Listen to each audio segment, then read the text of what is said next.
Thank you, Madam Clerk. Good morning, Senators. I have received correspondence from the Speaker of the House of Assembly advising that the following motions and bill were passed in the House of Assembly and forwarded to the Senate for its concurrence. Value-Added Tax Act, Resolution of Parliament to approve draft Value-Added Tax, Amendment of Schedule 1, Order. Value-Added Tax Act, Resolution of Parliament to approve draft Value-Added Tax, Amendment of Schedule 3, Number 4, Order.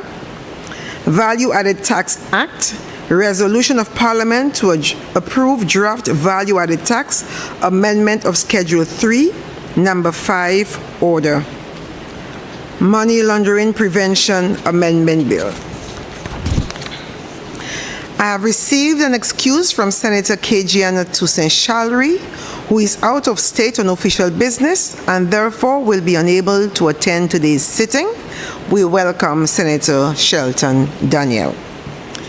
Senators, on Wednesday, October 2nd, 2024, the members of the Women's Parliamentary Caucus held an open forum with the students of Sir Arthur Lewis Community College. 7 caucus members participated, along with the principal of the college, teachers, administrative staff of the college, and 4 members of the parliament staff. The objective of the forum was to empower young people, particularly women, who have expressed an interest in politics and governance, and to foster a greater level of female participation in politics. The feedback received was very positive. Senators, I would like to report that from October 5th to 12th, 2024, a delegation comprising myself, the Speaker of the House, Senator Ember Charles, and the Clerk of Parliament, Mrs. Esmeline Cox-Jalouis, attended Taiwan's 113th National Day celebrations. The 5-day visit included meetings with the President of Taiwan, His Excellency Dr. Lai Ching-te, the President of the Legislature, the Minister of Foreign Affairs, and visits to the National Parliament, National Museum, and the University of Fashion Design. During the visit, I was presented with a gift from the President of the Legislature, His Excellency Han Kuo-yu, which is this beautiful gavel, which I came here just to show you, Senators, a beautiful gift from His Excellency. I'm hoping that I do not have to use it in this space. I wish to commend Senator Ember Charles for his detailed report of the visit to Taiwan. I wish to suggest to senators that we adopt this practice of submitting reports to the office after representing the Parliament in an official capacity overseas. Taiwan's Foreign Affairs Minister Lin, accompanied by a delegation of 15 officials, visited the Parliament of St. Lucia yesterday, Monday, 20th October 2024, which was the official International Creole Day. In my remarks, I thank the Republic of China-Taiwan for their long-standing friendship. Ekmekakwe, tout sénateur tenir bon journée créole. Journée créole te hier, lundi. Ekmekakwe tenir bon mois festival Heritage Creole cette lycée. I would like to report that I participated in a legislative drafting seminar addressing modern slavery in supply chains in the UK Parliament from 21st October 2024 to the 27th. At the seminar, delegates examined existing national legislations and policies to address modern slavery in supply chains. I presented on St. Lucia's legislation, policies, and situation as it pertains to exploitation of workers, and also I moderated a panel discussion on the topic. On the panel was Baroness Theresa May, former Prime Minister of the United Kingdom. I would like to express my thanks to the following who assisted me with the information: the officers from the Department of Labor, officers from the Ministry of Home Affairs, especially former Senator Tessa Mangal, officers from Major Crimes Department, and officers from the Vulnerable Persons Team. I wish to inform senators that the Parliament flag is now flying proudly next to the national flag, which is in our newly refurbished car park.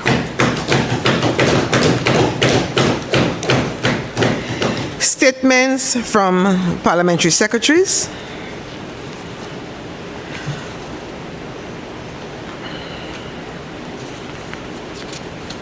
Okay.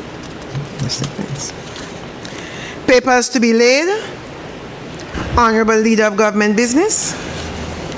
Thank you, Madam President. Good morning, colleagues.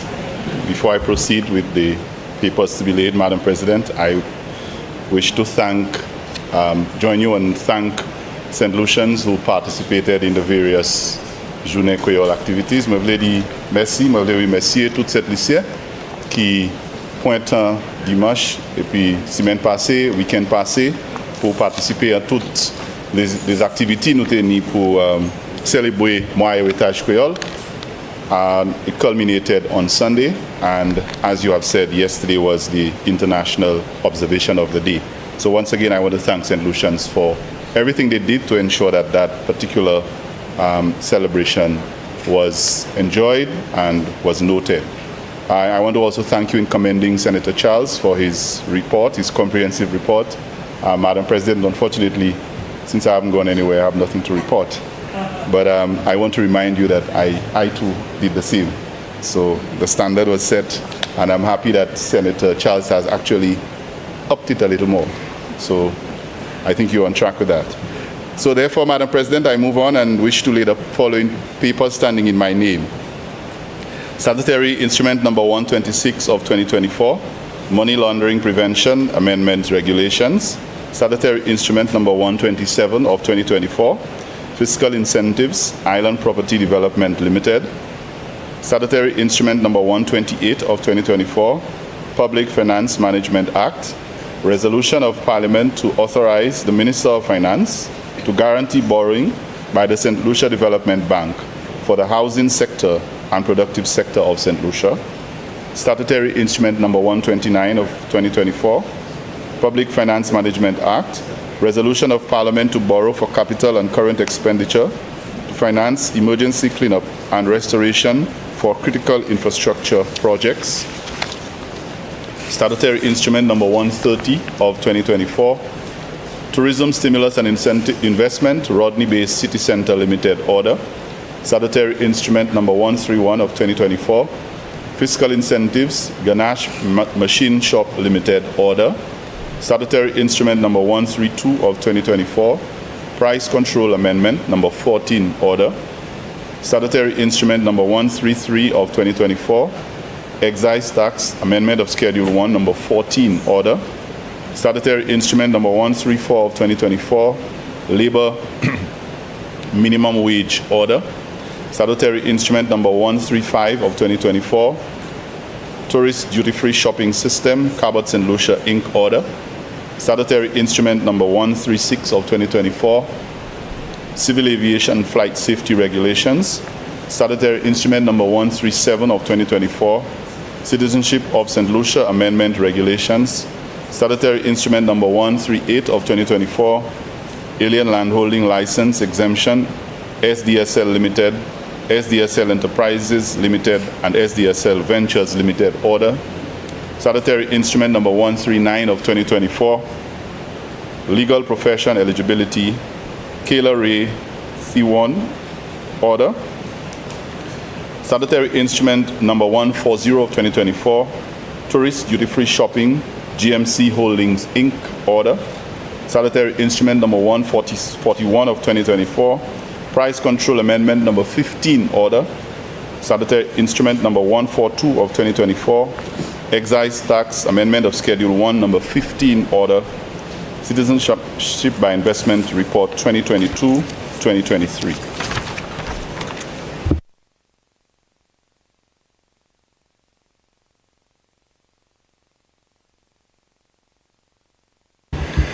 Motions. Honorable Leader of Government Business. Thank you, Madam President. Madam President, I beg to lay the following motion standing in my name. Whereas under Section 1091A of the Value Added Tax Act, Cap 1542, the Act, it is provided that the Minister of Finance may, by order published in the Gazette, amend the schedules of the Act. And whereas it is provided under Section 1092 of the Act that an order made pursuant to Section 1091 of the Act is subject to an affirmative resolution of Parliament, except where the amendment is to the customs tariff headings only. And whereas the Minister of Finance seeks approval of the draft value-added tax amendment of Schedule 3, Number 4 order, to amend Schedule 3 of the Act by an affirmative resolution of Parliament to include as an exempt import or local supply, the import of local supply of goods and services by the St. Lucia National Trust. Be it resolved that Parliament, by affirmative resolution, approve the draft value-added tax amendment of Schedule 3, Number 4 order, which amends Schedule 3 of the Act to include as an exempt import or local supply, the import or local supply of goods and services by the St. Lucia National Trust. Madam President, just by way of brief explanation, I just want to contextualize that particular motion. What we're coming here to do this morning is to seek the Parliament's approval to exempt on behalf of the National Trust, VAT exemptions for that particular entity. In dialogue with the National Trust, Madam President, they made that request, and this exemption is to be granted to them to assist them with their cash flow. And we agree that in addition to the reinstatement of the subvention to the National Trust, that it is necessary to assist them in whatever way we can. And since that request was made for that particular purpose, we saw it fit to assist them with those exemptions, improving their cash flow and allowing them to be able to deliver on their mandate, which really is to protect our natural assets, our country's archaeological assets, so that it can be preserved and used by our future generation.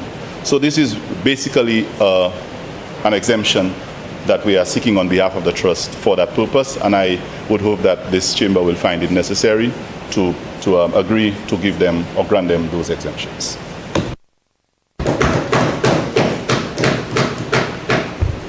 Senators, the question is that Parliament, by affirmative resolution, approve the draft value-added tax amendment of Schedule 3, Number 4, order, which amends Schedule 3 of the Act to include as an exempt import or local supply the import or local supply of goods and services by the St. Lucia National Trust.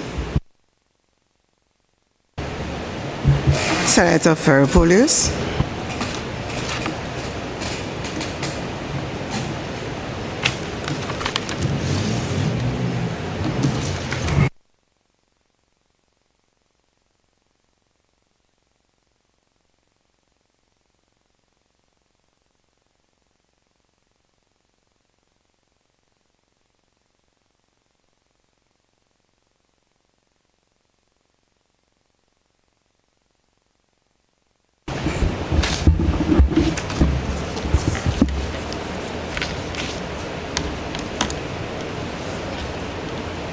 Thank you, Madam President. Just want to take this opportunity to wish everyone a wonderful day today. We are so grateful.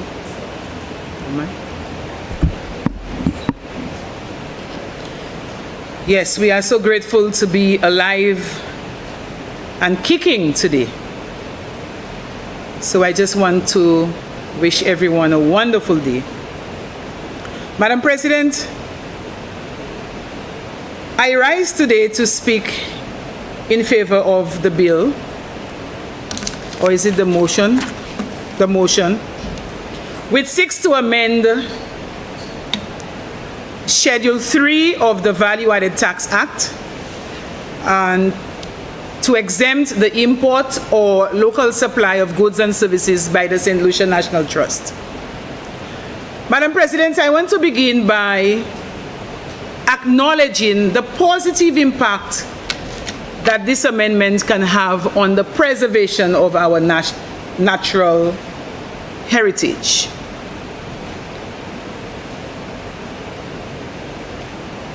Although the document does not specify the goods and supplies to be procured by the trust, and I was hoping that the leader of government business would have provided at least some clarity in terms of the kinds of supplies to be obtained or goods and services to be procured.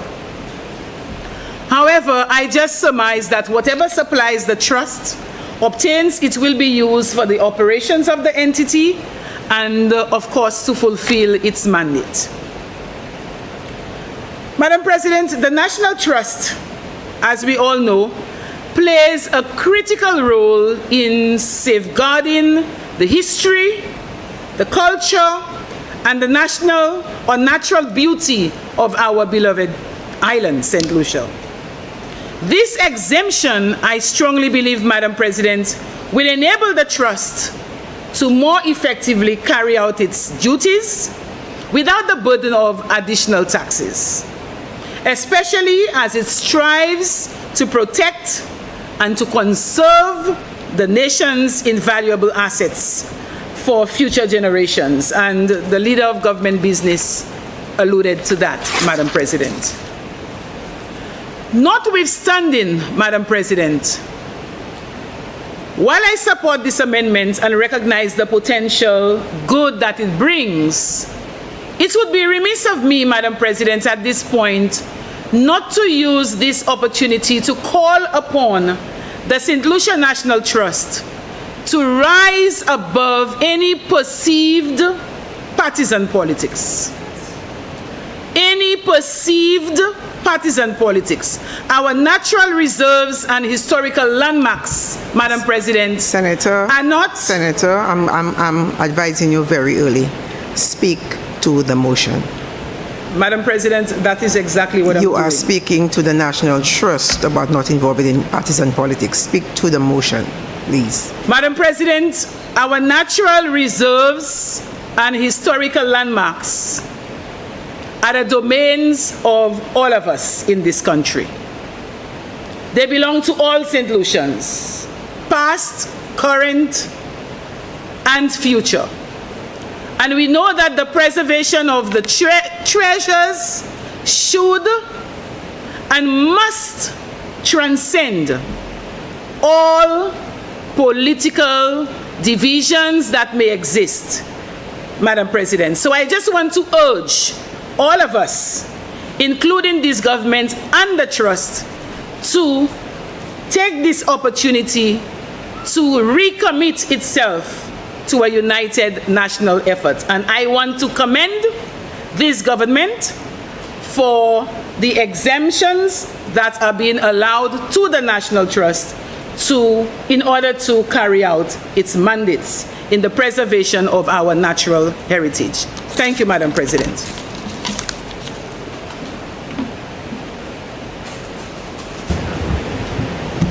Senator Fede. Thank you, Madam President. Madam President, I've always felt that the value-added tax is a strangling yoke around the necks of the people of St. Lucia. Madam President, when VAT was introduced at a 15% rate, we saw inflation in this country that was unprecedented. We see that ordinary supplies in the supermarkets, we see that supplies in various places of commerce affecting ordinary, the not so ordinary, and the rich in this country. Madam President, many small businesses closed as a result of the implementation of the value-added tax. In fact, while in opposition, the Prime Minister, who eventually implemented VAT, I'm talking about the member for Vieux South in the lower chamber, said in opposition that VAT was oppressive to the poor. I agree with him. VAT today, Madam President, seems to be oppressive to the National Trust, and which is why we see these talks are happening, and the National Trust therefore coming to say to the government, look, you need to give me a breather. You need to remove that yoke from around my neck, because this tax is strangling my capacity to carry out my mandate. This is what's happening here. And so we said on and on, over and over.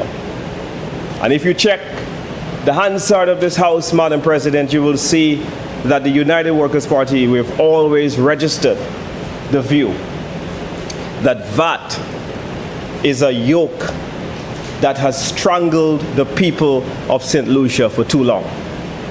Madam President, small businesses closed.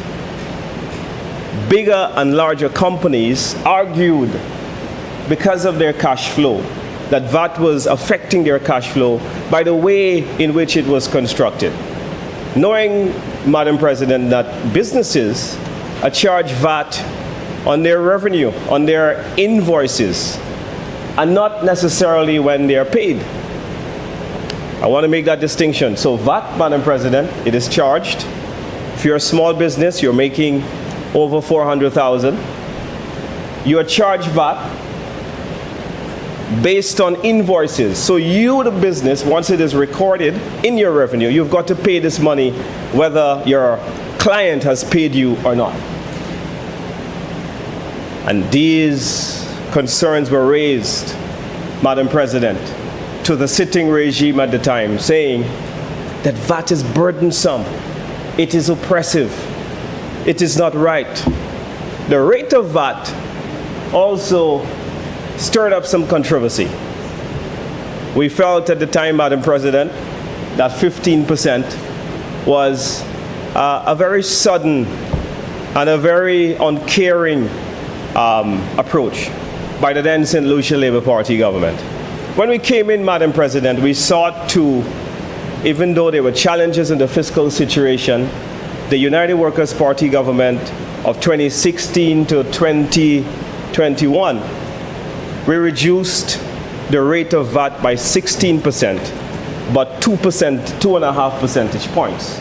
But, Madam President, when you look at the percentage of the overall 15%, we reduced the rate by 16%. I want to say that with clarity, because I'm seeing that I'm causing some alarm on the other side. Madam President, the total sum is 100%. Reducing it by 2.5% equals 16% reduction in VAT. That's what the United Workers' Party administration did. We did so, Madam President, because we felt that too many people, too many consumers, too many small businesses were struggling to survive under this yoke. And I am not surprised that the National Trust is coming to say, look, give me a break, give me a breather. I need some space. I'm being strangled by this tax. But, Madam President,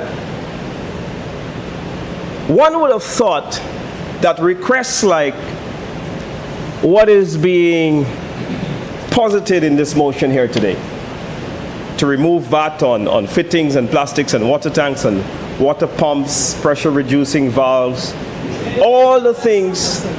Oh, sorry. Are we going on to another one? No, sorry. I'm on the wrong page. Yes. Yeah. So, sorry, Madam President. But it didn't specify. But in the first motion, to remove VAT on my humble apologies, Madam President. Local supply, the import for local supply of goods and services by the St. Lucia National Trust. Of course, Madam President, this is reasonable. This is understandable.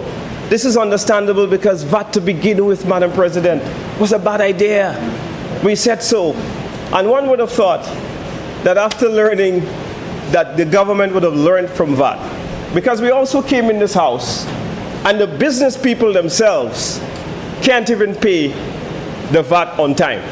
We have that problem of collecting VAT on time from businesses. So here we have a situation where you have companies that have collected VAT, but they can't pay. And they have run up numbers in this House. We came and we forgave the penalties and the interest on the VAT in the hundreds of millions.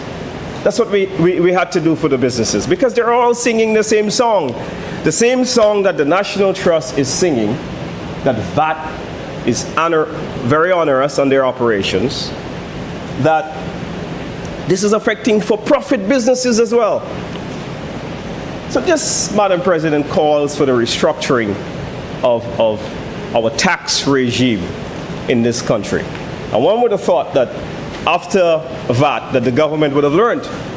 But in the middle of a crisis, because the National Trust, Madam President, is going through the same inflation crisis that everyone is going through, the government went ahead despite of that and compounded the situation and put a health and security levy, is what they told the people. The money is for health and the money is for security.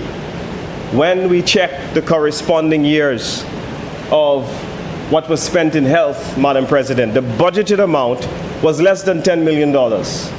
And when we look at the corresponding amount for security, Madam President, we see that there was no significant increases. But yet, in the same budget statement, the Prime Minister said that he had picked up, in the first financial year, he had picked up some $17 million in the health and security tax. But no reflection in healthcare or national security. We see both those sectors, Madam President, are the worst they've ever been in the history of this country. And I didn't say that. It is the Medical and Dental Association who wrote Senator a letter. Fede, you are stray. I would advise you to stick to the motion at hand, which is the exemption to the St. Lucia National Trust. Please speak to that motion. Please be advised. Always be guided by you, Madam President. I just trying to establish the overall context. You know, tax policy is not seen in isolation. But I thank you for your guidance. So Madam President, the National Trust is having the same challenges financially. And this is a non-for-profit company. This is a civil society grouping. And I want you to follow me, Madam President. Follow the line of argument here. You've got a non-for-profit company whose mandate is not really to make profits and worry about bottom line and margins and so on. But really what they're about is about conservation and preservation of our sites and upholding our buildings of historical importance and architectural importance, and they play a critical role, Madam President, in the development of our country, which is why, while I was Minister for Tourism, if you may just allow me to add this, we saw it fitting and necessary to draft in the National Trust into the National Tourism Advisory Council, which is something that this government has upheld, because the National Trust, Madam President, they play a critical role in the advancement of our country. So it then is a very uncaring thing to have had VAT on the National Trust in the first place. So I therefore then support anything that will help the National Trust to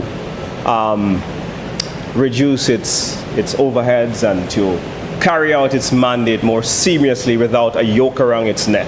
This is what this is. Now, Madam President, we're having this debate on this motion, which is to change the Schedule 3 order, which amends Schedule 3 of the Act to include as an exempt import or local supply, the import of local supply of goods and services by the National Trust. No problems with that. But we're having this debate, Madam President, shortly after the government and the trust have publicly exchanged words over the hosting of jazz. And you know, while we are here to sort out the tax, we must also follow the trend of events, because ultimately what we want is for the National Trust to succeed. And so the trust, on the one hand, the trust says that the jazz festival perhaps is becoming too big and might be an impediment in the trust executing its mandate. And the footprint that is left by mass crowd events may somewhat be an inhibiting force in the trust executing its mandate efficiently. And the question was raised most forcefully by the trust as to whether the time has come for there to be a national conversation on the types of events that is held at the National Trust. The Minister for Investment and for Tourism and Culture and Creative Industries has said publicly that he was not impressed with the manner that the government was treated by the trust. I don't know what that means, but it is for the minister to use forums like these to clarify to the public what does that mean, what were those discussions. So I'm hoping, Madam President, but by now, that the government and the trust would have worked out their differences over jazz and such events. The trust has most eloquently said that they would like to be more selective, and that they would like, for example, to look at how they could ameliorate the situation with dialogue. Madam President, the leader of government business, quite interestingly today, says that this exemption is to help the trust with their cash flow. This is a very honorable thing, but raises a very important question. And the question that this raises is this: are there other ways that the government has discussed with the trust so that the trust can improve its cash flow, given the wealth of touristic and archaeological assets that the trust possess? I ask a question. I do not rush to judgment, Madam President. I ask a question. Are there other ways that the government has discussed with the trust that can improve their cash flow, given the trust's wealth of archaeological, historical, and touristic sites? Just a question. Madam President, with these few comments, I thank you for your indulgence and your guidance.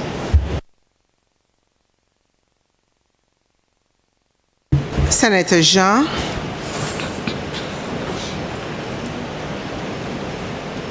Thank you very much, Madam President. Just very briefly, Madam President, I stand in support of the motion to allow for the VAT exemption to the St. Lucia National Trust. Madam President, the exemption to the St. Lucia National Trust, we're seeing would be important to allow for an improvement in their financial situation. Madam President, we value the contribution to the St. Lucia National Trust as an institution that caters to preserving the heritage of our beautiful St. Lucia. We are seeing, Madam President, visitors to our country are coming in to savor in our beauty. And so the work that the National Trust is doing must be recognized and valued. Madam President, we're seeing for 5 years prior to this administration coming in 2021, the St. Lucia National Trust, the subvention to the St. Lucia National Trust was removed and almost creating a hamstrung situation for the trust. And so I can well imagine the difficulty that the trust is going through right now in trying to recover from 35% of their financial needs that were removed from them for that period of time during the reign of the last administration. And therefore, Madam President, we applaud this current government for restoring the subvention that was removed by the St. Lucia National Trust. And we also have to applaud, as one of the opposition senators indicated, that she applauded this VAT exemption that we are dealing with today. And therefore, Madam President, we need to recognize institutions such as the National Trust. And we have to be careful about stifling their existence only because there may be members within them that do not maybe cater to or support individuals. And so, Madam President, I look forward to the work of the St. Lucia National Trust in continuing to preserve our heritage, and that's not our credit rating, but to preserve our natural beauty, to preserve our artifacts, to preserve our buildings, our historic buildings, to preserve what makes St. Lucia the beauty that it is. I thank you, Madam President.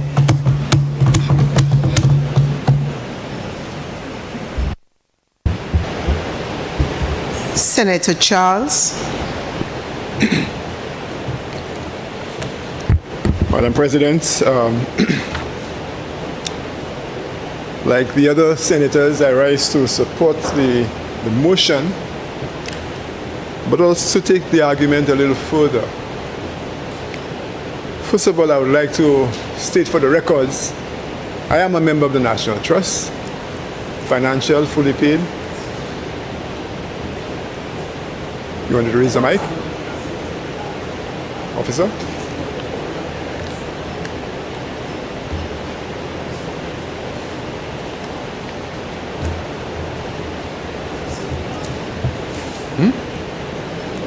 Yeah.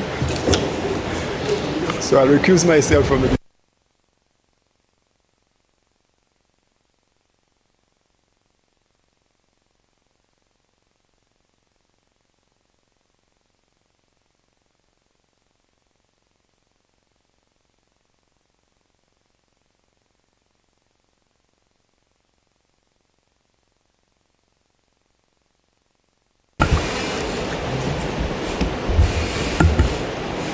Madam President, there's something in this chamber above my head always takes my voice. I'll probably have to move some other time here.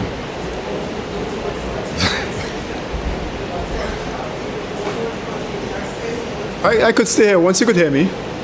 Can you hear me? Yeah, I will stay here. As I said, I am also a member and presently chair of the Folk Research Center. Both organizations have similar missions to preserve intangible and tangible heritage of St. Lucia. And any amount of support these organizations can get in fulfilling their missions is extremely welcome. But the general point I want to make, Madam President, is that we as legislators need to understand how NGOs work. The Solution National Trust is what is called a quasi-government NGO. It is established by the states, but has a very peculiar structure where it has membership, and members contribute both to governance as well as to the financial pots.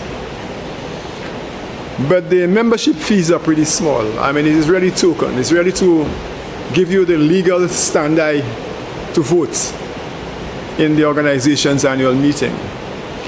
Most of the funding of organizations like the Trust and the FRC comes either through the government, subventions, or from donors. Donor funding over the past 2 decades have reduced significantly. But what is more critical is that donor funding now comes with a lot of very stringent conditions. And one of the conditions that have been very much a bother to us as NGOs is what is called matching funds or local matching funds. Which means that if a donor is going to give you, say, $20, they expect you to raise either between 25 and sometimes 50% matching funds locally. So what it means is that any amount of money you could raise locally would assist you in mobilizing more resources from donors. So the more you're able to create a large pool of matching funds is the more investment that comes into the country. So whereby governments, ministers, especially ministers of finance and officials in the Ministry of Finance, may be quick to raise the issue of why should we be giving up revenue when you can raise it from overseas. The fact is that you can't. And I think we have to do some kind of cost-benefit analysis to figure out what we bring in vis-a-vis what we raise. Another fundamental point that I think we need to understand is that donors also do not fund administrative costs. They give you funding for programming, but people have to, the ones managing the programs. It was on the premise a few decades ago that you used to volunteer, or you had a team of volunteers, and as we know now, we don't have volunteers. Only recently, the Folk Research Center, which has been primarily involved in implementing Moi Heritage Creole, ek m'a souhaité tout sénateur bon Journée Creole International, nous tout kay assister à travail là pour pousser langage créole là devant. Et puis ça kay venir nous kay ça dit créole c'est la gaz officiel dans cette lycée. But recently, all of the activities which are managed by the Folk Research Center in the communities, they are cost to almost everything. Preparing the grounds, the Walaba competition, for instance, you have to pay the umpires. So all of these have costs. There are no volunteers anymore. So these quote-unquote administrative or operational costs have to be met by the organizers, and you have to raise these funds. Even if a funding agency would have given you money to deliver the Walaba, they wouldn't fund certain things. So we must bear in mind that these costs have to be borne by the agency, and any opportunity you get, whether it's foregoing paying of taxes, legitimately of course, you take advantage of this. Madam President, also you cannot compare the operation of organizations, for-profit organizations, which perhaps create manufactured products for sale, vis-a-vis organizations that promote a mission. How can you quantify poverty reduction as a mission in a short space of time compared with, for instance, if you're selling chairs? You sell 10 chairs, your cost of production of the chairs is X amount, your cost of sales is X amount, your chairs are priced at a certain amount, and you know what your returns are. This is pretty straightforward. But it's very difficult to do the same when you have a mission like protecting the environment, a mission like protecting our language, a mission like protecting our culture, a mission like education, reducing poverty. So these are things that I think we have to bear in mind when we incentivize.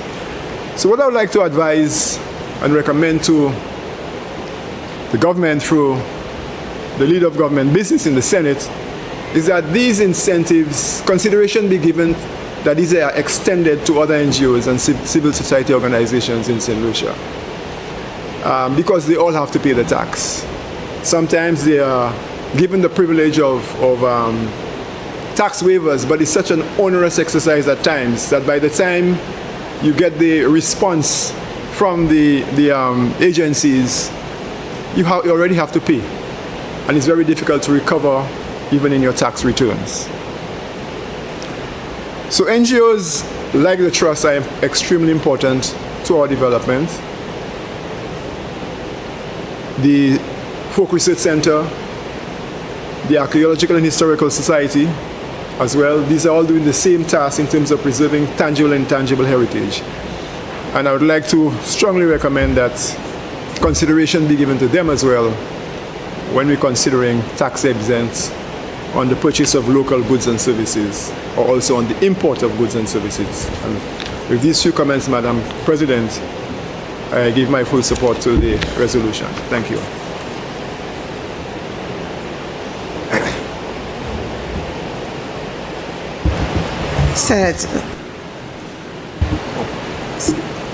Senator Lee.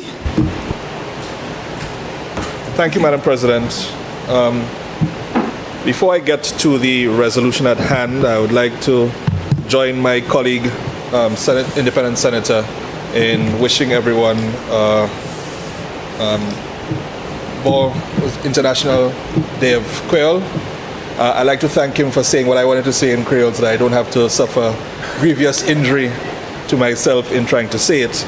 But I think perhaps he glossed over a little bit, Madam President, the importance, I believe, of making Creole an official language. I think we have paid a lot of lip service to it.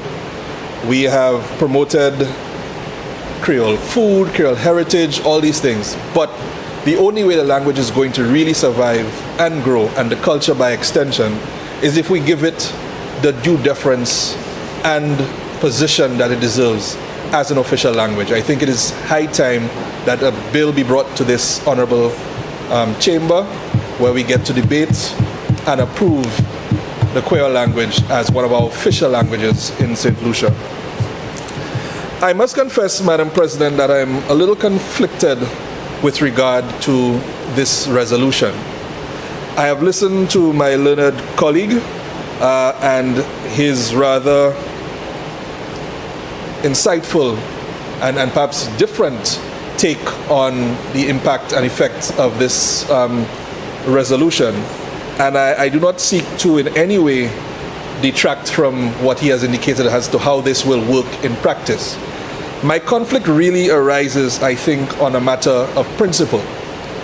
I have stood on a number of occasions in this chamber to speak on tax policy generally. And I think, I'm on record as stating that I support the VAT tax as the fairest means of taxation, as the means of ensuring that as many people as possible bear the burden of generating the revenue that the government needs to provide us with the social services that we are all clamoring for. And the difficulty I have is that when we keep chipping away and removing institutions, removing bodies, removing individuals from paying the VAT, what we are doing again is reducing the tax base that we had successfully, I believe, increased with the introduction of the value-added tax. I listened to the leader of opposition business and his articulated position that VAT is a stranglehold on the economy, that VAT is a punishment, so to speak, on individual persons. I note that since the introduction of VAT, the economy has continued to grow. In most cases, yes, by a little bit, but it has continued to grow. So I don't believe that VAT is the restrictive force that is being made out to be. But perhaps more importantly, I think, because in the wake of having to change and shift the VAT burden, what has happened as well is that government has now shifted and changed the burden of PAYE. And the smaller and smaller numbers of persons who actually pay PAYE are having to pay more and more of it. And for me, that is more of a burden and a restriction. Because the beauty of VAT is I decide what I spend my money on, and therefore I decide what I incur VAT on. If I don't want to pay VAT, I just don't spend money.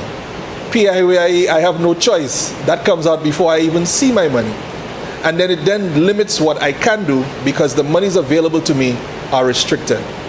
So I want to encourage the government to look at tax and its tax policies as a whole to ensure that we are not shooting ourselves in the foot by making constant reductions or removals, I should say, by making items exempt, by making individuals and companies exempt from the payment of VAT, and thereby removing the effectiveness of having a broad-based tax, which is VAT, which is what VAT is. That being said, as I indicated, I am sympathetic to the National Trust and its mission. I am, and I have listened very attentively to what my colleague has indicated are the difficulties it faces and the possible opportunities that will arise from the removal of VAT in this circumstance or in this particular situation. But that being said, I think it would have been useful and interesting as well had we been given a little bit more detailed information of the impact of VAT on the operations of the National Trust. And I'm calling again as just a general comment that when these sort of financial bills are being brought to the Senate, perhaps we can get a little bit more background information so we understand exactly what the impact is of making these decisions. And I would like to agree with the leader of opposition business that removal of VAT is not a be-all and end-all, and perhaps we do need to look at the needs of institutions such as the National Trust and what else we can do to assist them in achieving their their role in society. So with those words, I'm still working out exactly where I fall on this matter. But like I said, I think I have a bit of an ideological issue with it, but I understand the reasons that is being brought to the Senate this morning. Thank you.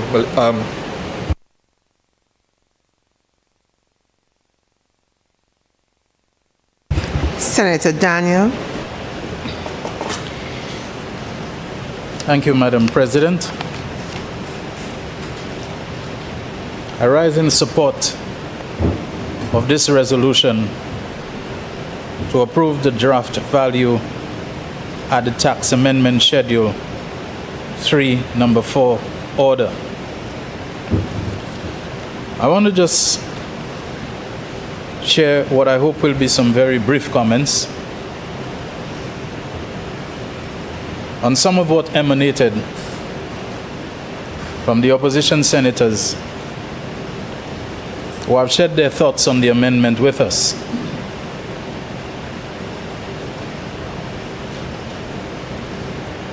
Madam President, when we live in what is a pluralistic society,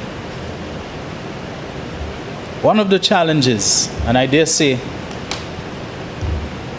one of the accomplishments which cause us to develop as a society are the negotiations and the resolutions and the balances that we must strike of conflicting positions between, for example, what we would consider to be primary purpose and practical or necessary accommodations. Sometimes the synthesis that we arrive at is far from perfect. It is far from ideal. But it is better than what we would have had to endure, and I would dare say what we would have had to suffer if we did not cause or attempt these kinds of resolutions. Here's an example. Wouldn't it be nice if we could use the Darren Sammy cricket ground for only and just that, for cricket? That's what it was built for. Keep it in pristine condition for when the tournament comes around. Let's hope we get more often the recent tournaments like the ICC World T20 tournament that we had. and other big ticket games and events and so on pertaining to cricket, that the grass would remain lush green and untouched all the time because it's a cricket ground. But the practical necessities, especially of a society such as ours, where the resources are very limited, means that we have to make compromises. We have to, from time to time, have non-cricket items. Football, whether it is national or black heart or whatever, we must have athletics, we must have entertainment, musical events that will be applied for, and we have to find a way where we can balance them. And so when we hear about maybe there is a bit of a disagreement between government and the National Trust over the use of the Pigeon Island National Park or National Landmark, whatever we may, prefer the terminology, we have to understand that these are the disagreements, these are the negotiations, these are the conflicts, these are the tensions that test us and that make us become better as a country. That you have to tell yourself, okay, we want this to remain a flagship area for the preservation of our national monuments and buildings and ruins and all those sorts of things. Yet at the same time, we want to put it to the practical use of those who want to hold events which we need not be totally negative about this. There are times when it can have an actually beneficial effect. It has been found when you have, for example, nature preserves and conservation areas and wildlife parks and so on. The easiest thing to do is to say to preserve that area is to say no. Only the wardens and the wildlife officers and so on must be in that area. But it has been found opening them up to nature walks and hikes and sightseeing can actually have a good effect in helping people to develop a greater appreciation for the nature that they will see. And from time to time, you know what happens? You happen to find some billionaire president or founder of some foundation who comes to that place and who sees what is there and says, look, I am so impressed and I see the need with it that I am prepared to donate $1 billion to help the conservation efforts. We don't know what can happen with Pigeon Island, whether it has not already happened, that a Bill Gates or somebody might come to a jazz festival just to put up his feet and to enjoy some jazz music, and he decides, so let's go and take a walk to see what's there, the ruins and so on, and he may decide and say, look, I am impressed with this place. I'm happy with the jazz festival, but I like to see what's there, and I would like to help you all to keep it, for posterity, for the generations to come and so on. So when we find those kinds of conflicts, which in any kind of society, where there is that kind of strength of institutions and that kind of fearless challenge, where National Trust, for example, can take government to court because government wants to do something, whether a dolphinarium or something else, with the Pigeon Island National Park and the National Trust. It doesn't mean that there is enmity or that there is rebellion or that there is usurpation or revolution of trust against government. It simply means that the institutions of the state are acting, even if it means in challenge to the government, because we must see government in the broader context of governance, that they are helping now to bring about a situation that can be judicially adjudicated, and hence we have a better understanding of the manner in which we should go. So I understand what the leader of opposition business was saying. But when you have those situations, it puts the trust and the government in a better position to resolve their differences and to arrive at a synthesis that is to the benefit of us all. The ideal situation is if we can enshrine resources that we have and say, put it there, don't touch it, don't do anything, you'll damage it, you'll deface it and so on. And then to recognize the practicality, that sustainable utilization of resources, even those that you're assiduously trying to preserve, can actually be a good thing for the overall outcome. You preserve it in a sustainable way, yet at the same time you allow the people and the country enjoyment of it in a manner that enhances their appreciation of it and deepens their commitment to its preservation. We will never know how much in the conflict between those who advocate whaling, for example, the killing of whales, the consumptive use of whales on one extreme, and the others who advocate the preservation of whales, that whale watching might bring them close together, that there is something to be preserved. So let me just move on from that. It isn't the trust that is being given a general or universal waiver of VAT. I don't like it being made to sound like the trust is being given a free ride on the VAT.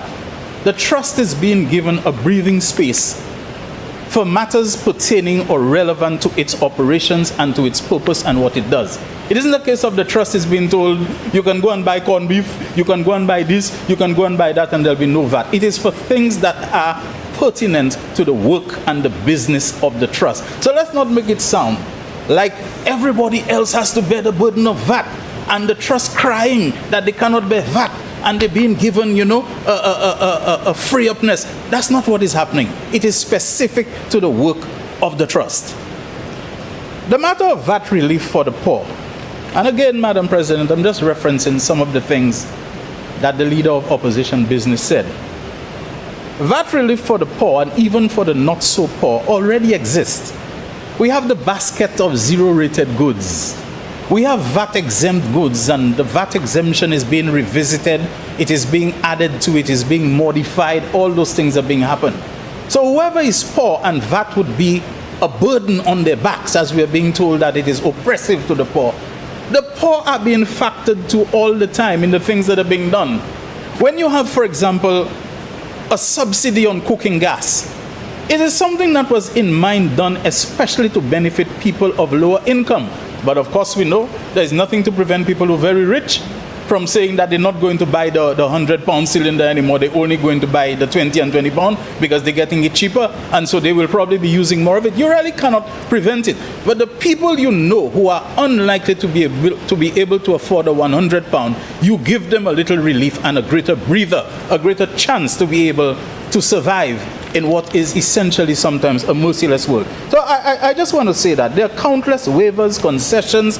We have reduction of VAT on building materials, which is likely to benefit. We have reduction, so many things that are targeted at the poor, thereby cushioning the impact on lower income and otherwise vulnerable individuals, sectors, and communities. Finally, Madam President, and I do mean finally on that, we talk a lot about reparations. And I believe there's sometimes we have to think about internal reparations, domestic reparations. When injustices have been done, when victimization and so on has been practiced against individuals, against constituencies, one of whom I think one of the opposition senators will be very familiar with, such as the deprivation of funds under the CDP. I'm not going down that road, I'm just quick reference. That when the trust experienced the fiscal injustice, the governmental victimization of having its subsidy, we are told it was not removed, it was what? It was not withdrawn, it was withheld, but just like justice delayed is justice denied, to withhold is to deny. And when you find this was done to the trust, you have to ask yourself, how much did that set the St. Lucia National Trust back in its programming? A programming which, according to the mandate of the trust, has to be done 10 years. For 10 years. It's 10-year programs. Correct me, please, Senator Charles, if I'm wrong. 10 years they have to plan.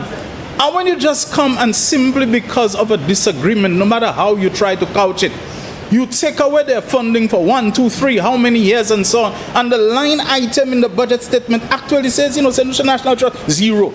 You look again, St. Lucia National Trust, 0. St. Lucia National Trust, 0. You do that to them for how many years? There comes a time you have to ask yourself, how do you bandage and dress and repair and give some antibiotic to this kind of vindictive brutality that you inflict upon one of the premier institutions of St. Lucia? And so if coming out of that harrowing period, that one of the ways that you can help them to get back on course after this deliberate, spiteful, fiscal injury that was done to them is to be able to give them a little bit of VAT exemption here to make things a little better, that they can get back on track to doing their work. Who's complaining? Why should anyone be complaining?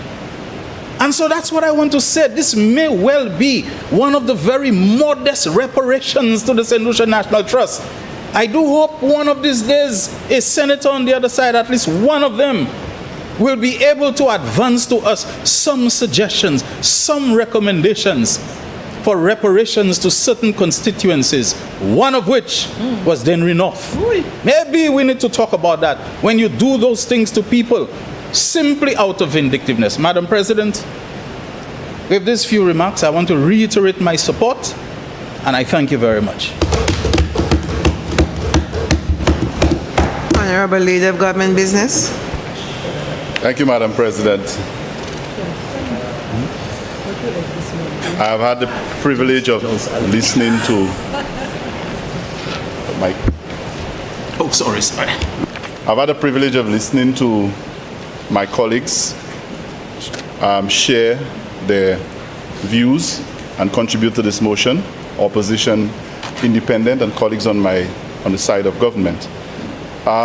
Very interesting contributions, and I think some of the ideas were contentious, while some of them have some merit, and so I will attempt briefly to address as much of these as I can in as quick time as I can. Madam President, first of all, when the opposition started responding to my presentation this morning, I was quite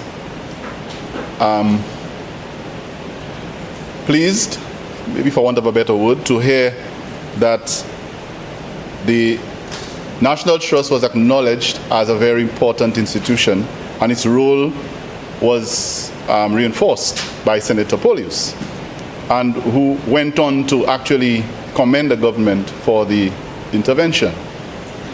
And so by the time the leader of opposition business, a colleague, stood to speak, and for those of us who know a little bit of the Catholic faith, I was thinking that when he stood, he was just going to acknowledge what has happened to the trust, and had an opportunity this morning to say, through my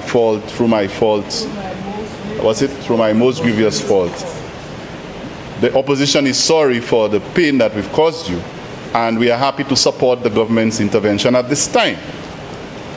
But in his usual fashion, that did not happen, Madam President. Instead, he started debating the wrong motion. We had to pull him back and tell him we are not debating plastic water tanks and so on. Because you see, in the haste to go after absolutely nothing to go after, the opposition, even the leader of opposition business, even started debating the wrong motion.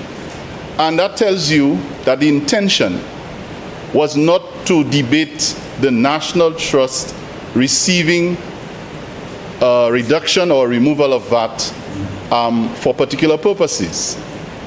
So, Madam President, we heard all kinds of mathematics, 16% reduction.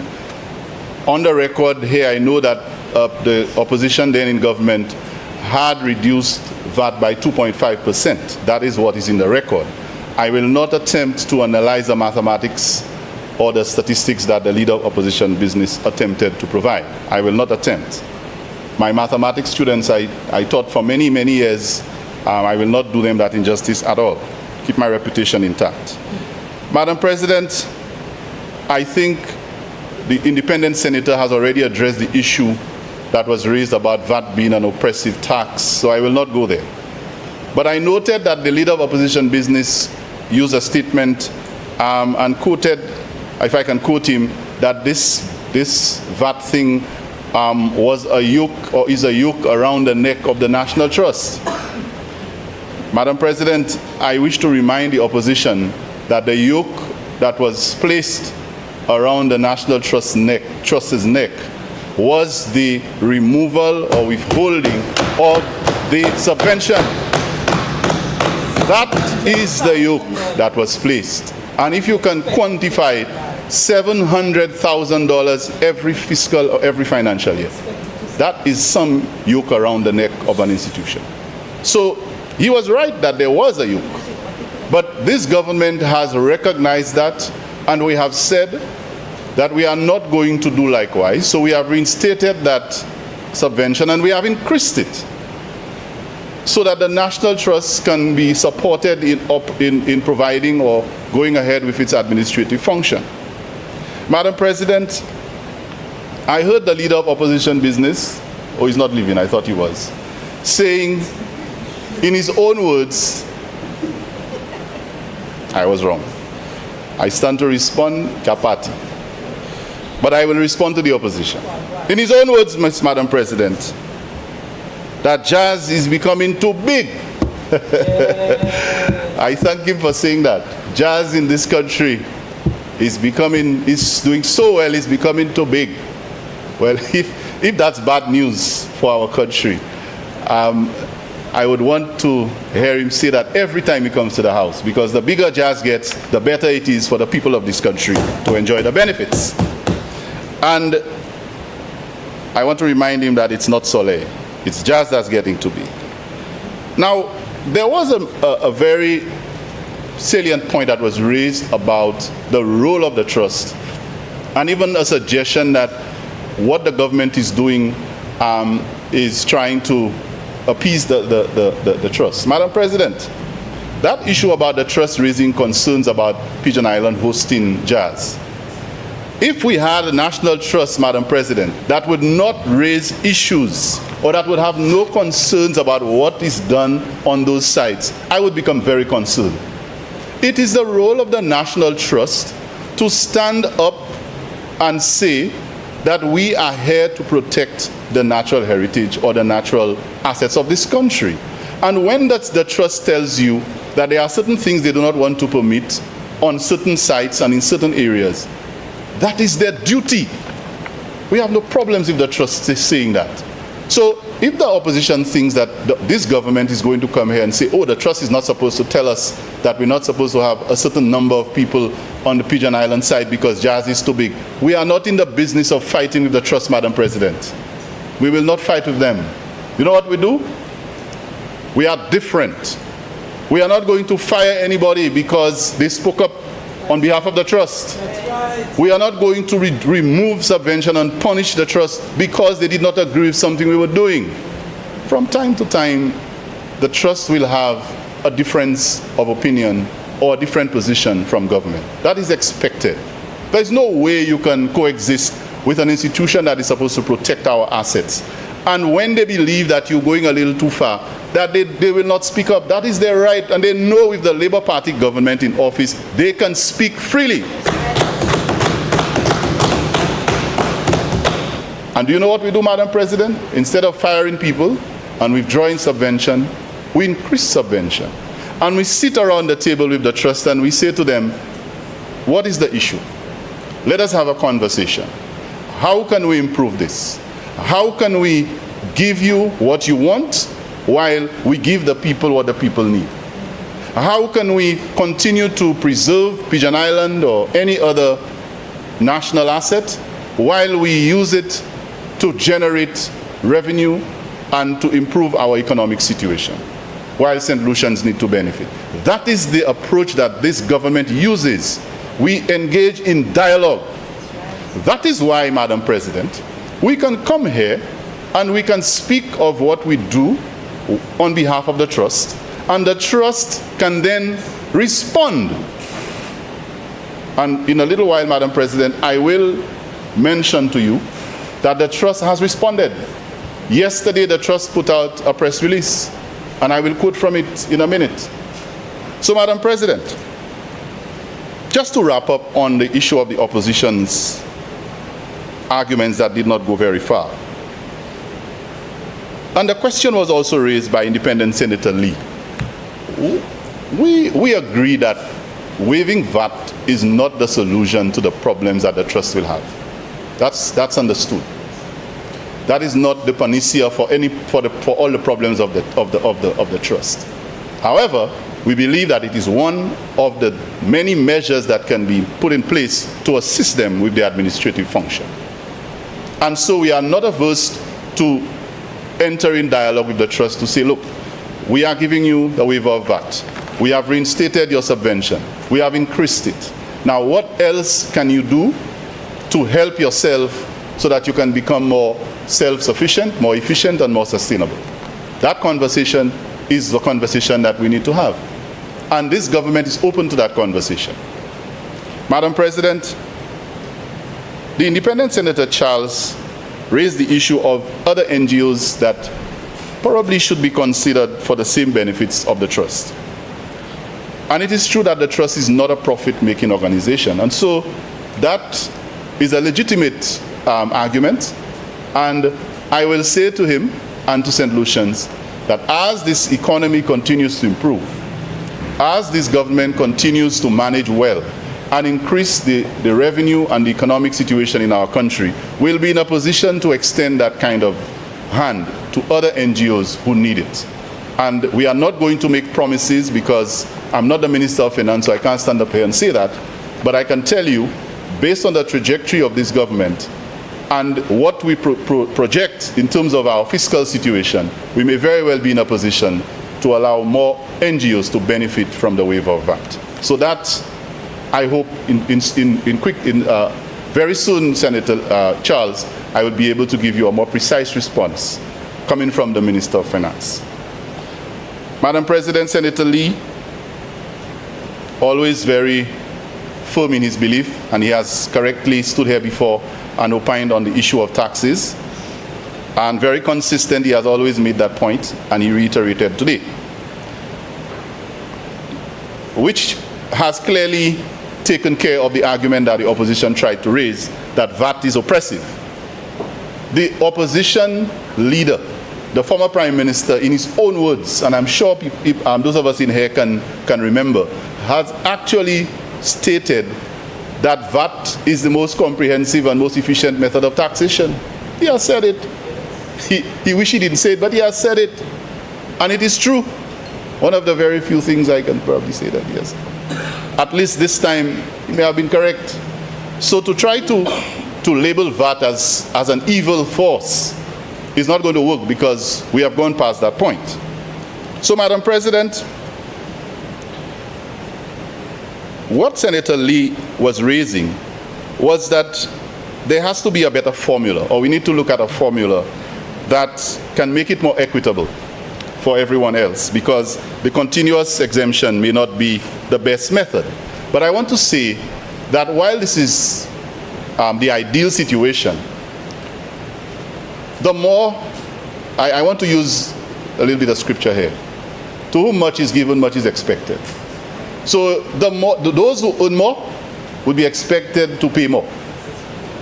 So you're a big business person, your VAT returns will be a lot higher. And by the way, we have what we call the tourism incentives. Now it was the TSIA, and now it's the tourism legislation that, and now we have the tourism development bill that we passed, which actually allows for these bigger businesses and hotels to have even more benefits in terms of exemptions and taxes. And so the more you get is the more you're expected to give. I believe that some of those exemptions are targeted and they are for those who really need them most.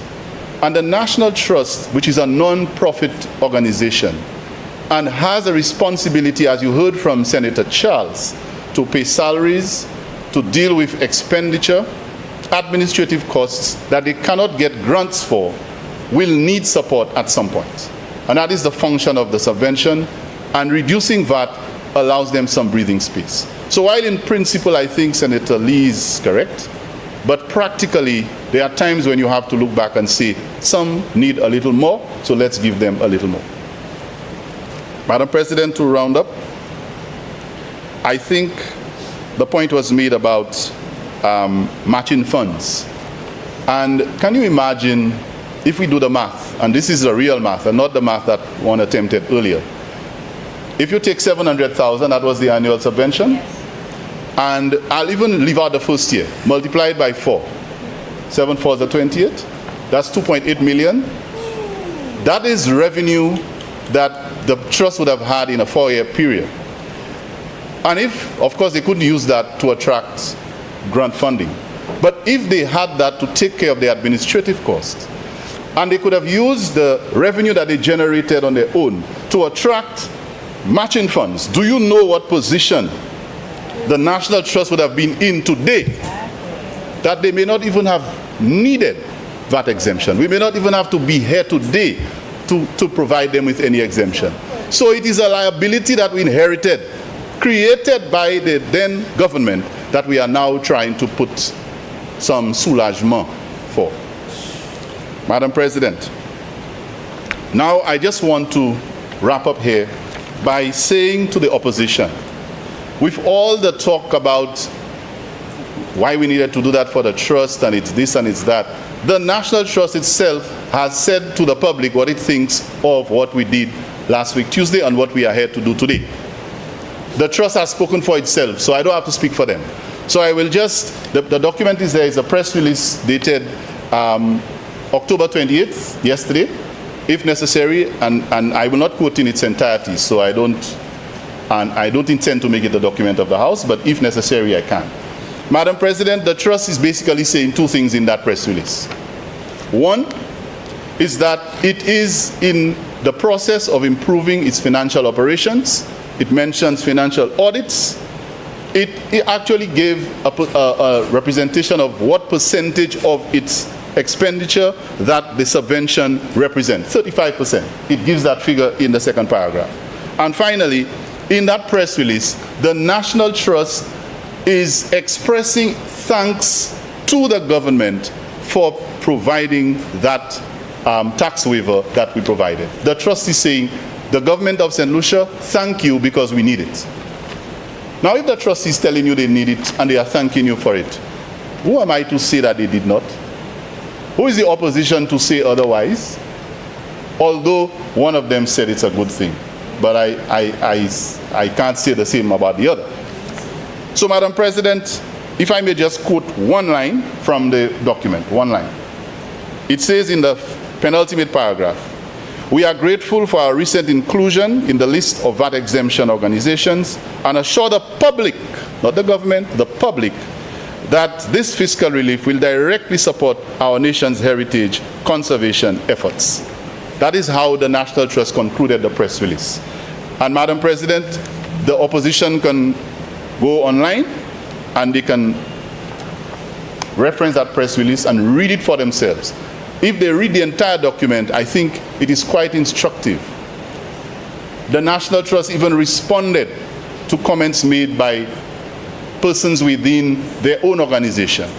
And I think Senator Lee might find interesting reading for some of the details that he would have liked to know about what the VAT exemption is doing for the National Trust. So I invite members to reference that and see for themselves. So having said that, Madam President, I want to say that this intervention by this government, I'm very pleased about it. I think it is a good move, and it will help to assist the trust in fulfilling its mandate to continue to preserve our national assets. I thank you, Madam.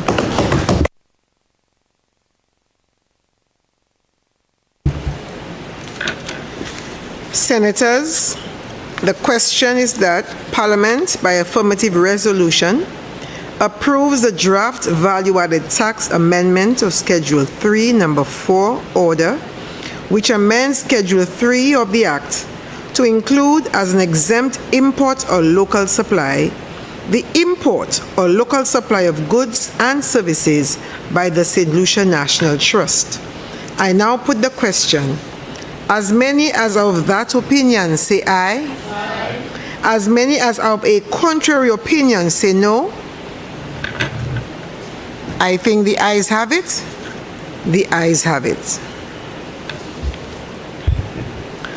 Honorable Leader of Government Business.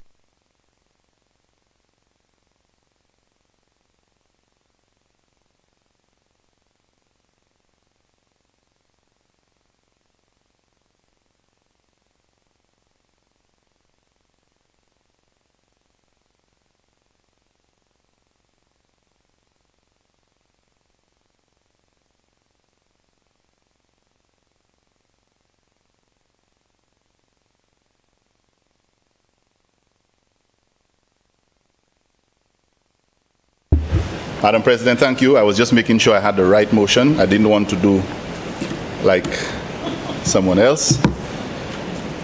Madam President, I beg to lay the following motion standing in my name. Whereas under Section 1091 of the Value Added Tax Act, Caps 1542, the Act, it is provided that the Minister of Finance may, by order published in the Gazette, amend the schedules to the Act. And whereas it is further provided under Section 1092 of the Act that an order made pursuant to Section 1091 of the Act is subject to an affirmative resolution of Parliament, except where the amendment is to the customs tariff headings only.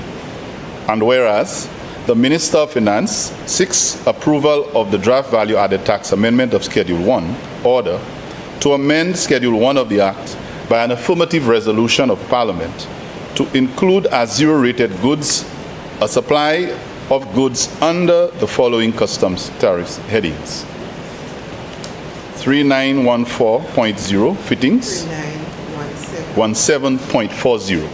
So let me read that again. 3917.40 fittings, 3925.1010 plastic water tanks, 8413.81 water pumps, 8481.10 pressure reducing valves, 8481.30 check non-return valves, 8481.40 safety or relief valves, 8481.80 other appliances, 8481.90 parts. Be it resolved that Parliament by affirmative resolution approves the Value Added Tax Amendment Schedule 1 order to amend Schedule 1 of the Act to include as zero-rated goods a supply of goods under the following customs tariff headings: 3914.40 fittings. 3917. How am I saying? 3917.40 fittings. 3925.1010 plastic water tanks. 8413.81 water pumps. 8481.10 pressure reducing valves. 8481.30 check non-return valves. 8481.40 safety or relief valves.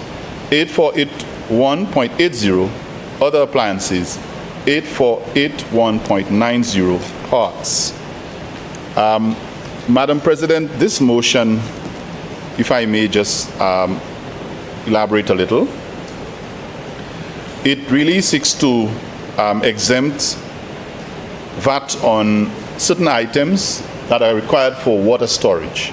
And I believe we all know that we are seriously vulnerable with regard to climate change, and there are periods in this country where we have excessive rainfall, we have excessive dry periods, and water storage is a very important undertaking that as a country we want to encourage our people to engage in.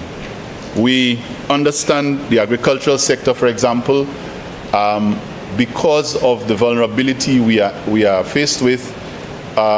We can have periods where after some rain, the main water supply is interrupted, and our residents do not have clean stored water, not even for real domestic use. There's also the issue of farmers who need to have their own small irrigation systems. Some of them ply their trade on riverbanks, and the water is right there, but the plants cannot benefit because they don't have the capacity to develop their own water storage methods. And so this is really an incentive to encourage St. Lucians to get involved in tapping water. For example, there is the move to encourage St. Lucians to tap more rainwater harvesting, because a lot of that goes to waste, and then it becomes a problem when you can't have it. So that really is that incentive that we are putting forward, or that is being granted here, to allow for the purchase of water storage equipment, and including pumps for the purpose of water harvesting and water storage. So I think that this is another very important initiative that I encourage all St. Lucians to take advantage of, and I would hope that this Senate would find it fit to support on behalf of the people of this country. Thank you. Senators, the question is that Parliament, by affirmative resolution, approves the draft value-added tax amendment of Schedule 1 order to amend Schedule 1 of the Act to include as zero-rated goods a supply of goods under the following customs tariff headings: 3917.40 fittings, 3925.1010 plastic water tanks, 8413.81 water pumps, 8481.10 pressure reducing valves, 8481.30 check non-return valves. To make sure I have this right. Yes. 8481.40 check or relief valves, 8481.80 other appliances, 8481.90 parts. Senator Fede. Thank you, Madam President. Madam President, another VAT zero-rated or VAT relief motion. Again, people are feeling the pain of the value-added tax. VAT is not only oppressive to the poor, but VAT, Madam President, is oppressive to even people who are trying to buy a water tank, to buffer the water crisis that we've had in this country. Residential homes in Labon, I saw them just on TV recently, Madam President, asking WASCO to do something about the plight that they have been going through in the area of Labon, River Mita, in the Moshi community, same problem. Madam President, you ask the residents of Copper State, they have to resort to trucking their own water into their facility. You ask the hotel sector, and the hotel sector, Madam President, have to also buy and truck water to get their operations and support jobs and to support the general economy. So again, Madam President, I am very, very happy to repeat the math. And the math is the United Workers' Party recognized this problem and to seek to bring relief on multiple sectors within our society. What we intended to do, Madam President, what we did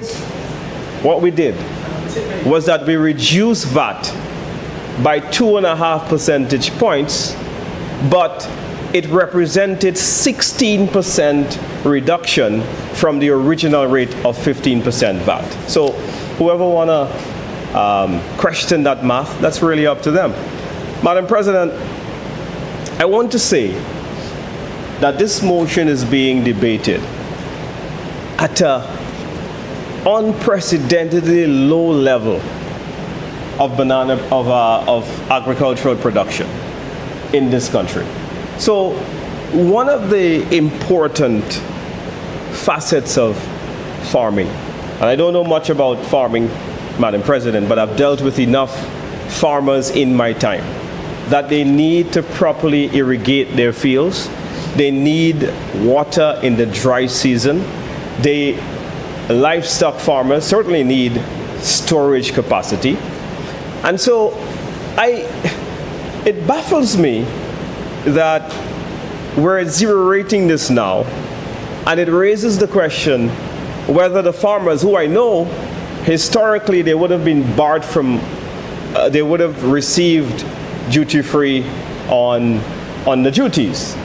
But as it relates to the value-added tax, the point that is being made here by bringing this bill is that when VAT was instituted, it was so draconian on so many sectors of people, Madam President, that while they give VAT exemptions while they give exemptions in other duties, the VAT Act was passed in an ironclad manner so that so many sectors in the society could not escape paying VAT. And it now occurs to me that even the farmers who would need relief on VAT if you're buying a tank didn't have that level of VAT exemption. So, Madam President, I ask myself the question, whether this onerous policy that has existed for so long, implemented by the St. Lucia Labour Party, that have historically convinced farmers and ordinary residential property owners that they care about them, whether this has anything to do with the unprecedented declines we've seen in agriculture production. Madam President, the numbers are startling in the economic and social review. They are shocking. Banana production dropped by 45%. Banana shipments to the UK dropped to the lowest ever by 8.4 tons. Non-banana crops decreased by 15.2%. Madam President, non-banana crops to supermarket fell by 17.3%.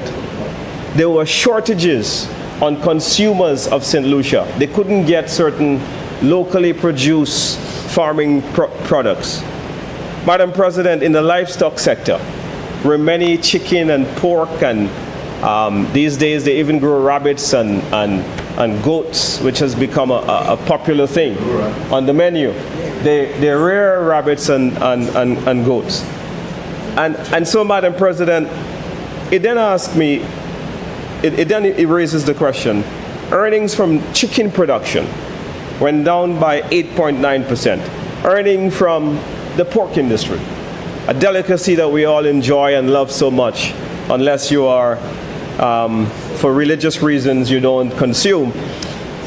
Madam President, 41% drop in pork production. Eggs sales declined precipitously as well, Madam President. Now, while farmers would have had to pay VAT, and you must, whenever you want to see what people care about, you must follow what they do and not what they say. And I want, Madam President, to go back to the Hansard. And, if we look at Hansard, we will see that in 2014, the Labour Party came to this House with a bill called the Tourism Stimulus and Incentive Act. And I remember the TSIA very well. And they said that it was a sunset legislation. It went on for, they gave it about 6 years to exist.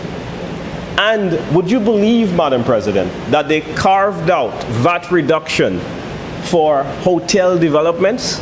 So while you had farmers, residential owners, who were trying to buy these tanks, a hotel could have brought in a water tank and get VAT exemptions. A hotel could have built a room, could have buy drapery, could have buy equipment. But the farmer who wants to buy a water pump is only getting that water pump or that tank or spare parts or other things that is related to that precious equipment that they need for their farms.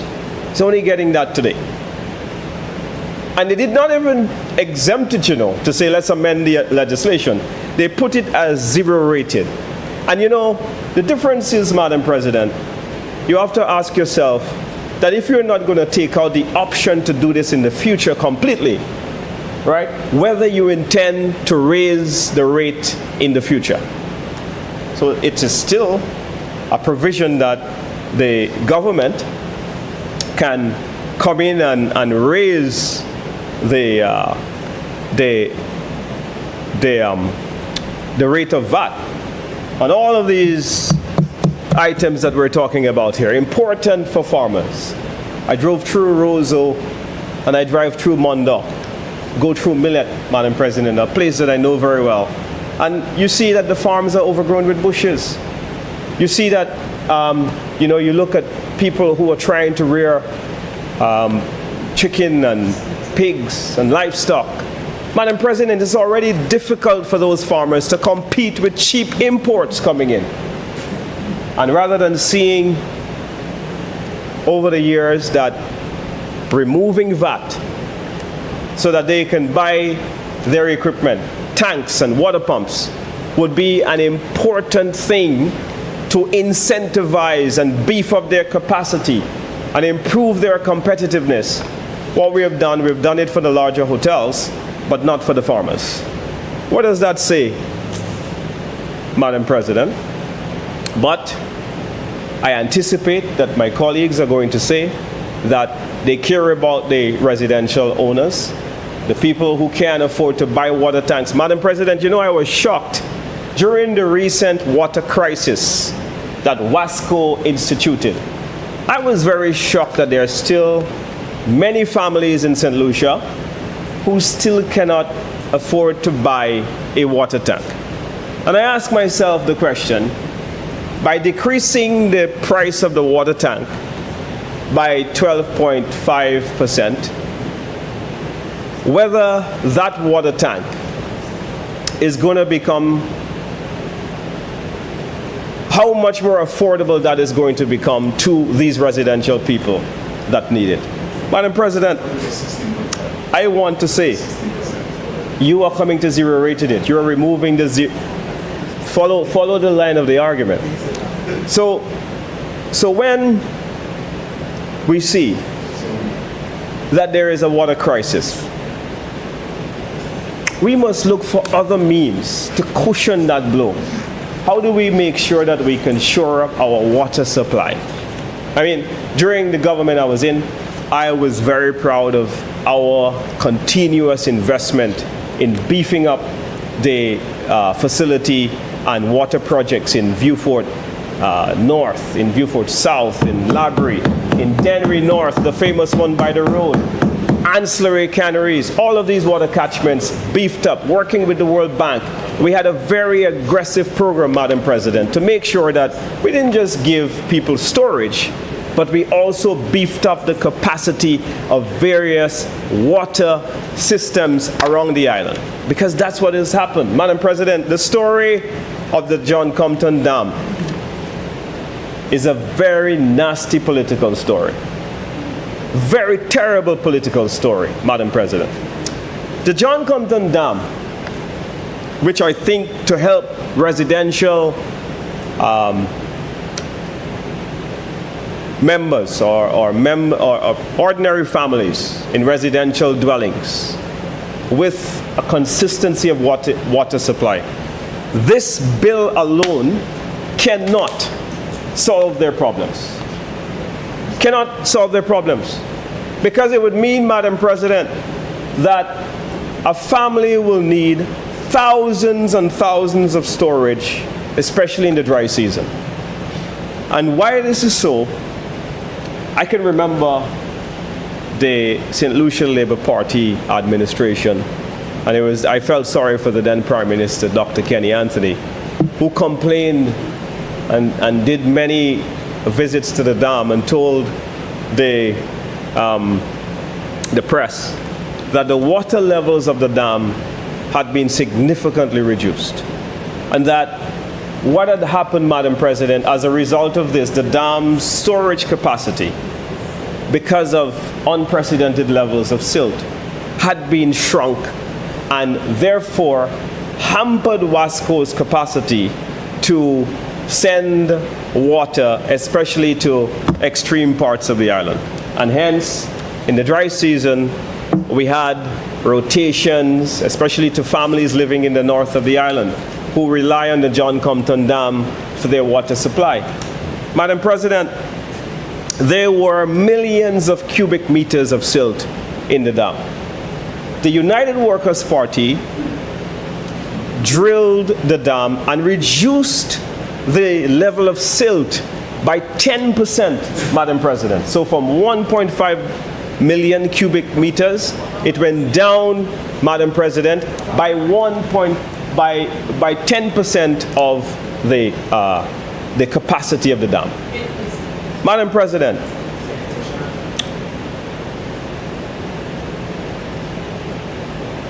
What had to happen after the United Workers' Party lost the election was a continuous drilling process of the dam to continue to reduce the level of silt that is in the dam.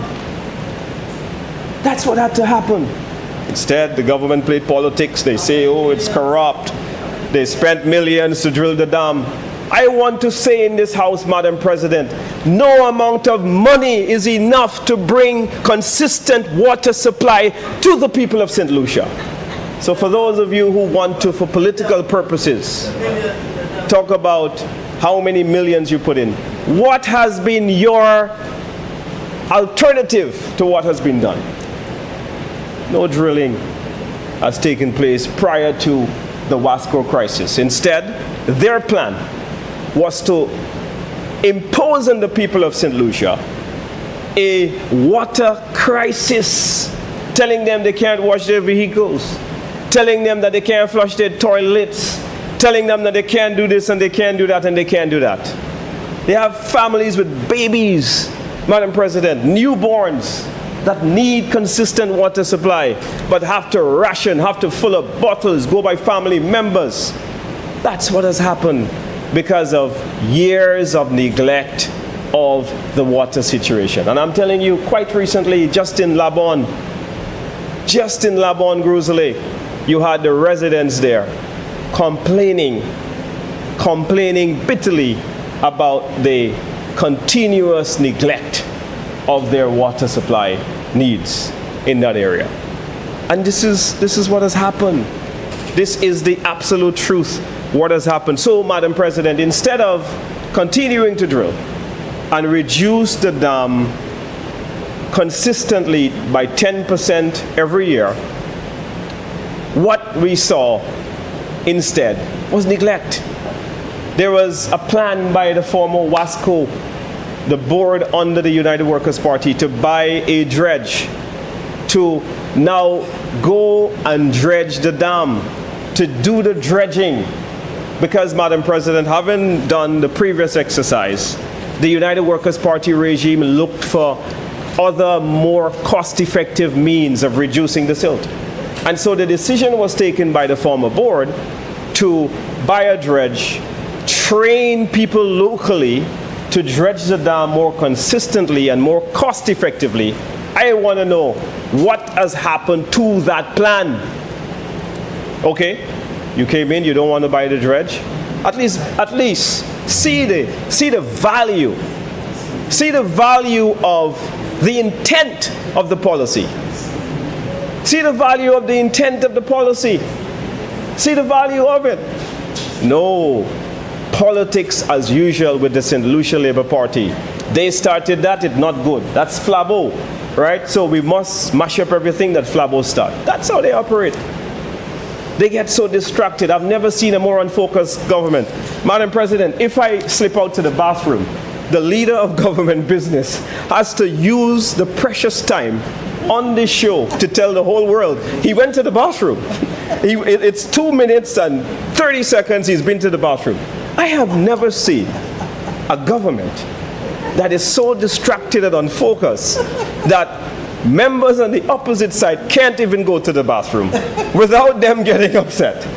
This is how unfocused they are, and that's why we had the water crisis in the country. I mean, it is unbelievable. We have a crime crisis. We have a healthcare crisis. We have a cost of living crisis. But you have time to watch how many times the leader of the opposition go to the bathroom.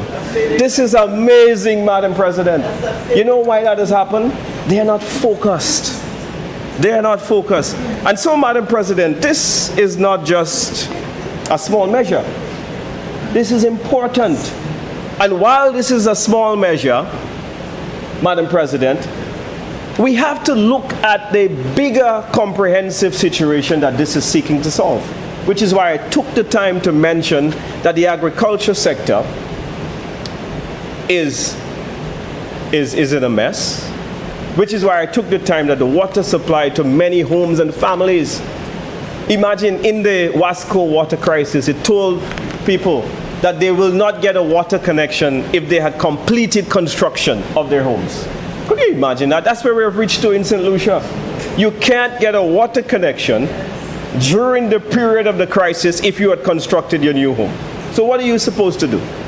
Every St. Lucian wants that precious,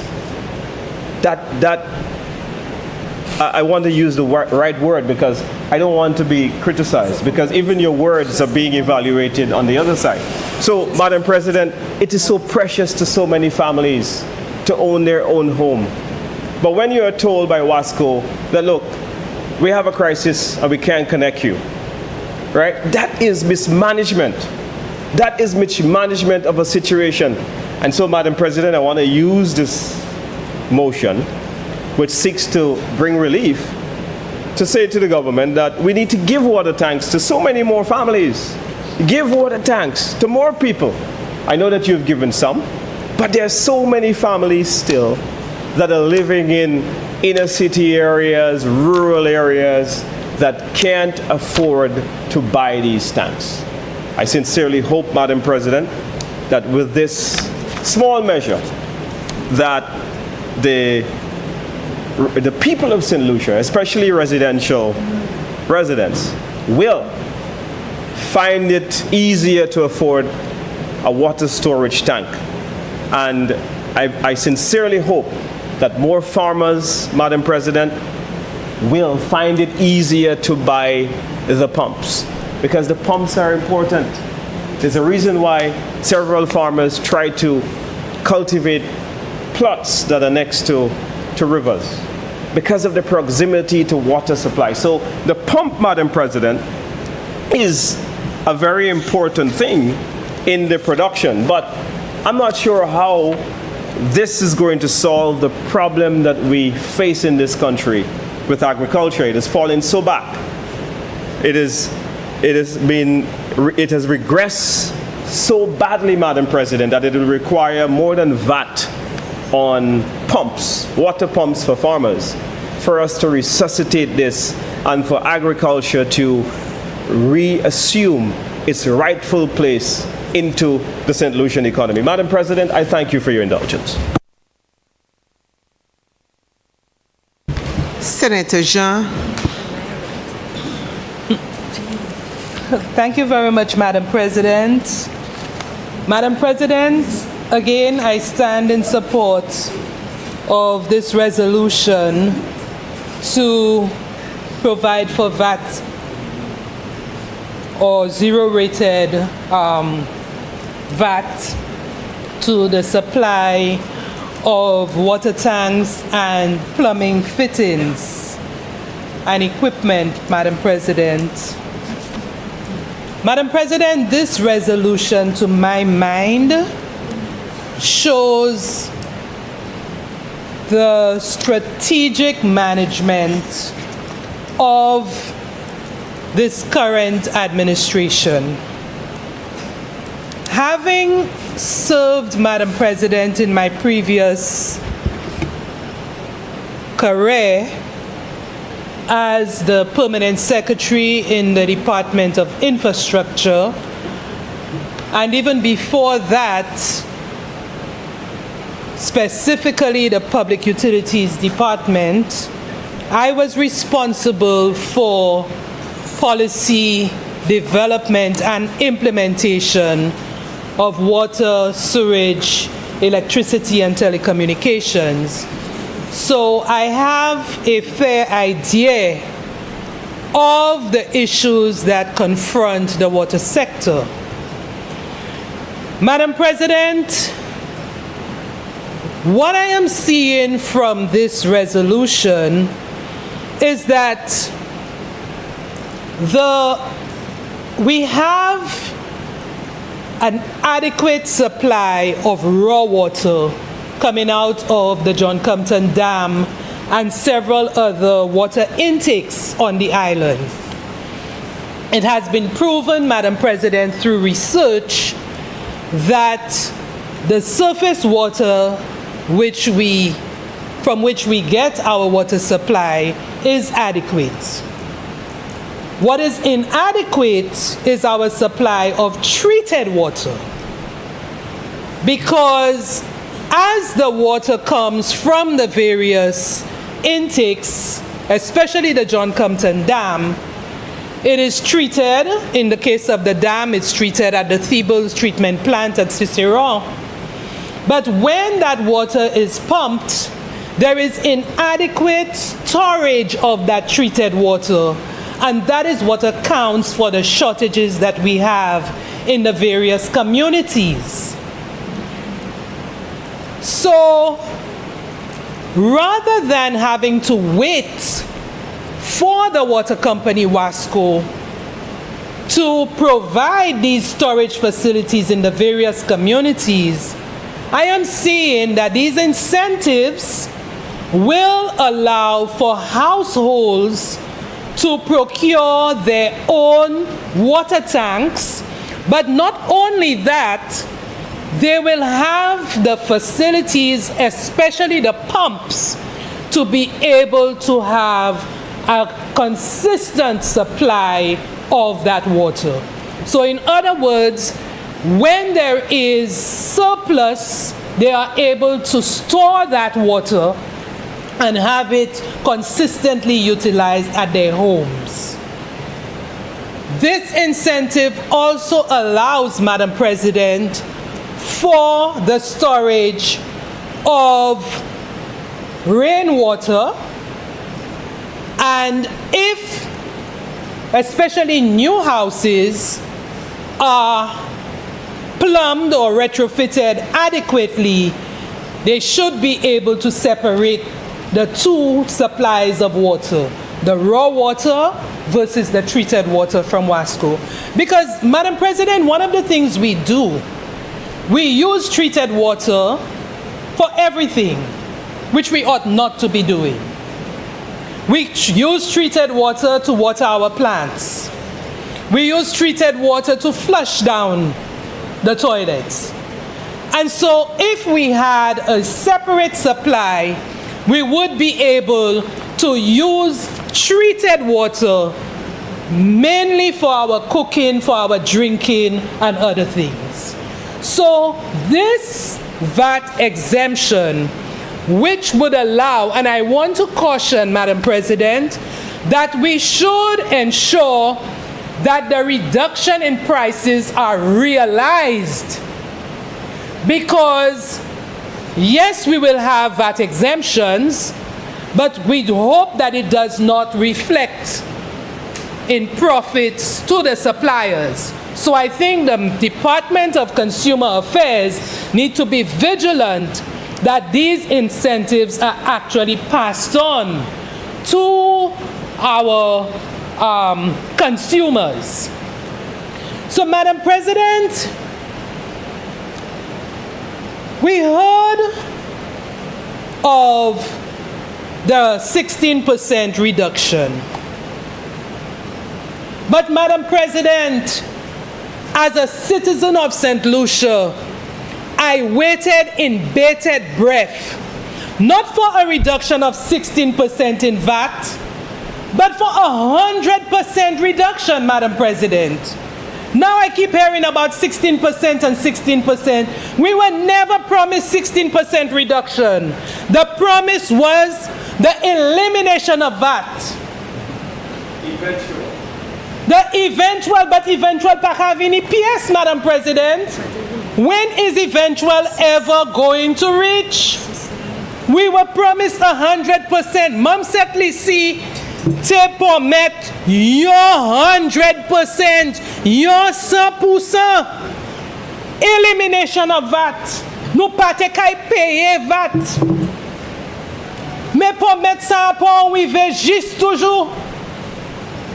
So this current government, who is which sees the areas within which we can provide soulagement to the people of St. Lucia, they're addressing it.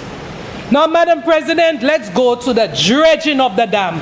Not the drilling of the dam, Madam President. I would like this corrected. It is not drilling the dam, it is dredging the dam.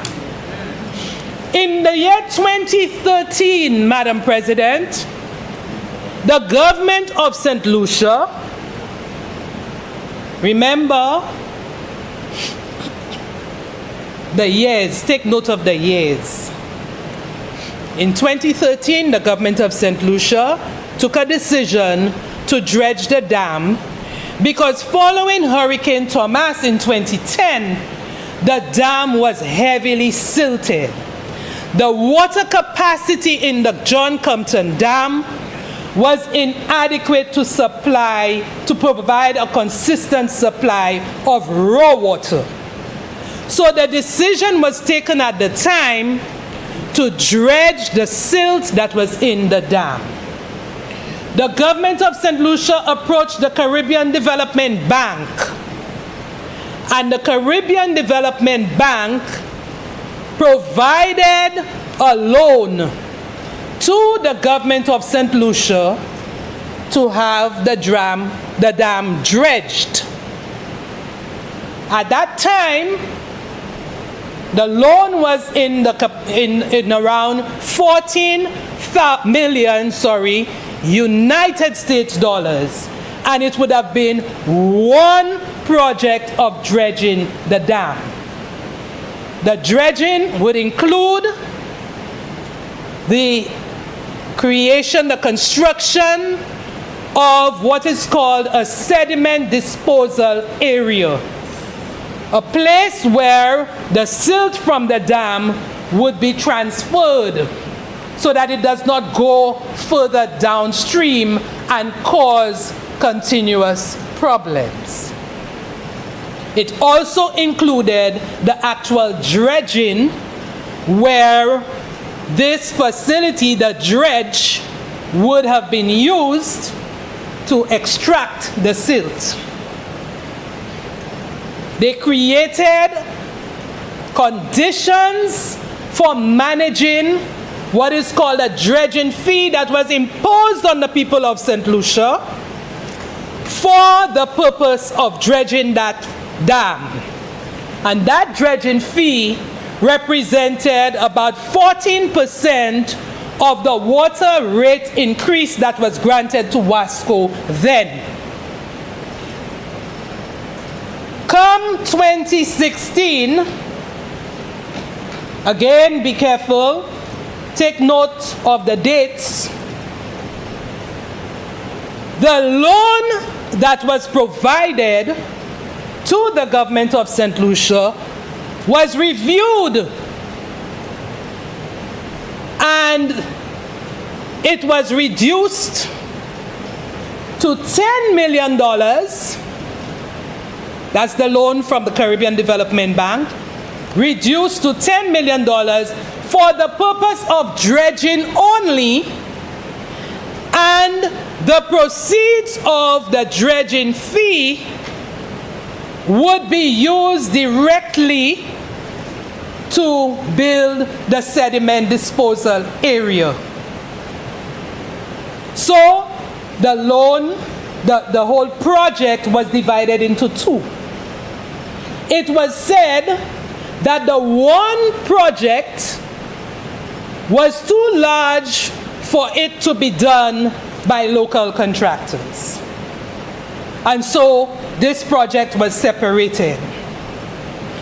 The sediment disposal area was constructed by a local company, and the amount which was supposed to have been the cost of that sediment disposal area escalated beyond measure.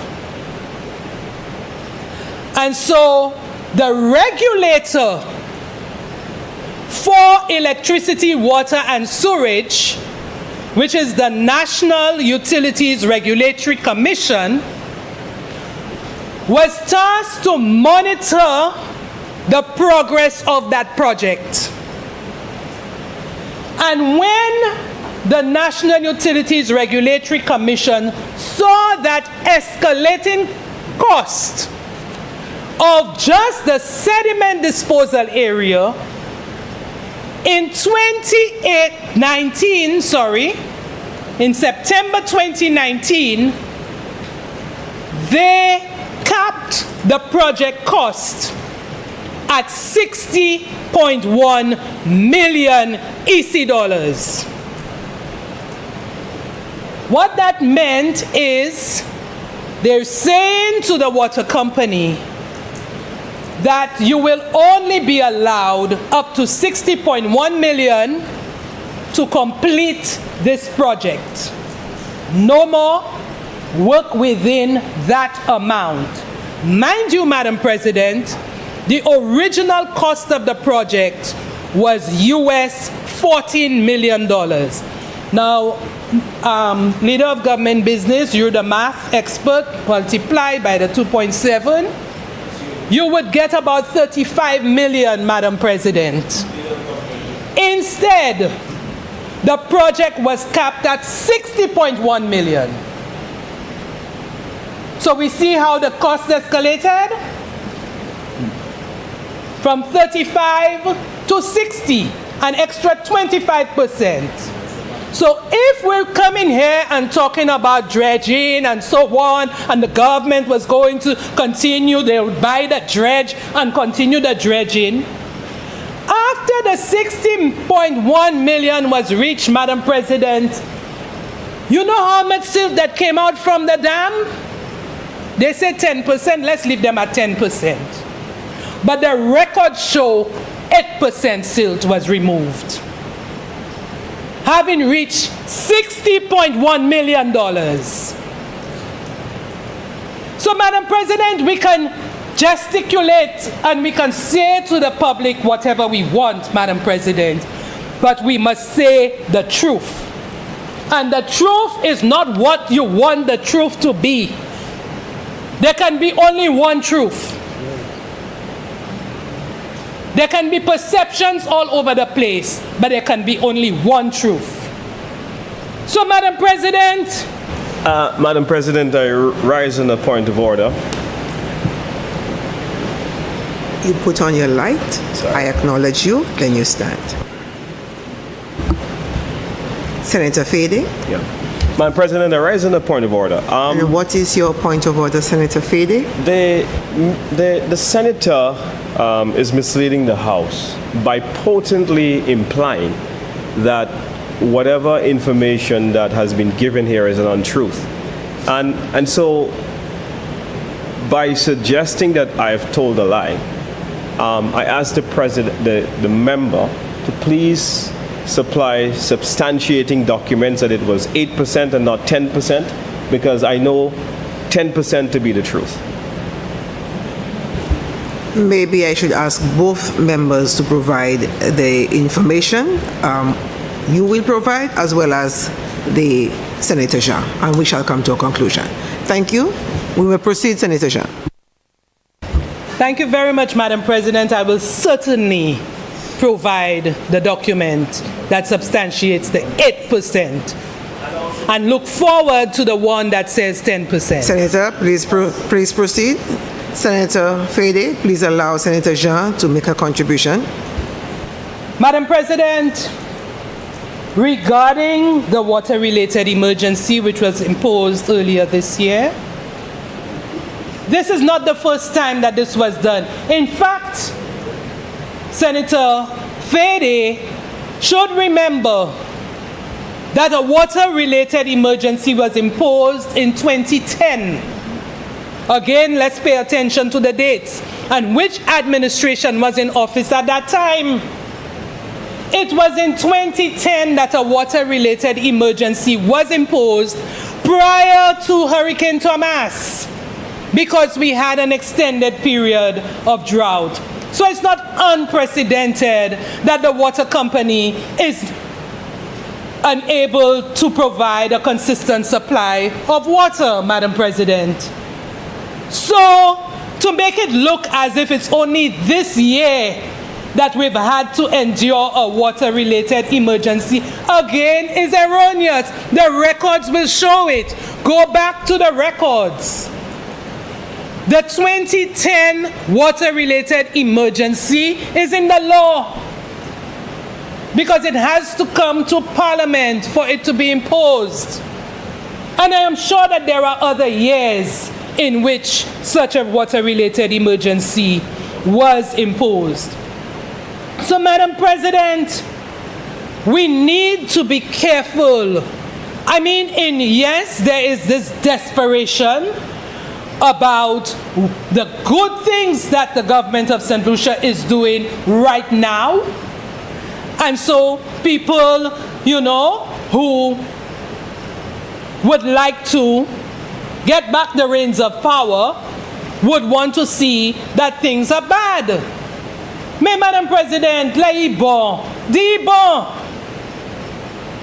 Le ou ka wè un gouvernement ka mette bay en place pour bay faire plie oui, for things to move a little smoother for the people of St. Lucia.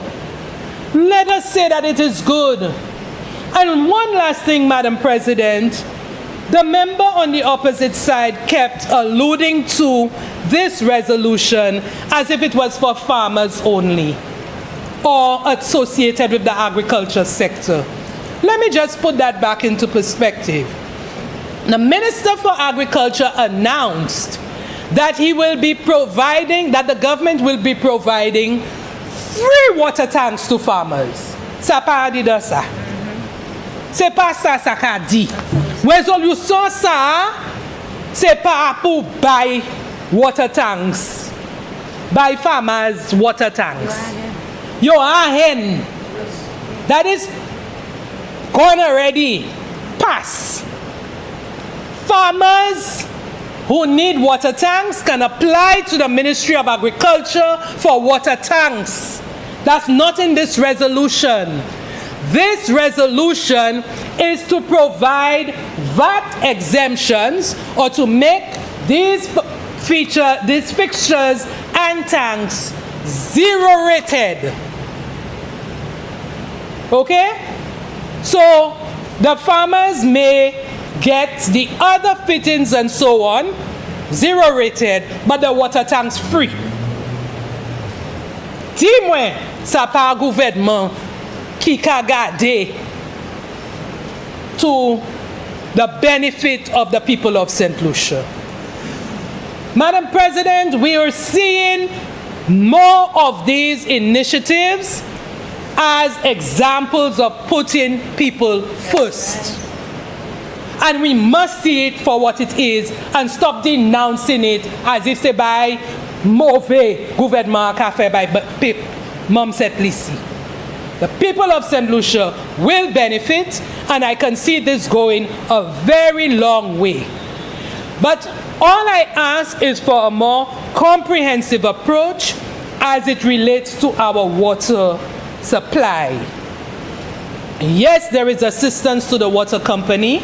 Now there is assistance to householders, but we need now to ensure that through our physical planning, physical development, that perhaps we make it mandatory that there is that segregation of water in new construction so that we can utilize all the water that we have on the island to the benefit of our people. I thank you very much, Madam President. Senator Lee. Thank you, Madam President. Just a few words on this resolution. At the risk of looking like I'm trying to have my cake and eat it too, I know I said certain things with regard to tax policy a while ago and my concern about chipping away at it. That being said, I am of the view that targeted exemptions which can direct public behavior to the benefit of us all is within, to my view, the manners in which tax policy should be implemented and applied. And so it is quite fitting that steps are being taken, particularly in light of the drought that we just came through not too long ago and the consequences I think we all had to endure, that the government is taking steps to ensure that water storage becomes a priority for us all, and encourages us and makes it more affordable for us to engage in water storage as part of our, whether we're constructing new houses, whether we have existing houses. I've always cautioned persons who have come to me to give advice on loans and the process of constructing, that you should always factor water storage into your cost of construction. Quite frankly, you should forego your granite countertops and have your tanks, because when you have no water for a month at a time, in some cases, depending on where you live, you're going to want the tank and not that granite countertop. So I want to commend the government for taking the policy decision to reduce or to remove VAT on these items in the hopes of encouraging a particular type of behavior. And I would want to go ahead and encourage persons as well to make use of the benefit that they're being granted by virtue of this exemption. You can never have too much water storage, in my view. And so even persons who already made provision, I think it's incumbent upon them to utilize this to increase their storage. I also note the point that was made by Senator Je, that we need to perhaps start making parallel systems in our house, where we have raw water that is used for things like watering the garden, flushing our toilets, where we are not actually consuming the water. And so therefore we can conserve our potable water supply and use it solely for consumption, for drinking and cooking and so forth. I noted as well that discussion had gone the way of farming for a very long time, and without sort of descending into that argument, I think perhaps there is time and there's need for us to have a very frank discussion on farming and the future of farming and the issues that are restricting the development of farming. I've had conversation with a lot of persons who are engaged in the industry, and there are a myriad of problems and a myriad of difficulties that they are facing. And I think until we start having a national discussion on it, because individuals are not going to be able to resolve the problems that they're facing by themselves. And similarly, I don't think that government intervention in and of itself, without having that dialogue with the persons who are actually in the industry, are going to resolve it. Because yes, inputs are an issue. Yes, irrigation is an issue. But one of the fundamental issues is just the fact that they cannot get labor. They cannot get persons to actually give them a day's work on the farm to produce the foods that we need to consume. So I think it's time for us to have a very frank and all-inclusive, all-encompassing dialogue on agriculture, but that's a separate issue. I just wanted to raise that and to say that I support this initiative, which will hopefully encourage persons. Before I said, I think I'd also want to encourage the government. I appreciate that there's always an issue of cost and affordability, but I think the time has come for us to include in our DCA approvals process the requirement that persons have some sort of water storage as part of their house plan before it gets approved. So that being said, I support this measure, and I encourage the government to have these sorts of targeted interventions where we can encourage persons to engage in behaviors that will benefit us all. Thank you, Madam President. Senator Antoine Prosper. Madam President, I stand in support of this resolution for zero rated on our water tanks and supplies for water storage. Madam President, bon matin nous ka parler à son sujet ek moi kwe pep Saint-Lucie besoin comprendre qui ça nous ka dit en Sénat là. Avec moi ka parler en créole pour tout le monde comprendre. Madam President, we have We all know that we are struggling with climate change. We are struggling with increased temperatures. With increased temperatures, with water shortages. We clamor about our electricity bills because we try to keep our homes cooler. And this is a very good initiative that the government has embarked upon to lower the cost of water tank. Nous avons dit, Madame Président, nous savons qu'il a fait chaud en chai. Nous avons parlé tout au long de la terre sur climate change qui a fait la terre plus chaud avec de l'eau, level de l'eau qui descend. Et puis bien important pour les gens commencer à chiller pour servir de l'eau qui a sorti en les zinc cailloux avec pour aider avec storage, pas dépend tout seul de l'eau qui a couru dans l'Ingwasco tous les jours, mais mettez de l'eau bocaillou pour les paniers de l'eau dans la citerne. Avec le gouvernement, j'ai considéré ça, c'est pour ça que j'ai tiré les water tanks, c'est pour mettre de l'eau bocaillou. Et puis fittings. Because we pas just mettre un tank, on est pour acheter ces pipes là pour connecter, on est pour coller ces fittings là. Pressure reducing valves, de l'eau à canyon high pressure, avec pressure ça qui a pété citerne là, de pressure ça qui a croisé toilette là, citerne la caillou. Comme ça là on mette pressure reducing valve ça là. Il change pressure at un pressure qui est raisonnable pour passer à péter ces citernes là. Moi changer moi pas moi oui moi travaille avec Wasco mais moi pas Jean Wasco mais on Jean moi couiller moi on Jean moi couiller moi joueur qui dit moi tank là plein et tank là vide. Eh bien jour ça là moi c'est un exporteur.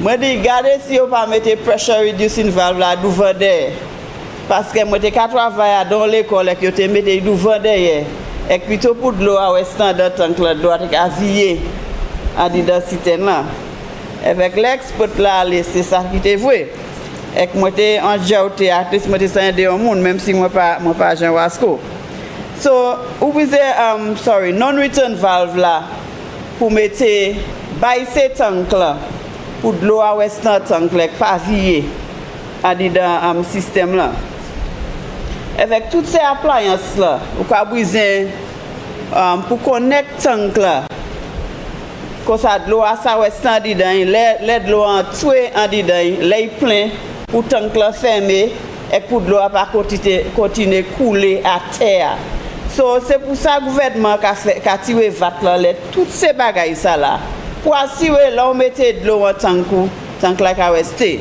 là l'année de l'eau en système là où ça plein tank avec la panne de l'eau où ça joine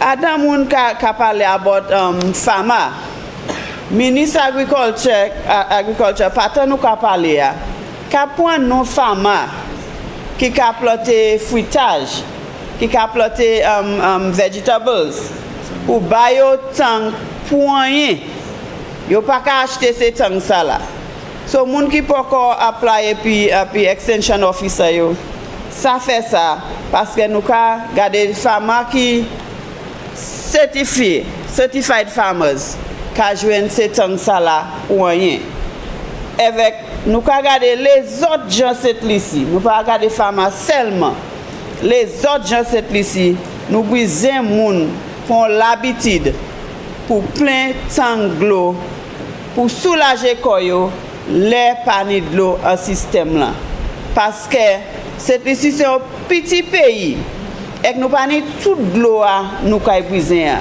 et que nous savons dans ces pratiques là nous ja fait ja sec on chaille source de l'eau cette ici avec nous pas ni toute l'eau nous besoin et tous les jours moun ka fait l'autre kay tous les jours comme ça de l'eau à Wasconia La ni an chay lot moun ki ka briser même supply de l'eau ça là et que nous pas encore increase supply de l'eau nous j'ai. Ma vle parler about Rosodam là parce que sénateur Jean j'ai parlé about ça. Mais nous brisons on chay pli de l'eau avec si nous ça tape de l'eau la pli qu'on nous a dit avant pour flush toilette pour ces moun qui ni motocar pour laver et pour faire bagay comme ça. Nous-mêmes qu'a fait bail plié pour nous-mêmes qu'a mené bill de l'eau nous descend plus bas les nous fait bagay comme ça pour aider nous. Comme ça moi v'la applaudir gouvernement ou tirer vat là en les tanglo et toutes ces fittings là on kay briser pour ces tanks là pour bail cette lycéen en soulagement. Merci. Senator Daniel. Senator Antoine, your mic is still on. Thank you very much once again, Madam President. There is something that I have found to be rather bizarre. Fascinating, yes, but kind of bizarre about the opposition, about the United Workers' Party. And they always seem to be obsessing themselves with minimums, with minorities, with peripheries, and never seeming to focus that these peripheries and these minimums, as we find expressed in taxations, whether of 12.5 or 2.5 or 15%, they are conditional upon the main body of cost, which in almost every area of everything continues to increase because of resource scarcity, because of supply chain issues, because of a whole variety of things. Costs are going up all the time in almost everything, whether in goods, whether in services. I mean, you just name it. There is inflationary pressure throughout the world, more so in tiny countries such as ours that depend so heavily upon imports. Things have to be shipped. They are the shipping costs, which are in turn influenced by fuel costs, which are in turn influenced by a whole lot of factors. But once it comes to St. Lucia, the only thing the United Workers' Party seems concerned about, and they keep hitting at, is the tax, especially the VAT. The UWP has been on an anti-VAT rant and rampage ever since VAT was introduced in 2012 or thereabout. And I mean, it just continues on. It's the VAT. The VAT is the problem. It's the VAT and the 2.5% and everything like that. That is the problem for UWP. Never the fact that the cost, the primary cost, continues to rise. And let me say, Madam President, I'm begging your indulgence for a little while. I'm not veering off the topic. But the leader of opposition business has a way, not so clever, not so smooth, not so slick as he thinks, of trying to make every bill and every motion about a particular objective, whether against the 2.5% citizen health and security levy or against the VAT. I will ask the question, if VAT is such a demon as the leader of opposition business and his party and its leader want to make us believe, we must ask the question, in the 5 years that they spent in office, why didn't they make a more concerted and urgent push to eliminate VAT? Why didn't they? VAT is the root of all evil in St. Lucia, according to the UWP. To me, you come to power, and that should be one of the first priority planks that you're going to remove that VAT. You make a little token reduction, of 2.5%, and now we get in the mathematics, being, the books are being cooked and the fancy footwork is being done, that the 2.5% is 16%. Yeah, maybe, I'm not even prepared to go into that. But why didn't you make a more concerted effort to eliminate VAT? The 2.5% was simply a token to satisfy the expectations that you yourself had whipped up by this relentless opposition to VAT. And let me go into something. I can go back to documents, and I don't think at this stage I need to make the report of the 2003 OECS Tax Reform and Administration Commission. I don't think at this stage, Madam President, I need to make it a document of the House. I think it's already well settled that we had an OECS Tax Reform and Administration Commission that went into detail about the revenue options for governments in the years ahead, and one of the things they recommended was a value-added tax, and they gave their reasons for that value-added tax. They explained why it was necessary and why they were recommending it at the quantum of 15%. It's not something that they just pulled out of the air. And practically every single one of the OECS countries accepted the report and the recommendations of the OECS Tax Reform and Administration Commission, which included a veteran banker of St. Lucia who was once the deputy president, I think, of the Caribbean Development Bank, Mr. Mario St. Rose. There was also the chairman of that commission, a university professor from the Virgin Islands, Professor Simon Jones Hendrickson, who I personally interviewed at great length on a program I once hosted and produced called 90 Minutes, where he went through the report with me. But here's what it said. Transactions taxes. That's in section 555, subsection 551. The intention is to replace all indirect taxes with a value-added tax, VAT. Import duties should be phased out following an agreed transaction schedule. The suggested modalities, and it goes on to explain how it is going to cushion the poor, the lower income, the vulnerable, with 0% on a basket of basic foods, medication, and an agreed schedule of diseases approved by local medical authority, public transport, computer hardware and software, and export. 10% on transactions in hotels, restaurants, tour operators, theme parks, and similar attractions. There was also a differentiated VAT for exports. You know, you're trying to develop your exports so that your balance of trade and all of that would be positively impacted. So I think for tourism, whatever, it was 8% and so on. I'm bringing this up because it appears to me, as the late George Odlum used to say, some people, they've struggled to have a basic comprehension because they do not have a sense of what he called historicity, by which he means putting things in an historical context. I find the leader of opposition business seems to lack that historicity about him, the ability to put things in an historical context and to analyze it that way. The lessons of history must not be ignored. They must not be lightly regarded. There is a reason why those things came about. And you know what? St. Lucia was the last of the OECS states, the last one, I think, to implement VAT. All the others implemented VAT, and the entry point for them, I'm not talking about Brother CARICOM, I think the last of the CARICOM states of the Bahamas, but of the OECS states, St. Lucia was the last one to implement VAT. I'm saying so that we can place in a proper historical context this continued demonization of VAT, which was not well represented by what they did when they were in office. And every one of them came in at the recommended de minimis of 15%. St. Kitts and Nevis actually has it at 17.5%. Antigua and Barbuda, Dominica, all of them have it at 15%. I do not know why.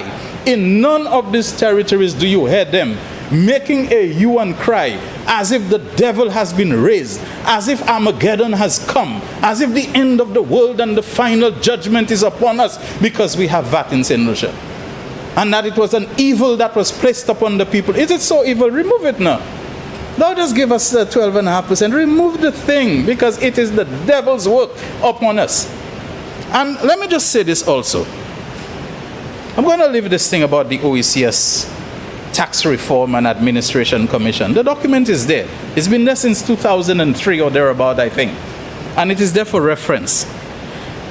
We have to ask ourselves, the other thing that I find the UWP does is when a problem exists, the problem is acknowledged, at the very point where the problem is being solved, they go on some kind of commotion like, oh my goodness, it's like healthcare. Minister Moses Jean-Baptiste, the Honorable Minister of Health, Wellness and Elderly Affairs, always when he speaks says we have challenges. We do not deny we have challenges, but at the very point that the problem is being solved, that is when UWP is on protest. That is when they're on march. That is when they're outside Castries Health Center. That is when. Senator Daniel, I know you are responding in part to the utterances of the Leader of Opposition Business. However, I wish you to stay true to the subject that is being debated here. Okay? Just want to advise you. I know you've been straying this a bit. I want to bring you back to the subject. Your advice and guidance is always welcome, and I will comply immediately with it, as I was about to do, Madam President. And therefore, I want to talk with reference to this present resolution to approve draft value-added tax amendment before us, that to amend Schedule 1 of the Act by an affirmative resolution to include as zero-rated goods, a supply of goods under the following heads, fittings, etc. This is an age where water scarcity is nothing new to us. We know the reasons for water scarcity. You might say the management of water scarcity reveals certain policy failings or policy deficiencies. But that's not what's causing water scarcity. It's being caused by climate change. It's being caused by longer periods of drought. It's being caused by deforestation, which has been ongoing for a very long time. There just isn't as much water, and the areas where we get water, the surface water from catchments and so on, they are disappearing because there's pressure for housing. There's all kinds of problems with water. And one of the things that is being recommended to people all the time is rainwater harvesting. Having storage capacities and rainwater harvesting. How are they going to harvest rainwater if they don't have, if the only thing they have is the 25-gallon water drums that there is so much competition for it, blue plastic, long-time old metal. So if people are going to invest in substantial water tanks that can see them through at least 1 week, 2 weeks of no water in the pipe and so on, you want to give them a little bit of incentive, a little bit of waiver, a little bit of capacity, a little knockoff on the price. It does not mean that when you do that, that the price still won't go up. Yeah, sometimes you give people the waiver on the VAT and the prices for other reasons of supply chain and scarcity and shipping and just the materials to make it and so on, that the price will still go up. This is not a policy failing of the government. The government is taking the blows. It is absorbing the punches of its own fiscal waivers and depriving itself of badly needed revenue in order to help the citizenry. It does not mean that it is going to solve everything, but government is doing what it can, all it can, when it can, as it can, to help the situation so that people can be encouraged. Perhaps one of the things we need to look at, during my time living in Antigua, I can tell you there were probably fewer people with above ground water tanks. There's what you call the cistern under the floor. They build the house in a manner that the subfloor area is somewhere where you can store water. I believe that a house in St. Lucia that had that. It was actually built by an Englishman or ordered by him and so on. And underneath your feet was water. There was a small pump, whatever, that you could operate manually or turn it on by electricity. You know, that had water. Maybe we need to look at cisterns also. If it is a more viable option, then the question will also come. You probably will need to give people allowances just as you give them on income tax so that they can build the cisterns if the cistern is going to cost them a little more to put the spaces, to make sure it's properly sealed, to make sure it is well done. Do you need to demand that they do it up to certain specifications, etc., etc., etc.? So I just want to make this point that we need to stop sweating the small stuff all the time. That if something costs $1,000, we don't stop and say, oh my goodness me, this is expensive, you know. Do you think that instead of those water tanks, it might be better if we encourage people to build cisterns, taking advantage of the VAT reduction on building materials and the specifications, as opposed to these imported water tanks and so on, that may not last, that might burst or do something. We need to think. But instead what I find, there is this kind of straining out a gnat to swallow a camel. You know, I hope I'm you know, paraphrasing well from the Bible. That is about, it costs $1,000. So 2.5% or 12.5% means it will come to 1,125 or something. Is on the 1,125 you are, and on that you are, that this is what is causing the problem. And this is, and even when you eliminate it, is more criticism that you're doing something which shows what a failure you are and how VAT is evil and how VAT is demonic, as opposed to dealing with the substantial meat of the matter, what we call the gravamen of situations and arguments and analysis. And I want to encourage my learned colleagues on the other side. to begin to step out of this obsession with the periphery and to focus more on the meat of the matter, on the heart of the argument, of the issue and so on, the gravamen of things, instead of endlessly sweating over the small stuff of taxation. Even when the government waives it, it still becomes a problem. Madam President, I thank you. Honorable Leader of Government Business. Thank you, Madam President.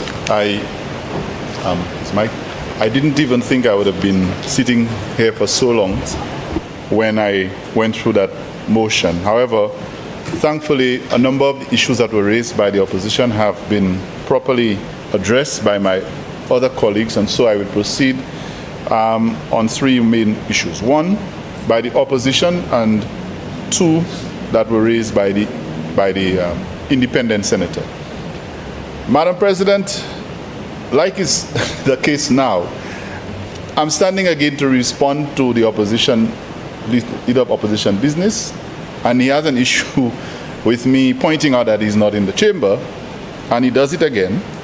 And even to the extent that he brings it to the debate, in the middle of a statement talking about why we have this crisis and this issue with VAT, I don't know if I misunderstood him, was because we are so focused on him being outside. Madam President, when you take the debate to that level, I don't have a response to that. I don't have a response to that, so I'll just leave that alone.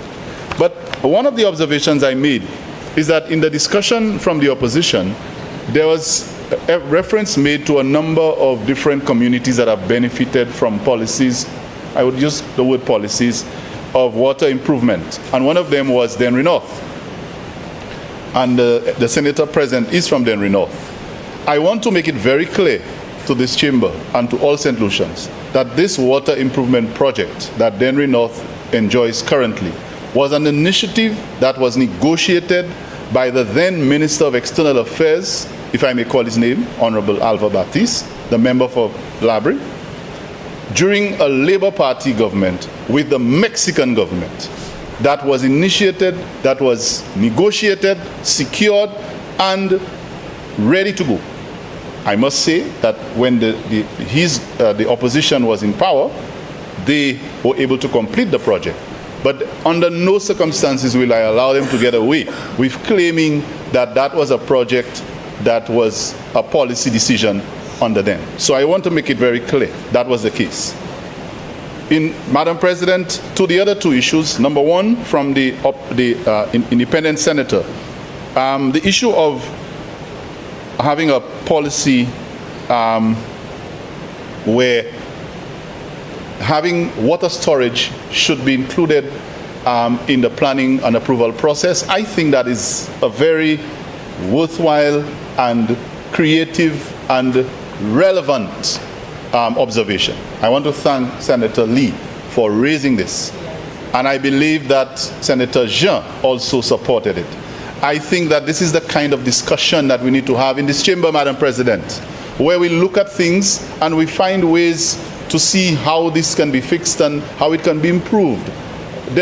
How could there be anything wrong with waiving VAT to incentivize St. Lucians to improve their water storage? A whole long conversation about Roseau Dam and a whole lot of things that you can't speak to the motion. So if you can't speak to the motion, let somebody speak to it. So, Madam President, I welcome that suggestion. I think it is progressive that if this becomes part of the approval for planning for people who build, I think it will cause more St. Lucians to keep that in mind. So I thank the independent senator for that. And of course, I'm sure the leader of our government will be getting that message. If he has not heard it from the senator, I will definitely ensure that he gets it directly from me. Madam President, and I think what we can also do, an idea that came through while I was listening, in the same way that we can incentivize building to include water storage, I think in the very same way that we incentivize during your tax return allowances for solar water heaters, I think the same can be considered for persons who have water storage tanks. As I say, I'm not making policy here, but in that same line of thinking, it would be a worthwhile consideration that as we do when you do your income tax returns, you get waiver of allowances. Is that it? You're allowed allowances on having a solar water heater, which is in line with climate change and conservation and forward thinking. I would want to suggest that perhaps we need to look at doing the same for persons with water storage facilities. On that note, Madam President, I thank every member for their contribution, and I look forward to that benefit to the people of this country.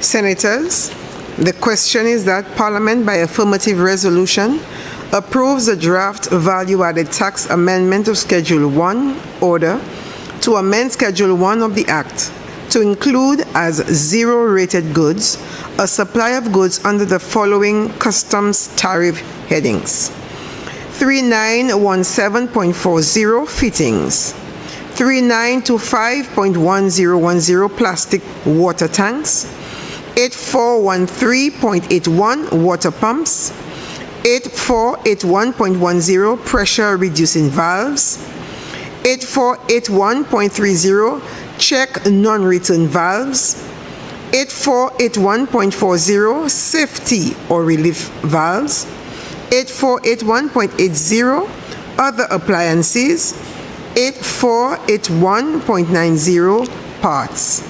I now put the question. As many as of that opinion say aye.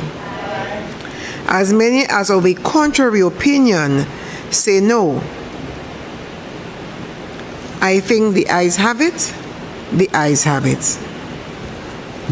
Honorable Leader of Government Business. Madam President, I beg to move the following motion standing in my name. Whereas under Section 1091A of the Value-Added Tax Act, Cap 1542, the Act, it is provided that the Minister of Finance may, by order published in the Gazette, amend the schedules to the Act. And whereas it is further provided under Section 1092 of the Act that an order made pursuant to Section 1091 of the Act is subject to an affirmative resolution of Parliament, except where the amendment is to the customs tariffs headings only. And whereas the Minister of Finance seeks approval of the draft value-added tax amendment numbers of Schedule 3, number 5 order to amend Schedule 3 of the Act by an affirmative resolution of Parliament to exempt exempt imports of personal items, food, clothing, toys, and other household consumables contained in barrels for the period commencing from the first day of November 2024 and terminating on the 20th day of February 2025. B, imports of toys, food supplies, and care packages by elected parliamentarians for the period commencing from the first day of November 2024 and terminating on the 20th day of February 2025. Be it resolved that Parliament, by affirmative resolution, approves the draft value-added tax amendment of Schedule 3, number 5 order, which amends Schedule 3 of the Act.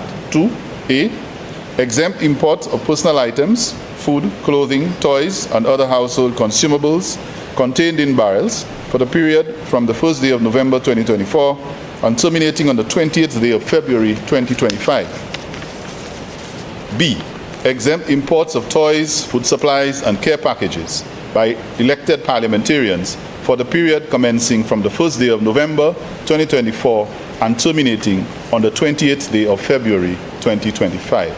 Madam President, this is an amendment that we have come to this House several times before on an annual basis, basically to allow elected parliamentarians who are importing or getting items for their constituents, particularly children, during the Christmas season, toys and other consumables, to be able to get exemptions so that the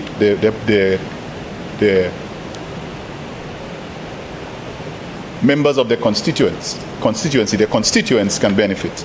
I don't think we have any elected MPs in this chamber. However, we're going through the process because the law requires that it must come through Parliament to be approved. And so we ask for the support. Sorry? Yes. And so we basically want to provide in this chamber support for that initiative, for it benefits the children and the people of our country. I thank you, Madam President. Senators, the question is that Parliament, by affirmative resolution, approves the draft value-added tax amendment of Schedule 3, Number 5 order, which amends Schedule 3 of the Act 2A, exempt imports of personal items, food, clothing, toys, and other household consumables contained in barrels for the period commencing from the first day of November 2024 and terminating on the 20th day of February 2025. B, exempt imports of toys, food supplies, and care packages by elected parliamentarians for the period commencing from the first day of November 2024 and terminating on the 20th day of February 2025. Senator Paulius. I thought we were going to break for lunch. I thought we were going to break for lunch, please. I thought we were going to break for lunch.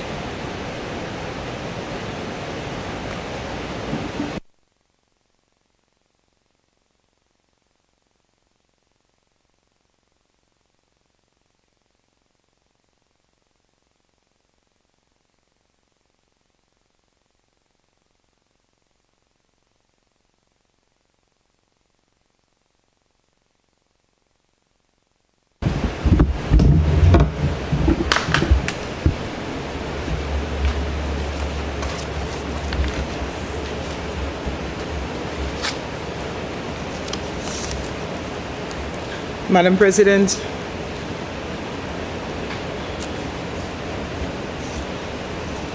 the leader of government business indicated that, there are no elected parliamentarians in this chamber, and we recognize that. But today, Madam President, I want to address something important, and I want to make reference to this consideration regarding the value-added tax amendment order that we are deliberating on at the moment. Specifically, this order amends Schedule 3 to allow exemptions on the importation of toys, food supplies, care packages by elected parliamentarians. And A, which I will speak to shortly, but I want to emphasize on the part B of this motion, Madam President. And so, Madam President, today I want to make a case for every single member in this chamber.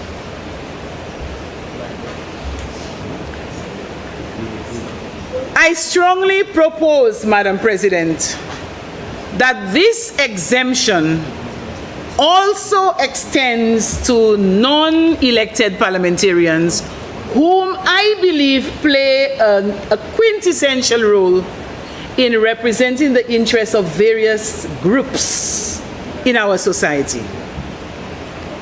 Though we are not elected, as senators in this chamber, Madam President, we too represent the voices of many different groups in society. Madam President, we need to take some time just to pause for a moment and to reflect on this. So we're saying that if elected officials are already been granted exemptions to bring those kinds of items, toys, food supplies, and so on, into their constituencies, shouldn't non-elected parliamentarians, senators in this chamber, be granted some of the same privileges? Madam President, I am not here today to ask for budgetary allocations to senators. That's not what it is. We represent, as I said, crucial voices in society. We advocate for the vulnerable, for those without a voice. We advocate for them, Madam President. And what we understand and realize too, Madam President, is that some of the very same people we advocate for may not necessarily, the needs of these people may not necessarily be met by the elected parliamentarians in their respective constituencies. Madam President, non-elected members who through their own resourcefulness and connections, Madam President, are able to gather gifts. They are able to gather donations from generous individuals abroad. And I believe that some courtesy should be granted to them to allow that kind of generosity to be filtered to our citizens in this country. Madam President, although senators here in this chamber are not necessarily endowed with the same financial resources as elected members, and as I said, I am not here, and I want to reiterate, I am not here to advocate for allocations for senators. The point is, Madam President, non-elected members have that kind of dedication, they have that gusto, and they have that drive to seek support for various groups in the country. Many rely on the goodwill of friends, families, St. Lucians overseas, Madam President, who want to give back. They want to give back to the country. So why then, Madam President, should these acts of kindness be burdened with taxes? Madam President, I think we should make it a lot easier for elected members as well as non-elected members to channel those charitable contributions directly to those in dire need. So I'm making the case for non-elected members as well. Madam President, we are not here only to speak or to be a rubber stamp or to echo the sentiments of marginalized groups in different pockets of our society, Madam President. We are, and all of you would agree, Madam President, that we are an integral part of the democratic process. So even if we are not directly elected, although some of us here were once elected, Madam President, we are appointed to serve. We are appointed to serve and to advocate for various communities groups, underrepresented groups that may not even have the very same reach or support within the legislative process. So, Madam President, whether we are elected or appointed, we are called to act. We are called to act. We are here to address real needs in real time.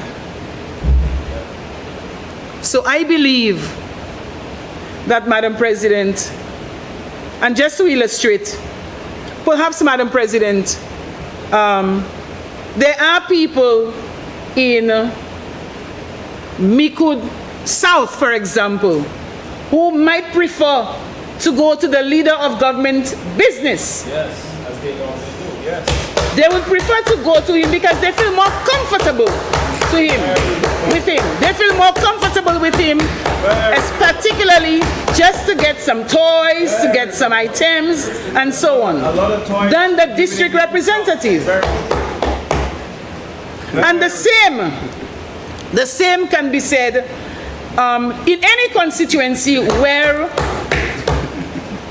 residents would prefer, based on the kind of rapport that they have with non-elected members, choose to go to them rather than the district representative. So I think, Madam President, that these non-elected members should be given an opportunity, Madam President, to benefit from those exemptions, from those tax exemptions, particularly when our patriotic and caring St. Lucians from abroad have decided to send stuff down to our people in this country. Madam President, I just want to raise the other issue of the clothing, that is part A, the toys and other items imported but not contained in barrels. Because this clearly states that those household consumables contained in barrels for the period commencing from the 1st day of November 2024 and terminating on the 28th day of February 2025. What about those that come in, Madam President, that are imported but not contained in barrels? So what about, I know the word there is barrels, right? Madam President, we know that the fashion industry, Madam President, is growing at an exponentially alarming rate, Madam President. And there are many of us, Madam President, who buy items from Shein, for example. From Shein. Quality items sometimes, Madam President, and the prices are ridiculously low, Madam President, right, compared to what people are exposed to in our local stores. Right. Madam President, wouldn't you be happy to purchase those items across there and to get them into this country? Madam President, these items come through Shopbox, Westech. Are we saying that those very same exemptions cannot be extended to these individuals, our private individuals, who because of the rising cost of food, the rising cost of clothing, the rising cost of so many other household items, would prefer to go that route, Madam President? And you know what, Madam President, I also think that this time period needs to be revisited. That's not enough time, Madam President. We can give them a little bit more time. You know, we can give them a little bit more time, because we do know that there are so many other things that can, even if when purchases are made, or our generous donors, our generous patriots want to send stuff to us in St. Lucia, Madam President, sometimes there are hurdles. There are some obstacles. There are some delays. And so to me, that needs to be taken into consideration, Madam President. So as I close, Madam President, I want to reiterate that extending VAT exemptions to non-elected parliamentarians is a practical and fair measure that respects the role that all parliamentarians play, elected or non-elected.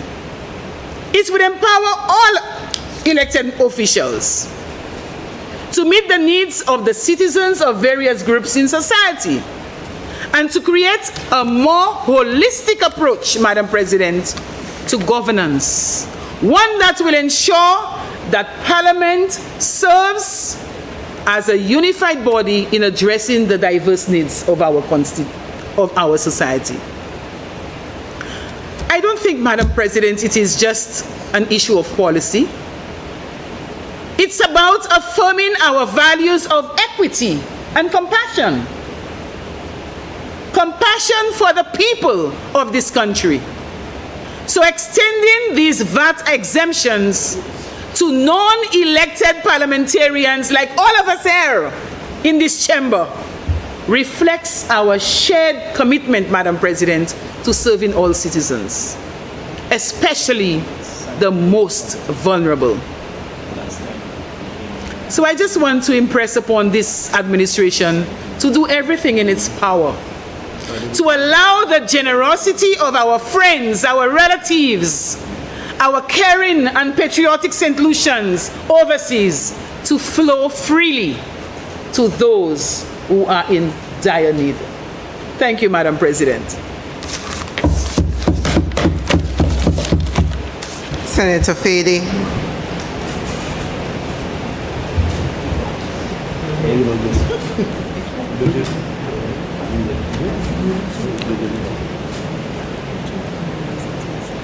Thank you very much, Madam President. Madam President, we have this debate while many mothers to supermarkets find it onerous to retrieve items from the shelves of those entities. Madam President, you see in supermarkets today, more people shop in baskets and with very meticulous lists to make sure that they contain their spending within a budget. So instead of an increase of trolleys, which is a sign that people can afford groceries and other supplies at a better volume, we see a reduction in baskets and an increase in trolleys. Families, Madam President, sometimes who can't afford gas, cooking gas. We have people that are working for minimum wage, but yet they pay $200 a week to get, $200 a month to get to work. So imagine you're living in Canneries or Dennery, and the bus fare is $5 a week. $10 a day, $5 each way. So you pay $50 a week, and you're on minimum wage at $1,100. I say this to say, Madam President, that these are not normal times. And so this measure that governments have done from time to time, this is a very normal thing that we do, give relief Christmas time for people to have a great Christmas. And it starts around now and it ends in February. And I thought, Madam President, that given the unprecedented levels of cost of living, which continue to afflict our families, many people of St. Lucia, they are suffering from high increases in our supermarkets. We see the price of bread went up, Madam President. We see bus fares went up. We see cooking gas was increased quite substantially. Very ordinary goods that people need. Eggs, Madam President, went up. Gasoline, we're still among one of the highest in gas prices in the OECS. Madam President, the thing with gas at the station, this affects the electricity bill, because it would then mean that Lucia, Madam President, would have to increase, their costs would go up in generating the fuel by having to pay extra taxes in the fuel. And that in itself, Madam President, has had a knock-on effect on the increase in electricity. The Economic and Social Review for 2022 told us, Madam President, that electricity bills went up by over 30%. The frequency that many families face with the cutoff point is having an untold impact on their ability to live.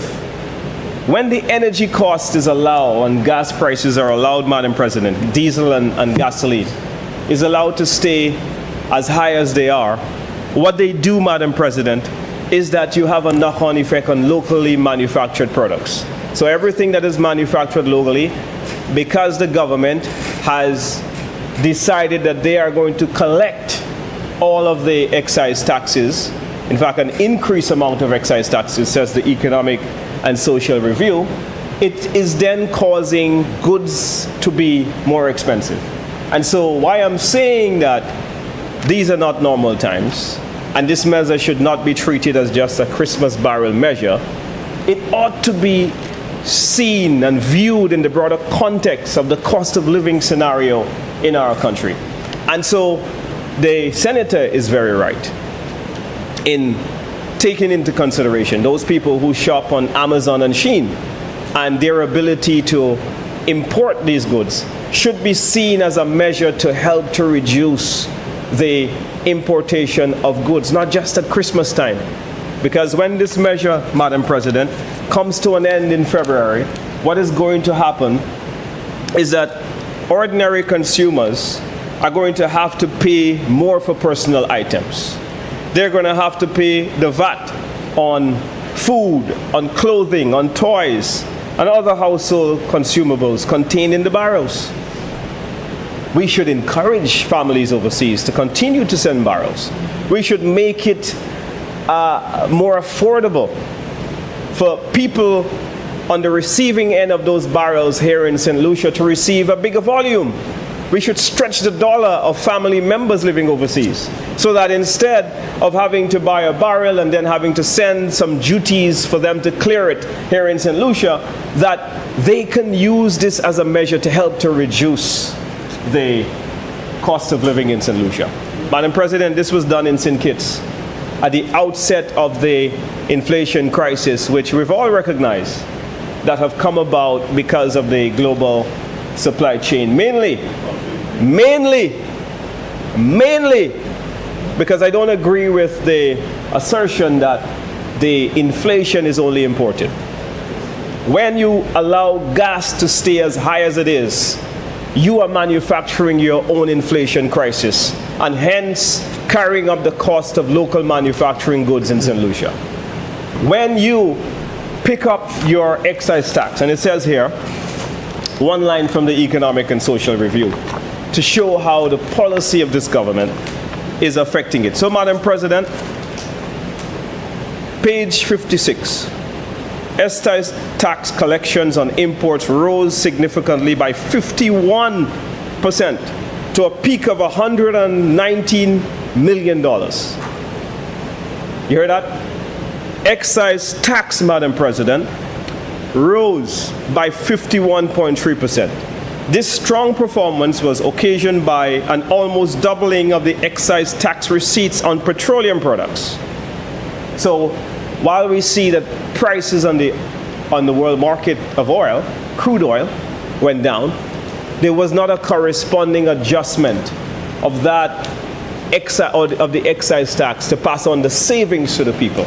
So the price of gas remained the same, and government has always almost doubled the amount of excise tax that is picked up. So when we say that we have compounded an already bad situation on the people of St. Lucia, this is what we mean.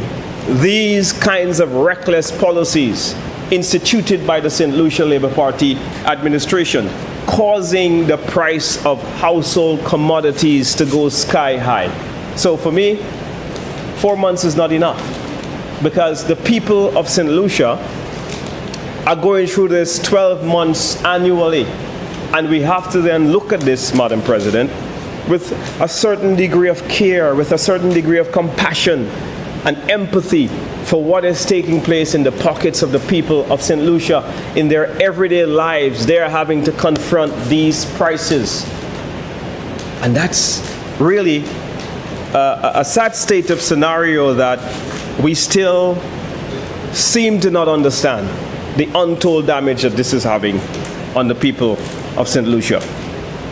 So, Madam President, owing to higher excise tax rates and larger volumes coupled with lower subsidies on LPG cooking gas, so even the subsidies on cooking gas in 2023 went down. This is the Economic and Social Review. So people who are trying to buy cooking gas are having to face higher prices because this administration, instead of showing empathy, instead of understanding their plight, have chosen instead to pick up taxes. So what we are presiding over, and we debate this bill, right, which I will describe as just a Band-Aid on a very big sore that is affecting the people of St. Lucia. You need corrective surgery to solve this problem of economic malaise that has only gotten worse by the failed policies of the St. Lucia Labour Party administration. So when you're going to do this to the people, what you're doing is that you're making life more difficult. But you come today and you say, well, we want to reduce it, but we got to have a broader plan for inflation, because inflation, Madam President, or the cost of living, has increased in the last 2 years by 10.5%. That's just the average, just using the basket of goods that they put in the measurement of inflation. But, Madam President, what has happened, we have seen, according to the Economic and Social Review, that items such as eggs and other products that are produced locally went up by 17%. Massive increases to things that people really need. Dairy products went up significantly in the country. So while the average is 10.5 in the last 2 years, which is a massive amount, that's not normal, because it really should be between 1.5 and 3% is the normal rate of inflation. And that is bearable for most economies. But when consumers are having to face these high prices, government cannot look at a measure such as this bill and treat it normally, because the times are not normal. We are in unprecedented times. And the motion before us. And whether we want to just say, well, this is just the traditional Christmas barrel, let's not have a debate, we're just allowing the people to bring some food and all of that. That's not what this is. We need to think broader about how do we correct the problem that the St. Lucia Labour Party created in the first place, which is by instituting the health and security tax, which is by starting many years ago with the onerous VAT rate on the backs of the people of St. Lucia, which is by picking up in the middle of a cost of living crisis. Middle of a cost of living crisis, you have doubled the amount of excise tax. You have reduced the subsidies on gas, cooking gas on people. Cooking gas. Subsidies are down. And we have on occasion had to also decry in this House the reduction in the amount of school transportation subsidy. And the senator opposite has said, well, the demand for school transportation has gone down. We don't buy that. There's no empirical evidence that has been provided in this House to show us that that's a corresponding policy of logic and empathy and care on the people of St. Lucia. Madam President, can I briefly rise on a... Senator Daniel? I did hear the honorable leader of... You rising... something, a point of... No. Are you rising on a point of order? What is your point of order? Or? That I heard him say that the subsidies on cooking gas have been reduced. I am just wondering, can you clarify that for us with the information and the source, and maybe it can be cross-referenced with the leader of government business, because I haven't heard that at all. Yeah, go ahead. Yeah. Senator Fede, okay, respond. It's ready there. Madam President, it's shocking when the government side provides the opposition with a well put together document called the Economic and Social Review. And it is there enshrined as gospel that this is what happened to our economy. And then members seem shocked. It tells me of a certain unconnectedness and out of touch. So, Madam President, page 56 of the Economic and Social Review says this: the excise tax collection on imports rose significantly by 51.3% to a peak of $119 million. So excise tax on imports rose. This is tax on cooking gas, this is tax on gasoline and diesel. Rose by 51% to 119 million. This strong performance was occasioned by an almost doubling of excise tax receipts on petroleum products to $68.7 million. Goes on to say, owing to higher tax rates and larger volumes coupled with lower subsidies on LPG cooking gas.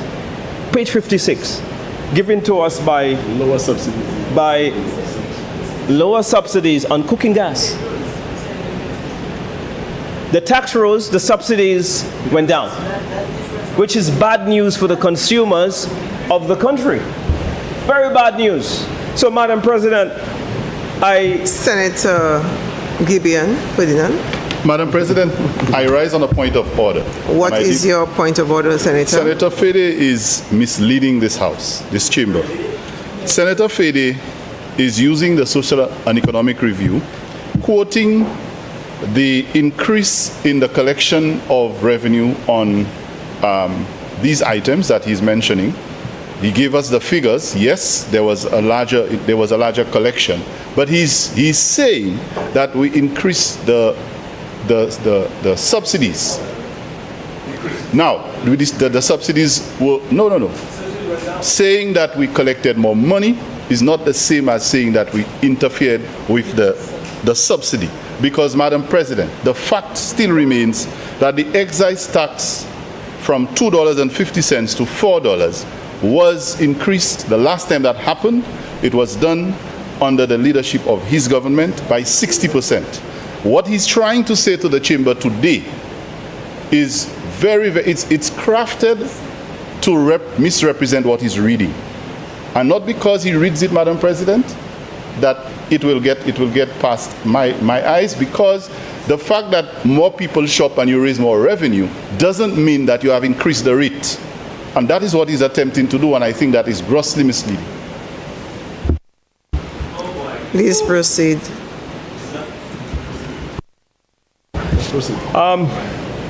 Madam President, thank you very much for your intervention. So, Madam President, the subsidies went down. There has been a decrease of subsidy according to the Economic and Social Review, the latest one given to us by the government.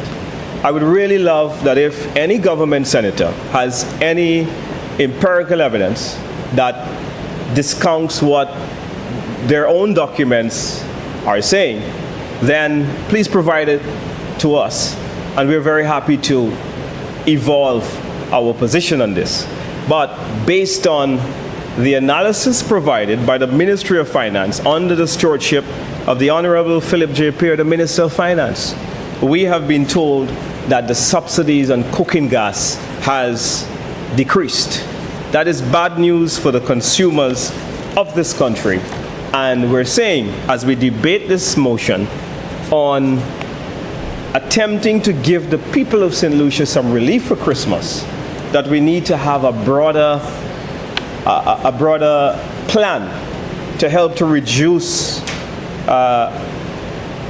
personal items, food, clothing, and other important commodities generally in the thing. And we're suggesting on this side that while the motion, Madam President, proposes that it should be from November 2024 that to February 2025, that just maybe we can find the empathy and touch the conscience of our colleagues on the other side to get them to rethink, Madam President, this bill and extend it for a longer life so that the people of St. Lucia can get a longer period and a more consistent relief. So that if you go and you shop on Amazon or you buy some food overseas, you know, there are a lot of people, Madam President, who are already, and it says personal items here in the motion, there are a lot of people who buy large bulks of detergent, you know, Senator.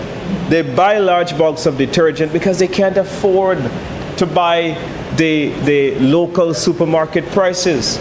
They are out of their reach. I see people buy peanut butter, for example, and I'm glad that this is covering food. People even import oil because it's expensive. And what we're saying is that ordinarily, with the reduced subsidies by this government on certain items and the increase in taxes, that is not helping the people who are shopping on Shein and on Amazon and trying to bring things in through Westec and Shopbox and all the different companies that are bringing in parcels.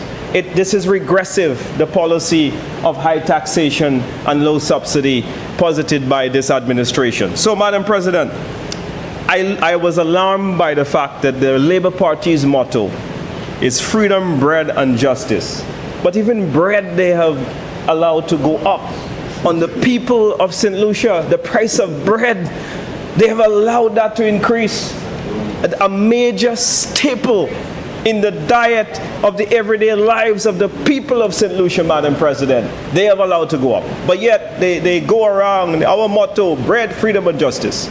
But you see, Madam President, that inconsistency in narrative is the kind of politics that I can't agree with. I can't agree with that, Madam President. I can't allow my conscience, Madam President, to accept that, which is why I am using my voice for the voiceless, the people who don't get to come in the parliament. I am fighting for you to say to this Labour Party government that what they have done is wrong, and what they need to do is to correct it. Increase the subsidy when the people are buying the cooking gas, right? Reduce the bus fares, reduce the price of bread, which is a price control item, by the way. So when we say in the opposition that inflation is not, Madam President, is not imported, we are saying because of these measures, that's why the prices of things are also going up. We recognize, yes, there's a global inflation problem. We recognize, yes, there's a war in Ukraine. Yes, and 35% of wheat and corn-based products come out of Russia and Ukraine, the world supply. Yes, we understand that. But, Madam President, we're also having this debate on the motion to exempt the imports on personal items, food, clothing, and toys and other commodities, while we have a monopoly. We have a monopoly, Madam President, just by way of comment, a monopoly in the food supply in our country. The largest company, and I'm going to register here, Massey Stores, which sells most of the grocery items. That's where most St. Lucians go to shop. I'm not attacking anybody. But Madam President, we have to then wonder, and this is not a political comment, or I'm not attacking the government or anything. We have to wonder, Madam President, whether this situation is sustainable, and whether, Madam President, the time has come to implement the CARICOM anti-competition law. As they do in the United States, Madam President, they have the antitrust laws, that when you have monopolies that may not be as good to the wider economy, such as the ones that we're having here, whether the time has come for us to change our laws governing mergers and monopoly in our country. And that is a question, Madam President, that must be asked and must be considered given the food crisis or the price hikes that we face in this country. Madam President, when the Prime Minister was asked once, what would you do? How do we solve this problem? He said, well, look, we have to plant more green figs. More green figs is what he said. But while to some extent some may agree with this measure, Madam President, we see that the Prime Minister's words and the Prime Minister's policy on agriculture are inconsistent, because we see that export of bananas to the UK is at an all-time low. Only $400,000 were yielded from the UK. The Prime Minister is also famously quoted for saying that the inflation or the cost of living crisis that we face is imported.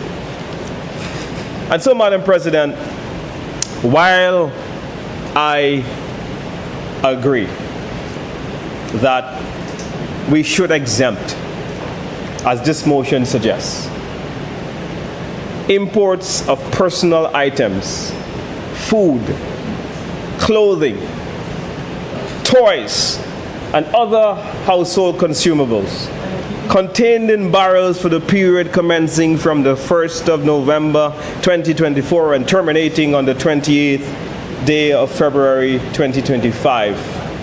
Goes on to say as well, Madam President, that the exemption on imports of toys, food, supplies, care packages by elected parliamentarians for the period commencing from the 1st day of November 2024 and terminating on the 28th day of February 2025, that we agree to an extent. We believe that this should not be a measure only at Christmas time. This has to be viewed in the broader context of what's happening to the pockets of the people of St. Lucia. This has to be viewed in the broader context of what's happening with the taxation, higher taxation, lower subsidies, but increased talk by the government that they care. Madam President, I submit these comments to the House. Thank you very much.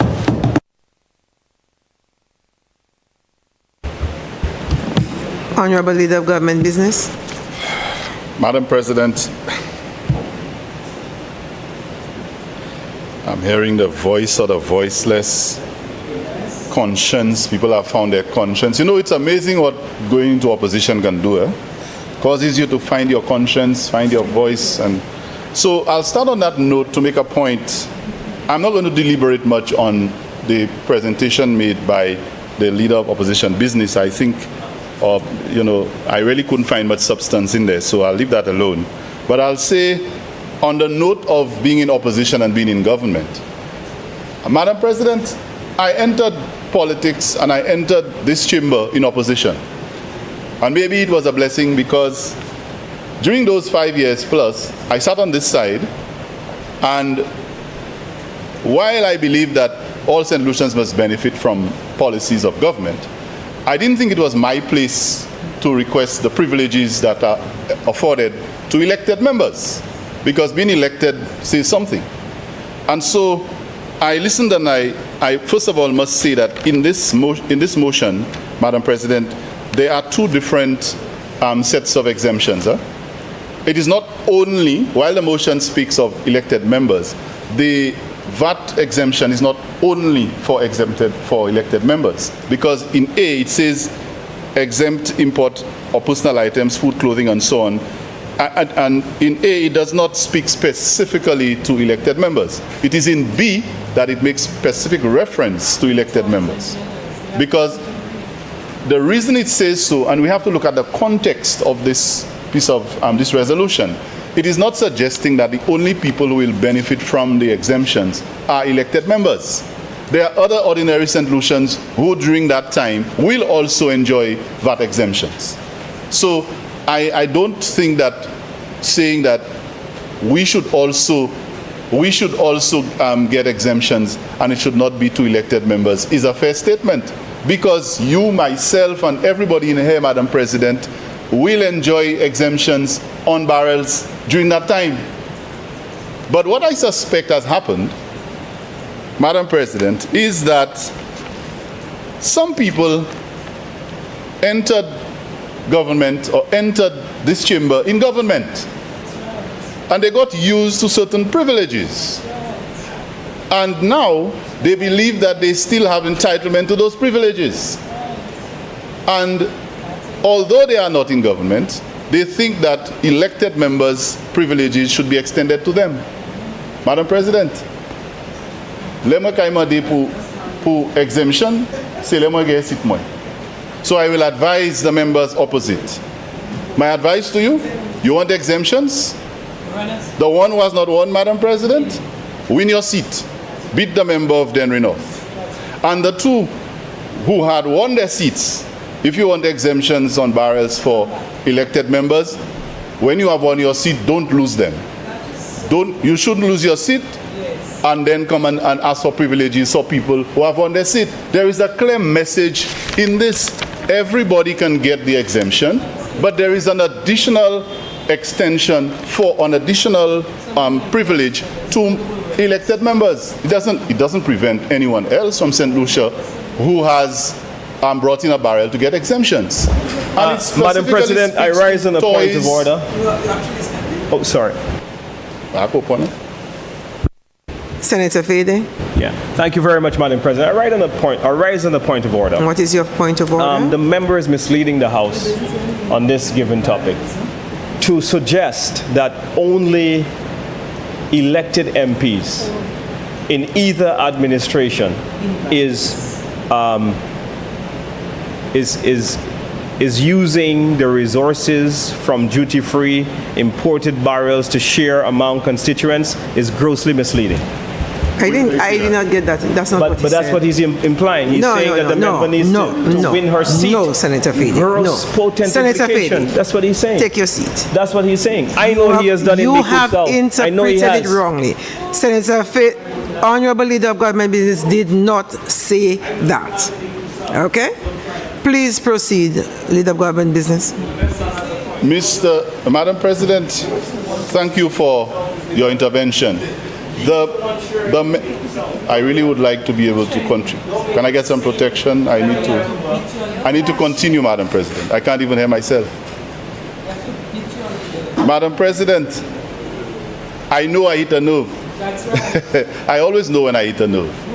I will never stand in this chamber and purport to be an MP, elected one. I am here at the behest of the Prime Minister who appointed me and everybody else here. And the Leader of the Opposition appointed everybody over there. Yes. Upa electi. And that is why when I say it hits a nerve. I never made any reference to what the member just said, and I think you have addressed that. So I'll move on. Madam President, let me remind the members in this chamber, the upper chamber of the House of Parliament, we are senators who are appointed. And there are certain privileges that is why the Minister of Finance, by our Constitution, the Minister of Finance has to be an elected member. The Constitution of St. Lucia makes sure that you cannot, as somebody was suggesting from their side, have a CEO, Prime Minister. You are protected. That means that when people are elected, there are certain privileges that they basically assume. So while I believe that all St. Lucians should benefit from VAT waiver, and based on what Senator Polius was saying, I believe it is already in place in this resolution because in A, other persons who are not members, elected members of Parliament, are going to benefit. So, Madam President,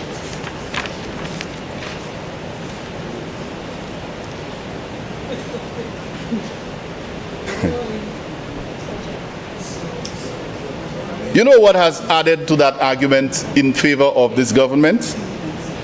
In addition to ensuring that elected members benefit specifically from the barrel concessions, Madam President, this government has ensured that by virtue of this resolution, every single member in both government and opposition has the privilege of benefiting from this resolution. So the two members who did not, who are part of the opposition, by virtue of being elected by the people, enjoy that privilege. And so I will say to them, channel if all of us here come from a constituency, every single body in this chamber, Madam President, comes from a constituency. And there are only 17 parliamentary representatives because there are 17 constituencies. So if the member for Dennery North has a donor or an agency that is generous and has made resources available through her contacts, I would advise her to channel the thing through her MP. Correction, she is not the member for Dennery North. No. I said I would ask her to channel it through her MP, who is a member for Dennery North. That's what I'm saying. If there are resources, and I believe some of us do have friends overseas and we have contacts. So if my learned colleague from who lives in Soufrière, Senator Stanislas, has some connections to get some stuff for the people of Soufrière who are his friends, he will channel it through the MP for Soufrière, and then he can access it to help these people. That is it. So, Madam President, I'll tell you why Senator Polius made a very accurate observation. I'll tell you why. She did say that, and she used me as an example. Now, I know that's a very good example. She used me as an example and said she's sure that there are people from Miku South who would probably come to me because they want me to provide them certain, And that's a fact. Now, Madam President, Savoué, ou pas ça pour que ça y a venu de moi. Parce que yo pas ka wè ça yo pas ka wè MPA. Yo pas ka wè MPA. So you need to venir au timon puis c'est moi yo ka wè. So she knows very well. Where is he? Madam President, you see, I'm very diplomatic, but they like to, juke the ants nest and then they retreat. Madam President, she's right. She's right. So the people come to me. I don't know how she found that out. I don't know. Because they have no other choice. That's the only person they see. But I will not play like I am an MP and come, even if the people from Miku South will come and knock on my door and ask me for certain privileges that the MP is supposed to provide, I will not come and stand up in this chamber as an appointed member and request that I get those privileges that are afforded to elected MPs. It is not my place to do so. And we have to respect the constitution of this country. We have to respect the electoral process. We have to respect the democracy and how parliament operates. Let elected MPs do elected MPs work. Nous pièces pas électées, fait travail nous ici. Now, Madam President, let me close that discussion. Let me close that discussion. Yes, the honorable member from Choiseul Saltibus gets the same privilege. Not this senator, the honorable elected member. Right. He's the one who gets right? the privilege. Not And I want to extend that, Madam President. Every one of them gets a CDP allocation. That none of them on the other side, none of those from the government side, the 6 on the other side, were able to get when he was a minister of government. And he did not then say, now they're clamoring for senators to get privileges, but they didn't see a need for elected members to receive the privileges they deserve. There were 6 elected members sitting on this side. Madam President, I don't usually get so animated, but this is a serious matter. There were 6 elected members sitting on this side during the last tenure of their government. There are 2 of them sitting there, Madam President, who were ministers in the government. And they didn't see a need to ensure that they will fight. Not Senator Polius. There were 2 of them there, I said. They did not see a need to clamor for these elected members to receive the benefits that they are entitled to. Entitled to. But today, you ask this like you la paka di colleague pour pas di ça. Senator Polius is standing and making a request that the non-elected members get those privileges. Madam President, any privilege that we are offered in this chamber, I will be thankful for. But I know my place. I know my place. Being the leader of government business in the Senate does not make me Prime Minister. That is why, even if I sit in this chair, I always say I'm not the Minister for Finance, I'm not the Prime Minister, and I don't make policy pronouncements unless the Prime Minister has made it. So when we come to this chamber, let us understand that we have certain privileges. We are called senator. We receive certain privileges. But I think it is now, when we get going, we don't have to come here and expect the privileges will continue. So how do you differentiate between the two chambers? Madam President, I think I have said more than enough on this. I wanted to just quickly, before I end, this thing about the persons who order items from abroad, from Shein and Amazon and so on. It is true that we have e-commerce in this country, but I think we have to also pay attention, and I think Senator Polius raised it when she mentioned Shein and so on. We have to be mindful that while we should not discourage St. Lucians from ordering their stuff online, there is also a local industry. We have local retailers who invest in small businesses, and they also are watching what benefits people get. So if we're going to extend those benefits to those people, we have to think about what about the local business person that has invested in opening their small store and purchasing their items for retail. So there has to be a proper balance before we just open up to everybody carte blanche. So I think we need to keep that in mind. But aside from that, Madam President, I think it was a very interesting set of ideas that were raised. I thank senators for it, and I hope that the children of St. Lucia and the whole of St. Lucia will continue to benefit from that tax break on VAT for the period that is mentioned. We can always say it should be for the whole year. We can say that, but is it practical? Is it realistic? I don't think so. So, Madam President, I look forward to that benefit for the people, particularly during the Christmas season. Thank you, Madam President.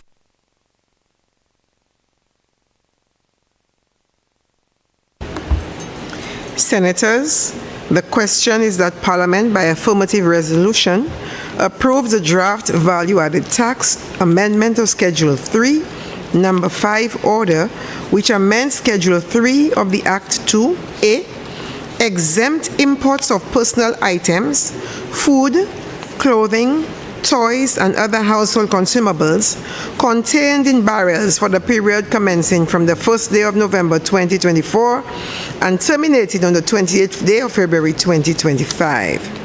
B. Exempt imports of toys, food supplies, and care packages by elected parliamentarians for the period commencing from the 1st day of November 2024 and terminating on the 28th day of February 2025. I now put the question. As many as of that opinion say aye. Aye. As many as of a contrary opinion say no. I think the ayes have it. The ayes have it. Honorable Leader of Government Business. Madam President, I beg to present for first reading a bill shortly entitled Money Laundering Prevention Amendment. Money Laundering Prevention Amendment. Leader of Government Business. Madam President, I beg to move for the suspension of Standing Order 49-2 to allow this bill to go through its remaining stages at this sitting. Senators, the question is that Standing Order number 49-2 be suspended in order to allow the Honorable Leader of Government Business to proceed with the remaining stages of the bill at this sitting. I now put the question. As many as of that opinion say aye. Aye. As many as of a contrary opinion say no. I think the ayes have it. The ayes have it. Leave is granted. Please proceed, Honorable Leader of Government Business. Thank you, Madam President. Madam President, I beg to move for second reading a bill shortly entitled Money Laundering Prevention Amendment. Madam President, we've been to this chamber many times before to make amendments to some of our legislation, particularly those that guide money laundering prevention. And in most cases, it is to be able to remain in compliance with regulations from various international financial bodies. The current Money Laundering Procurement Act that we have, Cap 13, is viewed as being deficient, Madam President, For the purpose of complying with the Financial Action Task Force, what we call the FATF, recommendation number 26, with respect to regulations and supervision of financial institutions. And so the Financial Intelligence has proposed various amendments to the Act so that we can be in compliance. And these include, Madam President, an amendment to broaden the scope of the definition of a beneficial owner. And in that case, the beneficial owner will include a natural person or a person who, on behalf of, who does a transaction on behalf of the person. Sorry, let me just get that one again. A person on whose behalf a transaction is being conducted. The value of the transaction that is required, Madam President, a declaration of the source of funds. There's a proposal for it to be changed from 10,000 EC dollars to 10,000 US dollars, which would mean around 27,000 EC dollars. Madam President, there is a new provision in this amendment, and that is to prohibit a person to be in possession of a property while knowing that this property represents the proceeds of criminal conduct. We hope that, Madam President, this will help us to improve the compliance level for us and to be more in line with the recommendations, particularly recommendation 26 that came out of the fourth evaluation of the Financial Action Task Force recommendation. So in essence, this amendment is really trying to get us to be in compliance with those regulations, particularly number 26, and I ask that we give it support so that we can meet those particular commitments. I thank you, Madam President.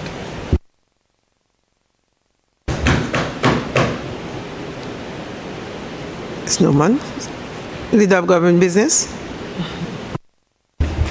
Sorry. Thank you, Madam I was President. waiting for you, Madam President. No, I was waiting for you to read the thing. Come on. Madam. Take your seat, Senator. I was waiting for the President. Take your seat, Senator, yeah. He's right. Okay.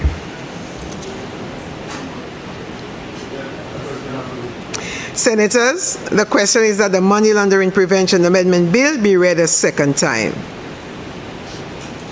Senator Fede. Yeah. Thank you very much, Madam President. Madam President, there is no doubt that it is important that as a small island developing state who is heavily dependent on the international banking and financial system of the world, that St. Lucia needs to align itself with global and international best practices.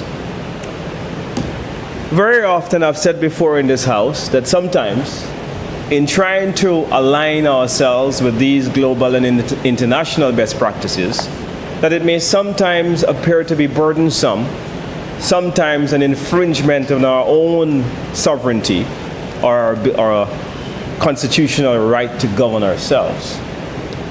But the harsh reality is that we haven't got a choice.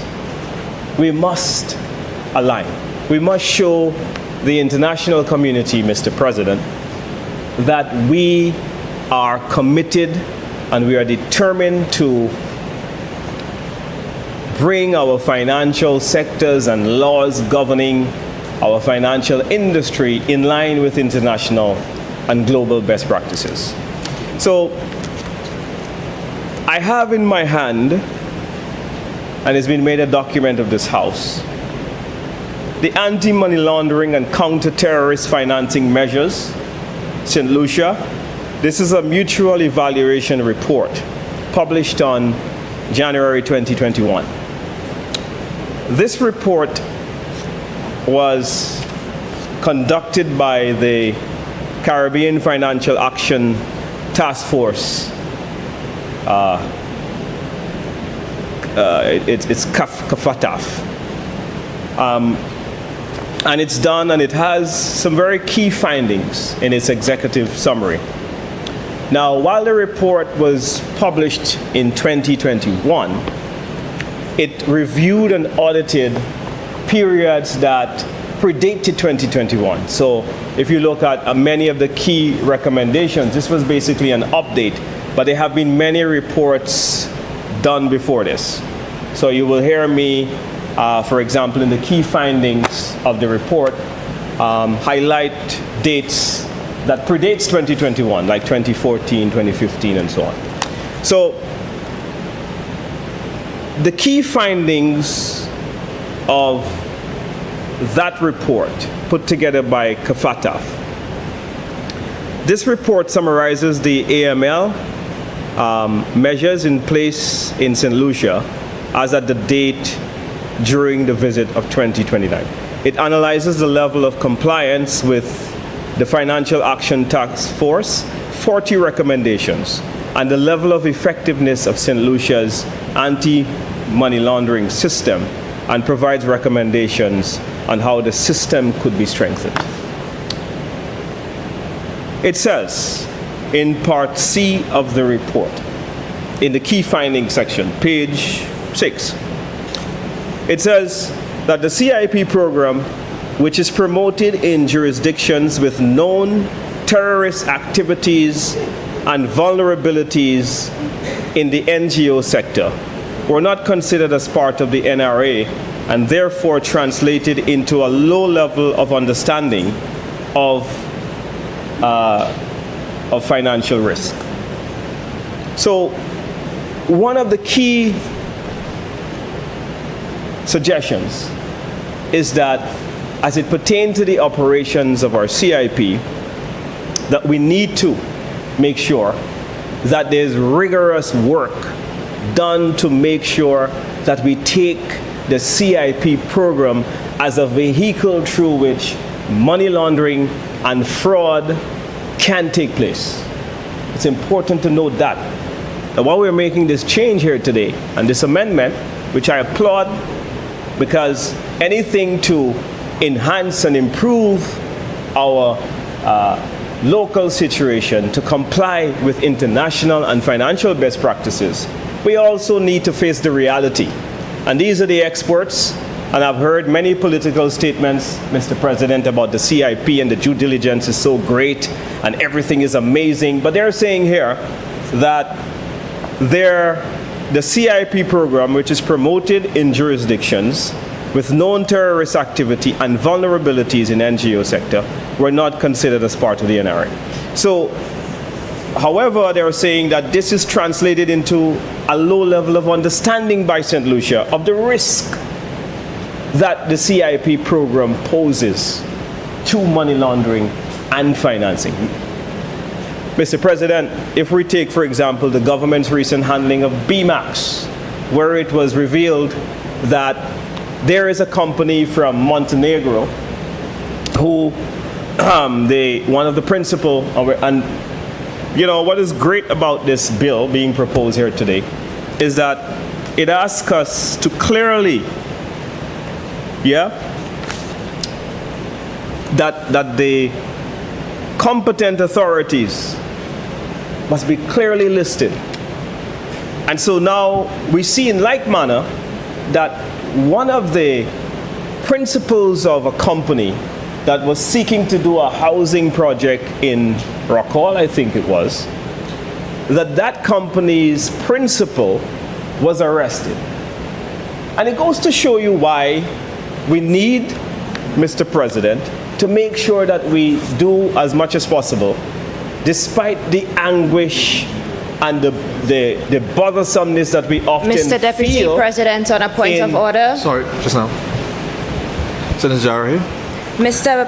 Before you start though, just remember the process, light on first, they get knowledge, then stand. Yes, sorry, what's your point of order? The member is misleading the House. The member spoke, and I realize, you know, this is an area that he is fascinated about because the CIP report was not laid in this House, and we are here to make some amendments to the Money Laundering Prevention Act yet still he would go down that road. But I cannot, Mr. Deputy President, allow for the member to continue to mislead. He made reference to an organization whose principal has been arrested and goes on to refer to this as, to make reference to it as part of our due diligence process. But it has been cleared, the air has been cleared on several occasions by the minister responsible for the Citizenship Investment Program and by the Prime Minister. And Mr. President, Deputy, if you'd allow me to just remind the member that it was clarified that when that organization applied to engage in... Sorry, Madam, can you just get to the point of order? When this organization applied to engage in development activities here, our due diligence process was completed and there was nothing. It was during the time that the individual was in St. Lucia that there were allegations and, an arrest was made, a simple arrest in terms of coming in to have a conversation. But up to a day like today, no charges have been laid. So for the member to make mention of this in the House, to give the impression that due diligence is not being followed, I think it's very important for us to clear the air on that, Mr. Deputy, because it has been said that the due diligence process has been followed by the CIP unit, and I don't think that this point made by the member has any relevance to the motion here before us, or the amendment before us. Thank you. Senator Fede, please continue. But I was letting you go along, but remember we are debating a very specific amendment to the legislation. And quite frankly, I'm not sure exactly what you are saying relates to the particular amendments that are being made. So if you could either make the link or move on. Thank you, Mr. President. The link here is that we are debating the money laundering prevention bill. No, we're debating an amendment to that bill. Correct. So we're not debating all the terms of the bill. We are debating, I think there are 6. Yeah, there's literally 6 amendments to the bill. So if we can stay on that, thank you.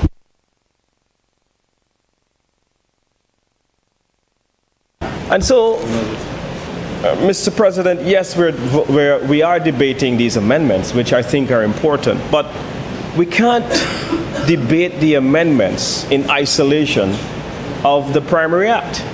I need to reference the Primary Act to show whether what we are doing, where we are. I need to use expert opinions, audits, to make sure that in our quest to prevent money laundering, that we're either doing a good job, that these amendments are sufficient or insufficient, and they are real situations which show or support or not support how we're doing. So if I beg for a little bit of latitude, and I do promise, Mr. President, that I'm not going to abuse your latitude, but I'm going to be very meticulous and I'm going to stay on everything that the experts have said and not posit my opinion. Yeah, but I do understand that there is a bit of anxiety by the government side as it relates to the risk that the CIP program can present to the money laundering sector, and how the financial industry globally are increasingly concerned about the risk that this poses.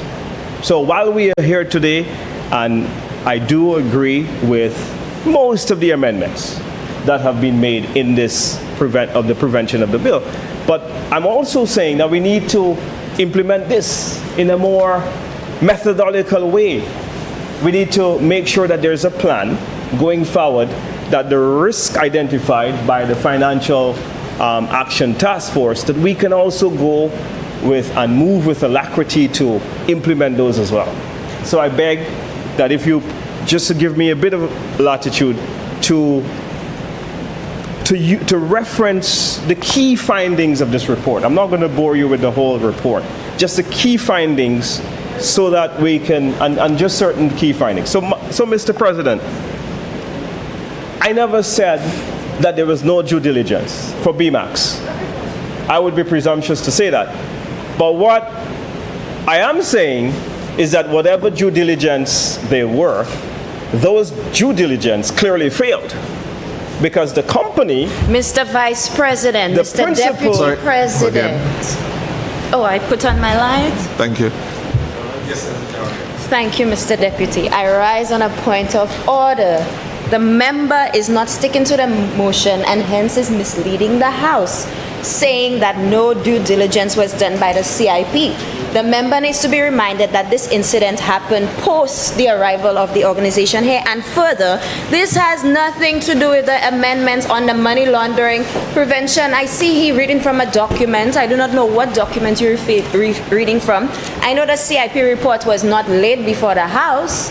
So we're a bit lost there, Mr. Deputy, and the member needs to stick to the motion, the amendments at hand. Thank you. Sorry. Well, he did refer to the document he is referring to. It's a report on the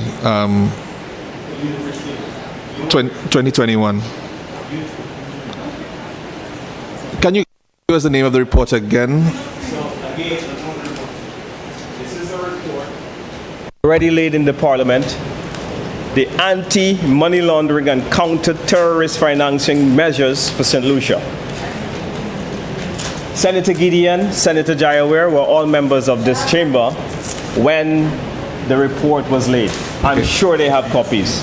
But that being said, I think, can we move along, please? Yeah, please. So Mr. Sorry. 2021. The report is 2021. On St. Lucia, done by the Financial Action Task Force. Now, thank you. Mr. President, to prevent the anguish that the CIP program and conversations about the CIP program causes the government, I am going to move on. But I think the point is well made that the due diligence, whether it's SLP or UWP in power, it's not perfect. And if we are serious about money laundering prevention, we will not resort to petty political arguments. What we will do is to face the reality that we have a problem. Because BMAX is evidence that we have a problem in the country. And so if BMAX, the due diligence was done and we couldn't find out from the due diligence that BMAX is a company of ill repute, or at least the principal, then it tells us a lot about our due diligence. Mr. So I'm moving Deputy. on. So Senator Jawara, if you're going to raise on the same point again, I'm asking him to move on. So Well, we I'm can... also asking that the member retract that statement because, again, Well, the member yes. is speaking untruth. Fair enough. I take that point. That it is a company of ill repute, and similarly that the principal is a person of ill repute. There's been no conviction of the principal. Arrested doesn't mean that he's of ill repute. No, you can withdraw that he's of ill repute, not the fact. Yeah, thank you. if the member would like me to state more pointedly that he's arrested, then he was arrested. And so if ill repute offends the government, Mr. President, I withdraw the statement.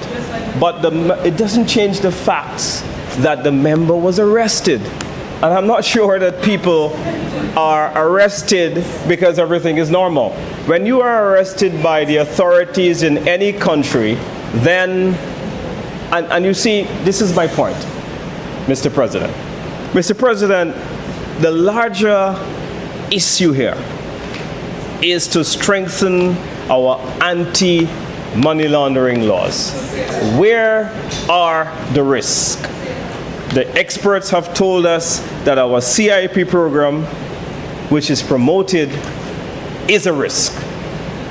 It's no question. So whether we want to dance around BMAX or Galaxy, these are risks. These are risks. And the Labour Party needs to take this more seriously. Stop playing petty politics with this. This is our future. This is our passports. This is our country. This is our reputation. And so all of this squabble is senseless. What we need is corrective action. The experts have told us in the report that in the key finding of Part E, that due to resource constraints, the FIA, which is the Financial Intelligence Action, Authority, FIA, has not carried out anti-money laundering inspection since 2014. That was at the time.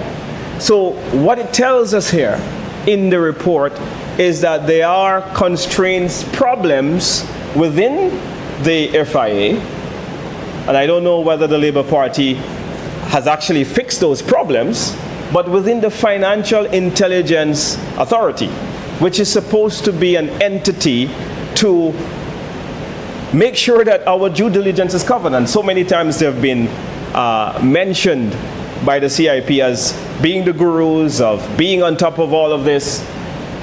The experts in their audit comparing us to international best practices, they're saying that, look, we have some constraints, and there was no audit in the Financial Action Task Force since 2014. That spanned many organizations, because the date that this report was written was when the United Workers' Party was in government. So now they're saying for 7 years that didn't happen. But I'm okay to say that it happened under UWP as well, because I'm not here to play labor or flabber politics. I'm here to identify that we have a problem. And in this case, the Financial Action Task Force is saying to us that it was because of the lack of capacity.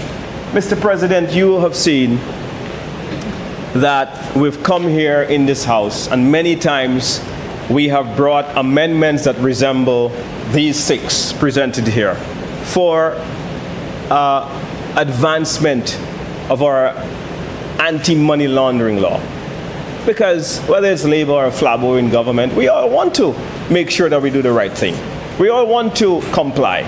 We all want to make sure that internationally that we're seen as a small country, yes, lack of capacity, but we have high morals, that we don't stand for corruption, we don't stand for fraud. We uphold the principles of good governance, and we uphold the principle of working as part of an international community so that we, Mr. President, can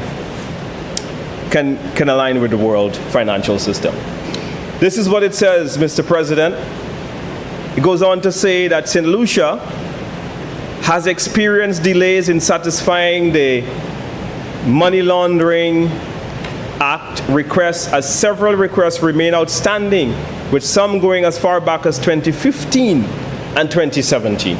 So you see, UWP was in government in 2015, Flabo in 2017. We have a problem. Yeah? We have a problem as a country. And that problem is resource constraints, and which might explain why we're only deliberating, instead of a complete overhaul, Mr. President, of the entire anti-money laundering regime, that we bring a page of 6 amendments. Because maybe what we continue to do is piecemeal as it relates to the whole question of overhauling our money laundering laws in the country. Right? So instead of let's do a complete overhaul. Let's make sure that we do this fast, especially now in the middle of a CIP scandal. In the middle, Dominica lost his visa-free access. These are all facts to the UK. These are all facts. The CIP program continues to be a security threat to the host countries whose visa-free access we sell. They are concerned about certain actors within the CIP. Dominica has just revoked 68 citizenships.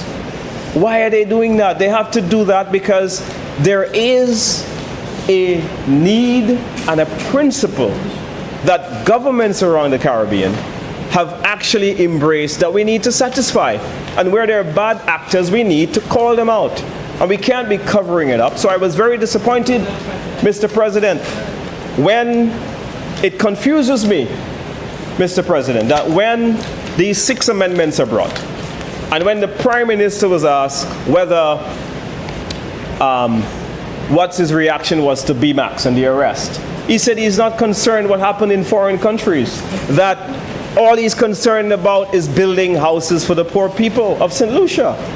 Mr. President, the poor people of the country should not be used as an excuse for us making sure that we are holding the best international practices, and we are sparing no effort to align our financial industry, our anti-money laundering amendment or our anti-money laundering legislation with what obtains internationally.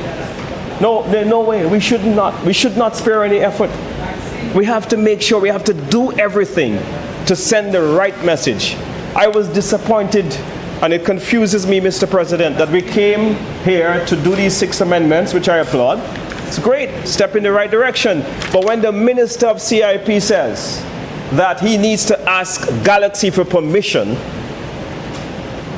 to get a very detailed account of how many passports that they have so far sold versus how many have been approved, I am confused. Is the Labour Party really committed to solving the problem of money laundering? Are they really committed to Honourable Leader of Government capacity? Business. Thank you, Mr. Deputy President. I just heard the Leader of Opposition Business make reference to passports being sold, asking Galaxy about passports being Are you standing on a point of order? Point of order, completely misleading. Mr. President, it has been very clearly stated that in this country, passports are not sold.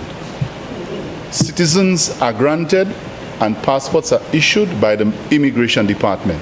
So when the member stands in this chamber and talks about getting an account, the Minister for CIP having to get permission from Galaxy about passports that are sold, this is not only misleading from that end, it's also contrary to the fact that has been laid clearly in this House that the CIP unit grants citizenship.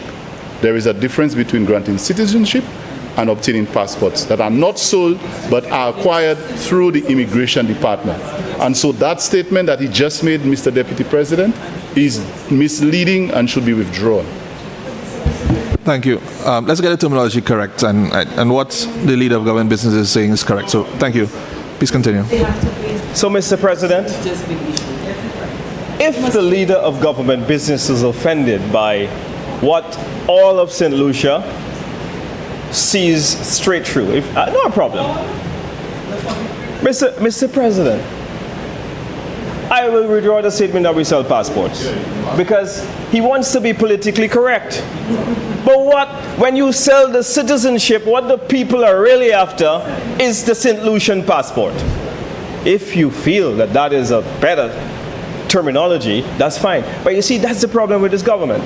They are caught up with terminologies rather than the fundamentals of the problems that are facing us in this country. Terminologies, split hairs. Yes, you wear a pink tie today, you go to the bathroom several times. I mean, really? We have to be focused. The problems that we have in the country are real. They are real. They are not, this is not a political game. They are real, Mr. Leader, Mr. President. Real problems. Anyways, but the report goes on to say this. There is limited use by competent authorities, particularly the FIA, which is the Financial Intelligence Authority, and the Royal St. Lucia Police Force, given their roles and functions to seek money laundering acts and other forms of international cooperation in relation to money laundering and the main proceeds generating predicate offenses. So even the Royal St. Lucia Police Force, they say, doesn't have the capacity to do the due diligence that the government now claims that they can do so perfectly. That's what the review says. These are the findings of the report. It says the FIA and the money laundering and the FIA and the police force, they lack the capacity. So we need to beef up their capacity, whether it's UWP or FLABO, doesn't matter. right? What is important is that we have a problem and we need to fix the problem. Now, this is particularly so in the context that the NRA identified St. Lucia's location as being susceptible to being used as a transit for money laundering activities. I didn't say that. The Caribbean Action Task Force said that. It is important because St. Lucia is susceptible to being a transit point for money laundering activities, and that a significant amount of criminal proceeds generated from offenses committed in foreign jurisdictions. We are a transit point for money laundering. We have to do a complete overhaul of our Money Laundering Act. Can't just be you bring a piece of paper here and say, oh yeah, beautiful, please support it. No, we don't do things piecemeal. So we have a problem. Yeah? We need to fix the problem. We need to do surgery. We can't just come every time to Parliament with a Band-Aid and expect that we're going to fix this cancer, that the weakness, the susceptibility that exists in our country for these things to happen. And so, Mr. President, I really submit all of this to say that this doesn't go far enough. This reminds me of the government's approach to constitutional reform. There is an entire report, just like this one. And you know, Mr. President, it kind of resembles this one, you know. But the one that we received it had a green piece of tape on it. And that report made several recommendations. But the government, for political reasons, what they often do is they come to the House and they pick and choose which recommendations of the report that they want to implement. And they come and they give you a piecemeal approach. This is what this is today. This is what these 6 amendments represent in the anti-money laundering of effort to amend the anti-money laundering legislation. So this doesn't make me any more comfortable or confident that the government is on top of the issues that are affecting us, that would reduce the susceptibility of our country, where we are now seen as a transit point for anti-money laundering. Mr. President, I thank you.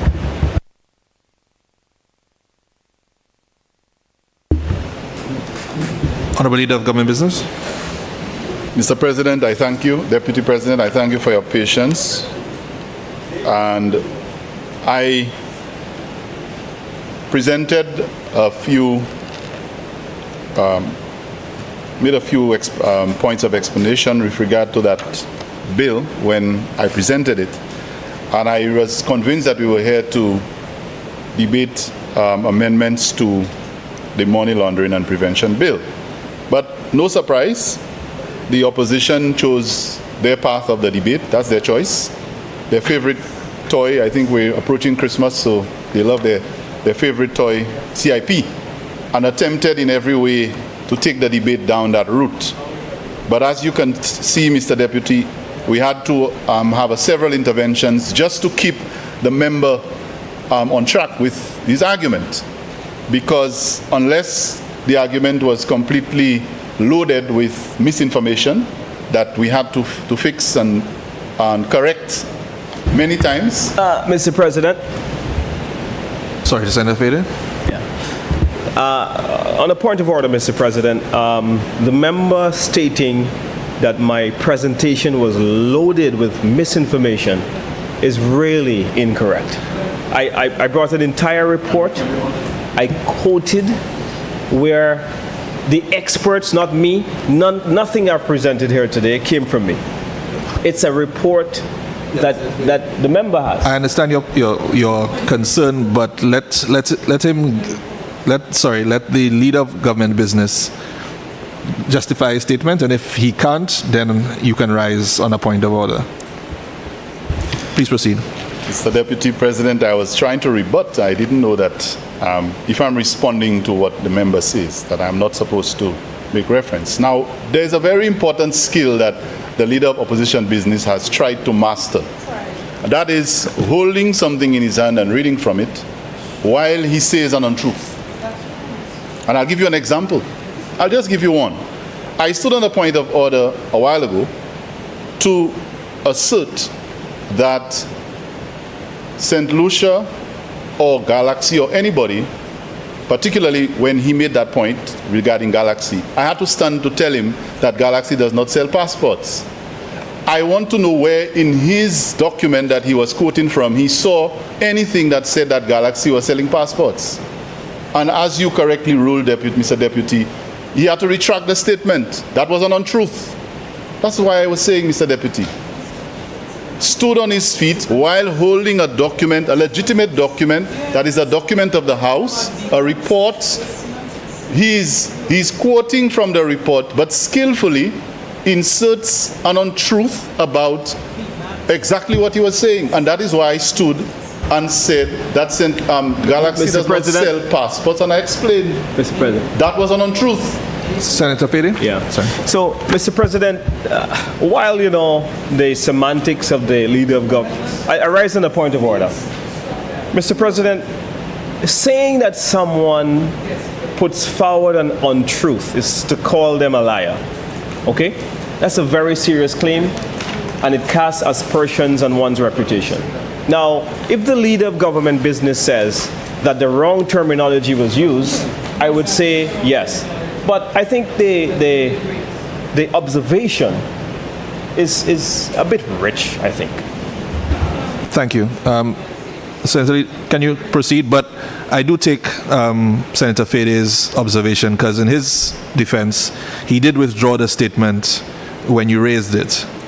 And yes, he did. Thank you, Mr. Deputy. He withdrew the statement when I raised it because it was an untruth. That's right. And I can move on. That is why he withdrew it. He admitted that what he said was not a fact. And No, he did. No, he didn't. He indicated that you all had a difference in terminology, and he did go on to explain what he was saying and moved on. So can we move on that point as well, please? Mr. President, Mr. Deputy, thank you. There were a number of incidents during that debate where members stood and there were clarifications. That particular point, Mr. Deputy, the records must reflect that the senator stood on that particular point and stated that the minister for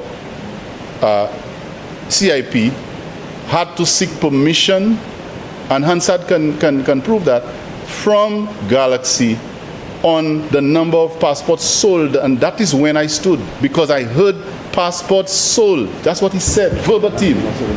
Mr. President. Yes, Senator Fede. Yeah. That's a fact, Mr. Deputy. I can't run away from that. Yes. I rise in the point of order, Mr. President, because I will provide to this honorable House a tape of an exchange between a television journalist and the Prime Minister. And the question that was put to the Prime Minister, how many passports were allocated for sale to the Minister of CIP? How many passports were allocated to Galaxy for sale? And how many have been approved? And the Minister of CIP said famously that he needs to ask for Galaxy's permission. And that is a fact. And I will provide the evidence if you require, Mr. President. Thank you, Senator Fede. Can we move on, please, Leader of Government Business? Mr. Deputy President, in obedience to your advice, I will move on, and I'll leave that point alone. Point has been made, it's in the records. It's in the records, cannot be erased. So, Mr. Deputy President, after a whole almost 30 minutes with a document in hand, the member was not able to get us anywhere with his assertions. Again, trying to talk about who was arrested, and you had to actually deal with the issue of ill repute and who was arrested. Mr. Deputy President, I don't come to this chamber and mention people's names, because we all know that while he was a minister, in government, a colleague of his, a colleague minister, was arrested at an airport right here in St. Lucia. That's right. That's right. And I shall not name. Okay. And the reason was public. And I'd like to ask him, does that make the gentleman someone of ill repute? Okay. So, Mr. Deputy, I don't think that, we need to... Senator Fede? Yeah. I just stated the fact. I'm very sorry, Mr. President, but the member is misleading the House. No colleague of mine was ever arrested while I was in cabinet. There was one colleague of mine who was questioned at the airport. And being questioned is a far different thing from being arrested. That's like using the term convicted versus arrested. But what we do know about the principle of BMAX is that he was arrested. Please continue. Mr. Deputy, you see the thing about semantics is coming to play now. So I'll move on. Mr. Deputy, the long and short of this discussion, and I will round up my arguments, my rebuttal here, because the essence of this piece of legislation, I do not want us to lose it with all of this thing about arrested and who not arrested. And I could have gone on to speak about who has been convicted in 2 different jurisdictions and is a very close... I don't want to even go there. Very closely associated with this opposition. But instead of doing that, Mr. Deputy, you see, when you live in a glass house, you must learn not to throw stones. Okay? So let me not descend any further, because it is taking me a little bit out of character to proceed along that line. So let me not descend. But what I think is the essence of this debate, Mr. Deputy President, is that these amendments are absolutely necessary. And I think the opposition found one sentence somewhere along the line to admit that these are necessary to improve and strengthen our money laundering prevention capabilities and our processes, as required by these institutions, such as the FATF. And so I believe the intention of the amendments should not be overlooked at the expense of all of this drama that we saw earlier. So, Mr. Deputy President, I am sure that as the international financial institutions and international financial regulatory authorities continue to monitor the financial behavior or the financial activities in our countries, that there will be need for us to continue to come back to make amendments so that we can remain in compliance. We will not allow ourselves, Mr. Deputy President, like in the times of his government, to be grey listed or blacklisted or any listed because we were not able to meet certain requirements. So we are being very responsible, and we come to this chamber every time we need to make those amendments to remain compliant. And I do not expect anybody from this side to have the, is that a word, moral authority? To be able to comment with any level of authority on matters that have to deal with our compliance. And so I put this to this chamber for its approval. I thank you, Mr. President. Senators, the question is that the Money Laundering Prevention Amendment Bill be read a second time. I now put the question. As many as are of that opinion say aye. Aye. As many as of a contrary opinion say no. The ayes have it. I think the ayes have it. The ayes have it.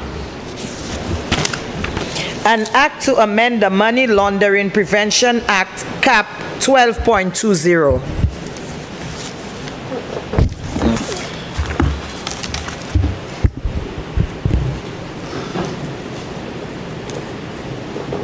Clause 2.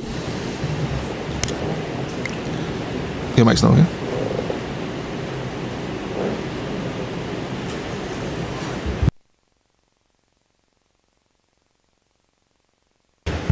Okay. All right. Clause 2? No, it's not working. No, mine's fine. Okay. Interpretation. Clause 2 stands part of the bill. Aye. Clause 3. Amendment of Section 2. Clause 3 stands part of the bill. Aye. Clause 4. Amendment of Section 5. Clause 4 stands part of the bill. Aye. Clause 5. Amendment of Section 15. Clause 5 stands part of the bill. Aye. Clause 6. Amendment of Section 16. Clause 6 stands part of the bill. Aye. Clause 7. Amendment of Section 17. Clause 7 stands part of the bill. Aye. Clause 8. Substitution of Section 21. Mr. Deputy, under Clause 8, we're looking at page 7, under that section, the Clause 21A, in line 2, we're recommending, as was done in the lower chamber, that 25,000 or 25 be changed to 27. That is to reflect the correct exchange rate of the US. And in the same line 2, in 21B, likewise, 25 to be changed to 27. So 21A and B. 21A and B. Clause. So you've Mr. heard President, before you go on, I seem to have a wrong document because it's not reflecting the various clauses. No. That bill was that bill was circulated since in September. So y'all would not have that in that package. The What money date? laundering. What date in for the September? September meeting. Those bills. Yeah, the bill was circulated in September. Previously. That was not done. So And y'all would not have had it in that package. And the changes were made at the last sitting. Tuesday. So Clause 8 stands part of the bill. Aye. Clause 9. Yes. Amendment of Section 30. Clause 9 stands part of the bill. Aye. Clause 1. Short title. Clause 1 stands part of the bill. Aye. Mr. Deputy, in Clause 9, I think Clause 9, if we can go back, I think we were supposed to insert a comma. Oh yes, we're supposed to insert a comma after the word not. Okay. So we're inserting a comma after the word not in Clause 9. Yeah. So Clause 9 stands part of the bill. Aye. Clause 1. Short title. Clause 1 stands part of the bill. Aye. Senators, the question is that the committee rises and the bill be reported. I now put the question. As many of that opinion say aye. Aye. As many of the contrary opinion say no. I think the ayes have it. The ayes have it.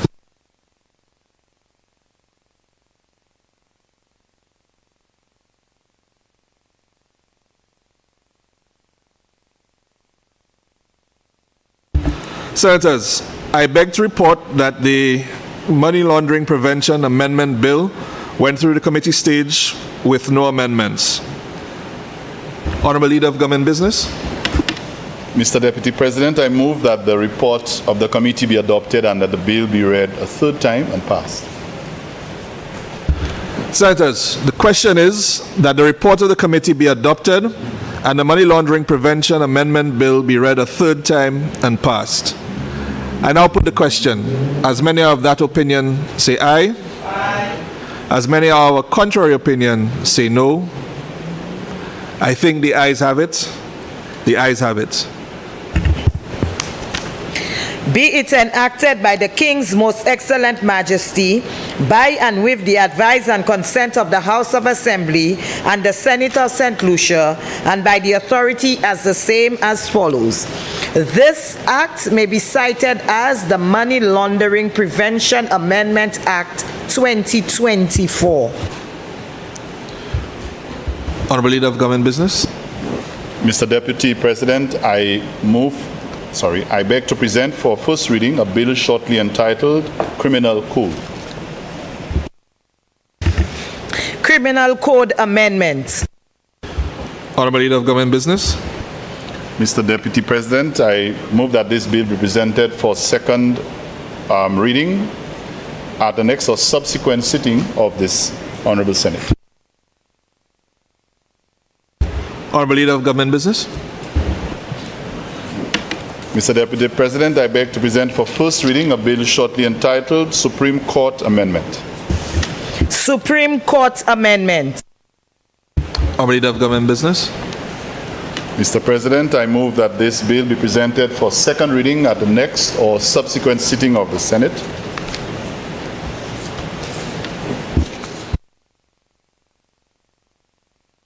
Honorable Leader of Government Business. Mr. President, I move that the Senate do stand adjourned sine die.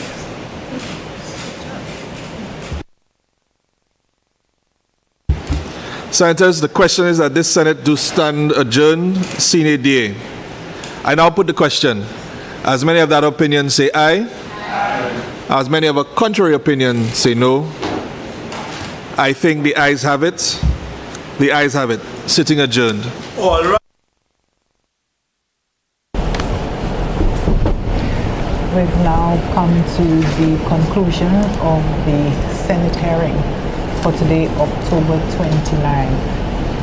When the Senate convened this morning, there were papers laid by the Honorable Parliamentary Secretary in the Ministry of Tourism, Investment, Creative Industries, Culture and Information, and Leader of Government Business, Honorable Gibeon Ferdinand. There were the motions, three motions. The first motion presented by the Leader of Government Business sought a draft value-added tax amendment to allow for the imports of goods and services by the St. Lucia National Trust. There was a lot of discussion on this particular motion. The Leader of Government Business, in presenting that motion, said it had become necessary to assist the St. Lucia National Trust in conducting their business, in conducting operations, and the Leader of Opposition had raised some issues on that particular motion. He rounded it off and he surmised that the reason that the government had to be making such a motion on behalf, or seeking some VAT exemption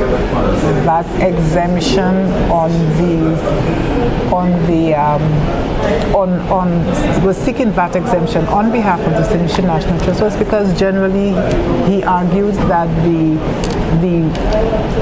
VAT overall, the tax was onerous, it was burdensome on the people of St. Lucia, and that it had become necessary for the government to seek. So there was a lot of back and forth, if you will.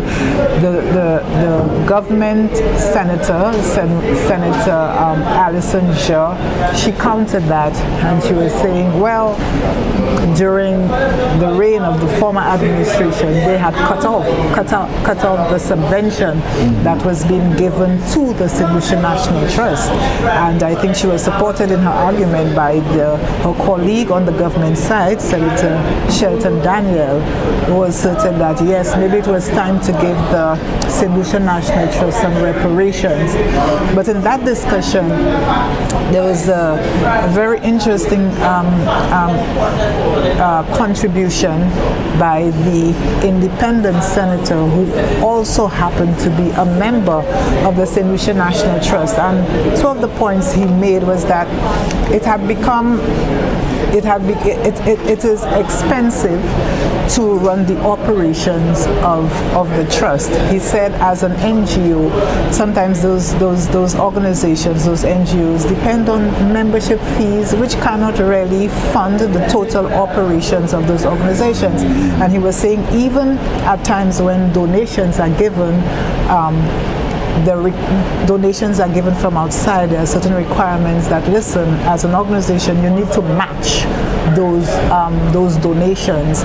And so he supported the government's efforts at removing VAT on certain goods and supplies for the St. Lucia National Trust. And Michael, you could take it from this, the second motion that was presented. Merci un peu, Virgile, avec pour discussion aujourd'hui.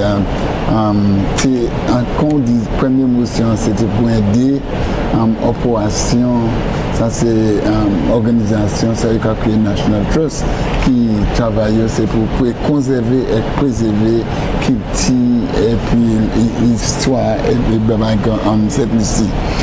Deuxième motion, c'est qu'à garder pour monde qui pour tirer VAT à ce bagage qui mérite pour monde stocker de l'eau. Tank, l'année différente, ça a créé pompe, différents bagages qui sont nécessaires pour préserver de l'eau. Mais ça qui était intéressant en discussion, ça là, c'était, moi quoi, c'était un sénateur pour un petit moment pour aujourd'hui, ça c'est le sénateur Shelton Daniel qui m'a dit pour crier à ce gouvernement, à ce public là, pour servir en manière qui a fait un pays politique à rester pour un temps. Ça c'est antique. Avec moi aussi ça c'est ça qu'a fait dans ces pays en nord Antilles là. Leeward Islands, particulièrement ce matin. Il y a une loi qui a demandé pour les bâtiments pour faire un tank en bac à la anglais système pour sembler la pluie l'eau la pluie avec conserver avec ce conseil qu'a fait. Même sénateur Shelton a prié pour passer pour chaque venir demander pour un bâti associé ces bagages ça là passer pour ça signer il t'a crié pour le gouvernement passer loi pour faire mais pour moi quoi Adam manière comme ça il t'a plus durable ça veut dire qu'en anglais à présent sustainable il t'a plus durable alors c'est ça l'autre motion c'était pour l'autre gouvernement tirer VAT encore à ce bagages particulièrement Noël qui a venu tout ces membres gouvernement au savent ils électé avec une responsabilité pour constituency pour bailler toys monde qui a oui tout bagages comme ça alors il a demandé pour le gouvernement tirer VAT sur ces barrières qui cantent avec aussi pour ces toys avec bagages comme ça et ça qui est intéressant en motion ça là c'est sénateur c'est Ferropolius qui m'a dit pour excusez-moi Macari ça m'a pas supposé mais il a rapporté il a écrit pour eux-mêmes en Sénat là je vais même privilège ça là.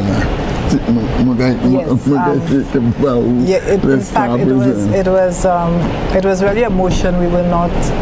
It was a motion we were not expecting much discussion on because, as you know, this feature is being implemented for years.